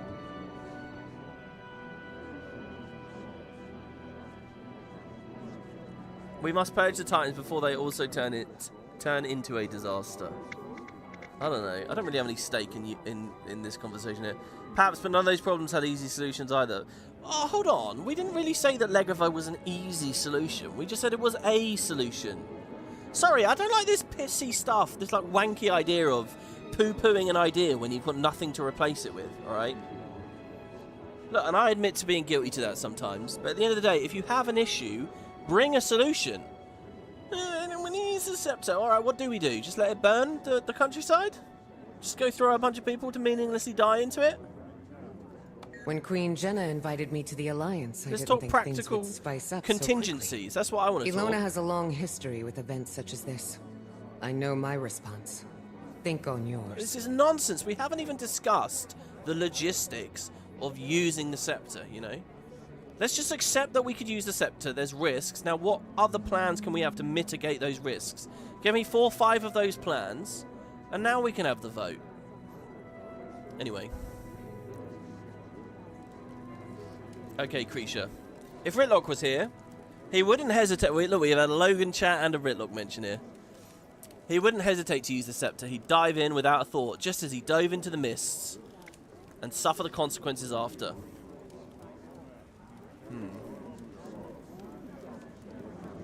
Unlike that time, the scepter is not in the hands of a mad god. Okay, actually, they've lost me this time. What is this a reference to? The scepter is not in the hands of... Sahothin. Balthazar had Sahothin. Okay, they haven't lost me. Yeah. Okay. Well, but Ritlock didn't know that when he jumped in. He just happened upon that. He jumped in because he was trying to deal with the faux fire issue. He didn't know that Balthazar would end up collecting the fucking thing. And we only saw that event in about 30 seconds of cutscene. Anyway, I'm going to say he wouldn't hesitate to save lives. I've made my decision, Commander. Lot to consider, but I think I know my stance. We'll see how this resolves. I mean, okay, so, like, just speaking out of the game for a second, this can only be that we resolve to use it, right? Because otherwise it's a bit of a nothing burger, isn't it? Unless we resolve not to use it and someone goes rogue. Oh, I wonder. Wouldn't a really cool outcome of the scene be that everyone votes one way and Isgarin says, no, we're doing it my way?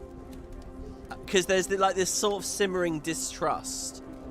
And they sort of question whether they really like the Astral Ward. If he did that, that would put us into a very interesting, like, story of a kind of an us versus them thing that might become something interesting. I don't know. Anyway. Councillor Ludo. Fools? Surrounded by fools. Magic, like anything, is a tool. We would not misuse the scepter. No, I agree. Look, this isn't the One Ring. We're alright. Oh my god, guys. We're at Rivendell. This is it. Look, there's Mary. There's Pippin. Hiding off in the back.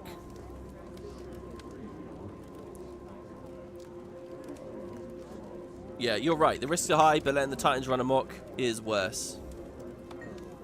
Fools!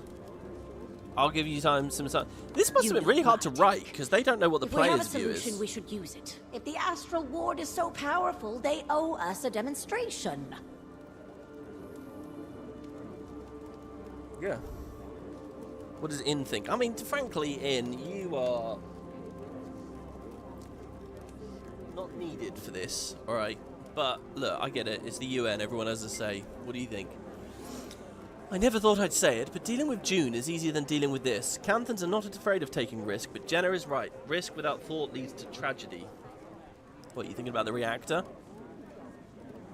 Yeah, Empress, you use dragon magic to help your people. Is this so different? Cantha has had enough tragedy, Commander. I know what I have to do. You're still using dragon magic. Hold on, right?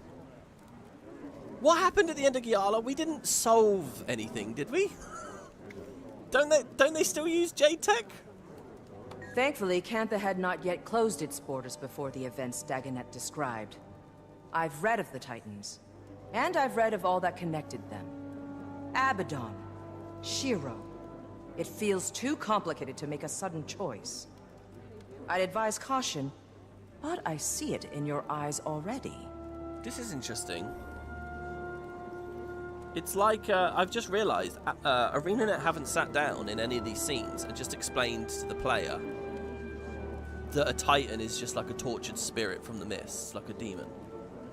They haven't done that, which makes me think ArenaNet... But now they've said this, that they're connected to Abaddon and Shiro.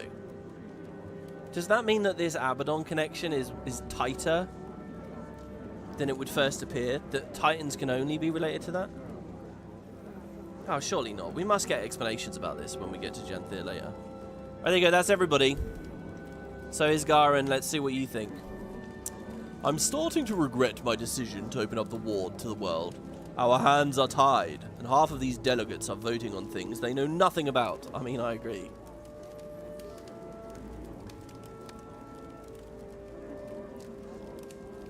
Being part of the world is accepting that you cannot stand alone.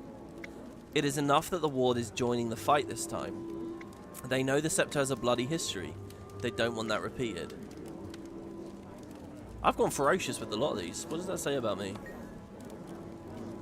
We have things far worse than the Scepter locked away.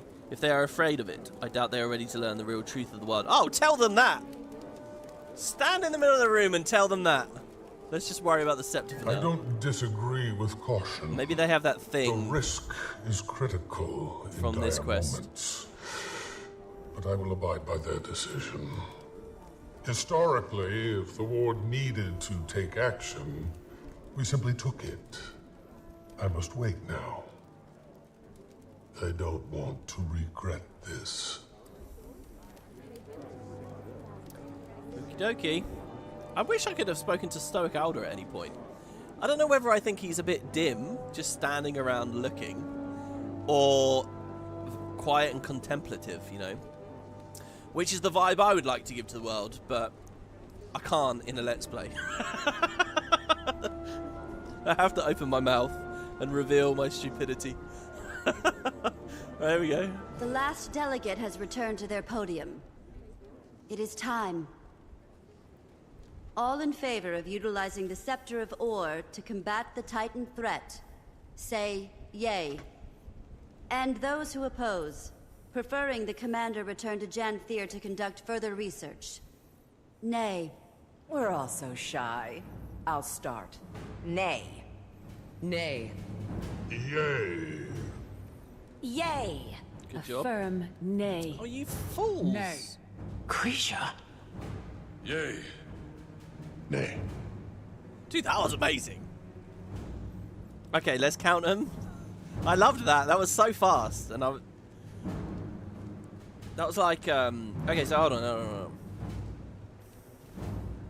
In said nay. Because she regrets, you know, the explosion of the reactor and all that, I suppose. Iman said nay because they equate dangerous magic with ancient magic, and that's of Joko's ilk or something, I guess. Isgaran says yay for obvious reasons. He's sane. Ludo says yay for obvious reasons. She's sane. As are all the Asura. Jenna says nay. Because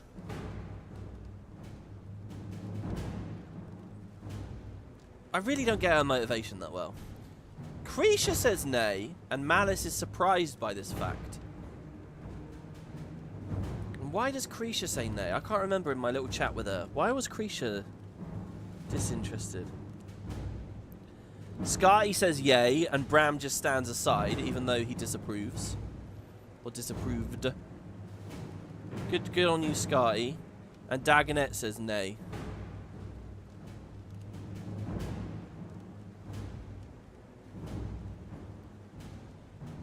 So, I don't know. I get to vote? Yeah, let's use the scepter. We can't afford... There is no plan!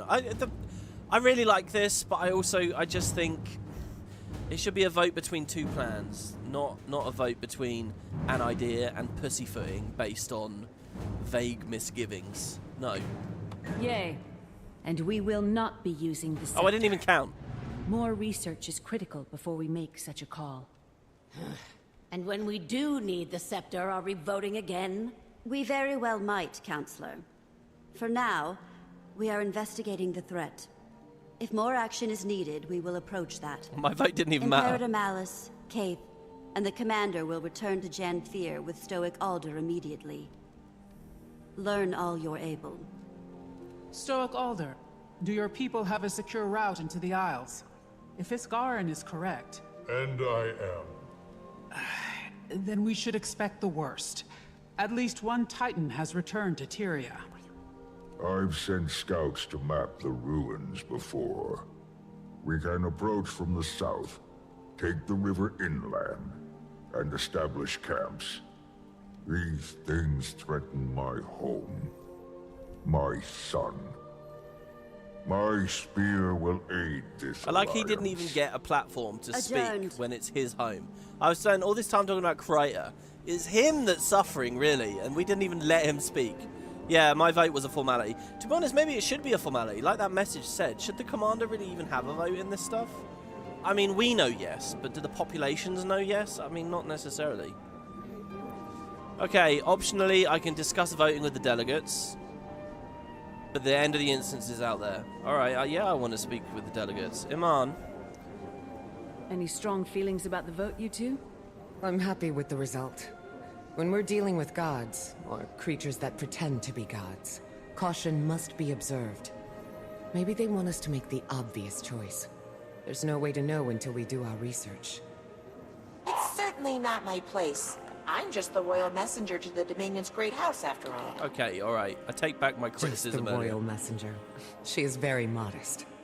But I can see both sides. I see the want to dissolve the problem swiftly, and I also see the need to be patient. Politics can be very delicate indeed. And knowing the song behind your opposition's march is critical in informing your own. Sure don't envy you two. I just hope this gets cleaned up before anyone else gets hurt. It's alright, it's far away. These are distant problems. You don't have to worry about them. Imperator, I would watch your tone. Anyone but me might disapprove. My tone? My tone is fine. It's your logic that isn't. This is a Titan we're dealing with. What they did to our people... Awful. And the things they made us do were worse. But that doesn't mean we should turn to some cursed wand. I hear your opinion, I agree. But you're Ash. Collecting data and understanding every corner is how you rose to Imperator. So, are you level-headed enough to return to the field? Yes. Are you sure? Yes. This is horseshit! That doesn't mean level-headed. It means inaction. It means twiddling your thumb while Rome burns. Also, yeah, we did give him a podium. You're right. He just didn't make a very impassioned plea about his struggles. Jesus Christ. Here's what this scene is. Oh no, something really bad's gonna happen. Here's a potential solution. Should we use it? Nah. Yeah, alright, that's it. Ludo, looking out the window mournfully. Looking at the waterfall. I'll look with you two. Hold on, pull up a chair. Oh, I can't get on my chair. Foolish. What a silly decision. One more bad report for the Arcane Council. I'll be fine. just fuming. Move along. I mean, I don't know why she's so angry. I'm angry as a law nerd. Well, no, I'm not really. I'm angry that I think they've been fools. I guess that's the Asura way. Eh? Well, I can't argue with the majority. Their suspicions must be warranted. I just don't want more destruction. Neither do I, brother. Do you know what? You know how my vote didn't count? Alright. A weird bit of, a thing I think would have been really good in the writing of this scene. So, the way that the numbers worked out there was my vote didn't count. I think it would have been really, really, really cool if they had written it that Isgarin was going to vote last, and then it turned out his vote didn't count anyway. That way, after it's over, everyone can be like, oh, well, how was he going to vote? Because he can abstain, basically, so it doesn't matter.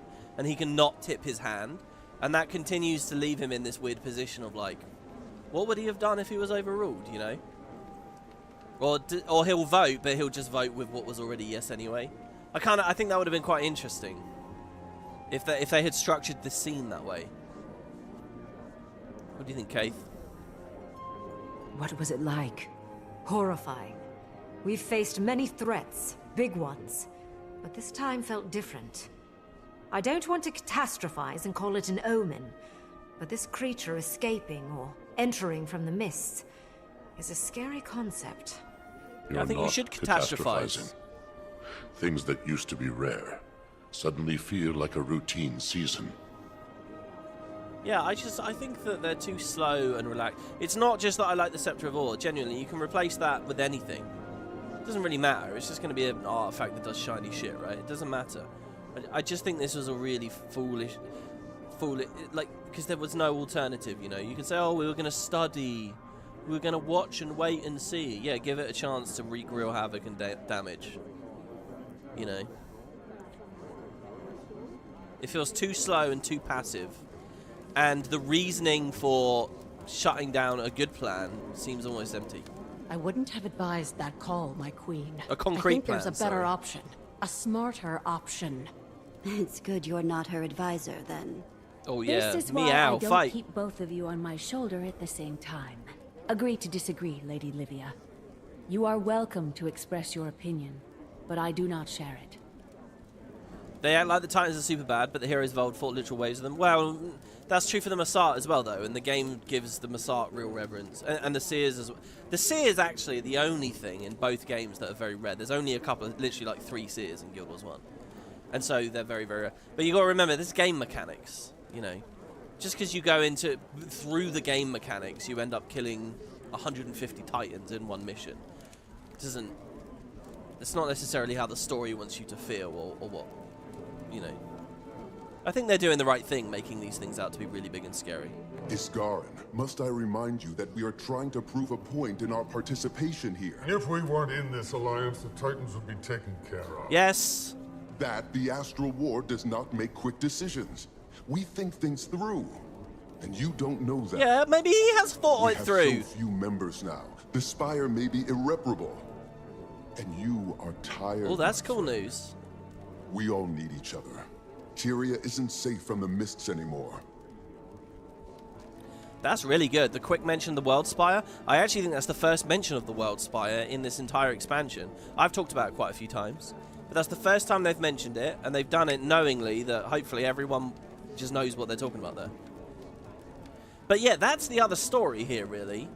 Use the Scepter to deal with this Titan threat, but in reality, this doesn't matter. That's just putting a bandage on a much more serious issue, right? We can't just cover it up, but that's dealing with the symptom. The real story right now is fixing the World Spire. And realistically, what should actually be happening is Isgarin saying, yo, you know, I had a protection in place. It broke when Suwon died. We need to fix this thing. Will you help us? And he's not saying that. Now here I think we're getting to the point where, I don't know, maybe it's just because that doesn't service the story to fix the issue so quickly. But then that ties into Waiting Sorrow, right? Wasn't Waiting Sorrow instrumental in building the World Spire? So that's what we're doing. We've got to find Waiting Sorrow. We've got to get it fixed. Isgarin said nothing of that. Okay, what do you guys think of all that? They're not saying anything. But really nice touch. This kind of feels like they built this scene and then they thought, you know what, it'd be cool to put the Order NPCs in. So they dropped them in and gave them something to say. Nice. That was quite the affair. I don't envy your status, Wayfinder. My mate was the Globetrotter. I prefer the personal politics of the village council. The Isles should make us nervous. Yeah, it's very calm and they're Lowlands just chatting. are familiar, but we never stay long. If you haven't heard my warnings yet, Starting to get a good idea. remain honest, and we'll wash our paws of this. We meet in Janthir. By that you mean the Delta, right? Not the mainland. I assume. Alright, well there you have it. Whew, that was a good instance. Ultimately, there was very little actually that needed to happen there, but they just did a very big deep dive on a bunch of cool topics, and we had a fun little vote. That was every bit as good as the opening one. I really loved it. Really good. So far, they're continuing to hit highs for me in terms of like reinvesting me in Tyria and reminding me that things matter and all that. Very, very good. Love it. All right, guys. Well, if you want to continue the debate on whether Legavo should be used or not, if I'm being short-sighted, fool, just like Councillor Ludo, who was made to be a bit of an ogre earlier, and now I'm on their side. So does that make me an ogre? I guess we'll see. So thank you very much for watching, guys. This has been a longer episode than I had planned because that instance ended up super, super, super long. So thank you all. I will see you for the next one, where I will have built stuff in my homestead. I will have played with it a bit. I might be broke. I've only got 160 gold. I don't know how far that will stretch. But I'll see what I can build. And yeah, I'll go through your guild invites and stuff. Thank you very much for watching. If you're interested in the expansion, there is a link to buy it in the description below. And I'll see you in the next episode very soon. Oh, and there's a playlist as well if you want to catch all of this in sequence. Cheers, everybody. Thank you to everybody who was here in the live chat. Sorry if I missed any of your messages. And I'll see you for the next one very soon. FF6 tomorrow. Bye-bye, guys.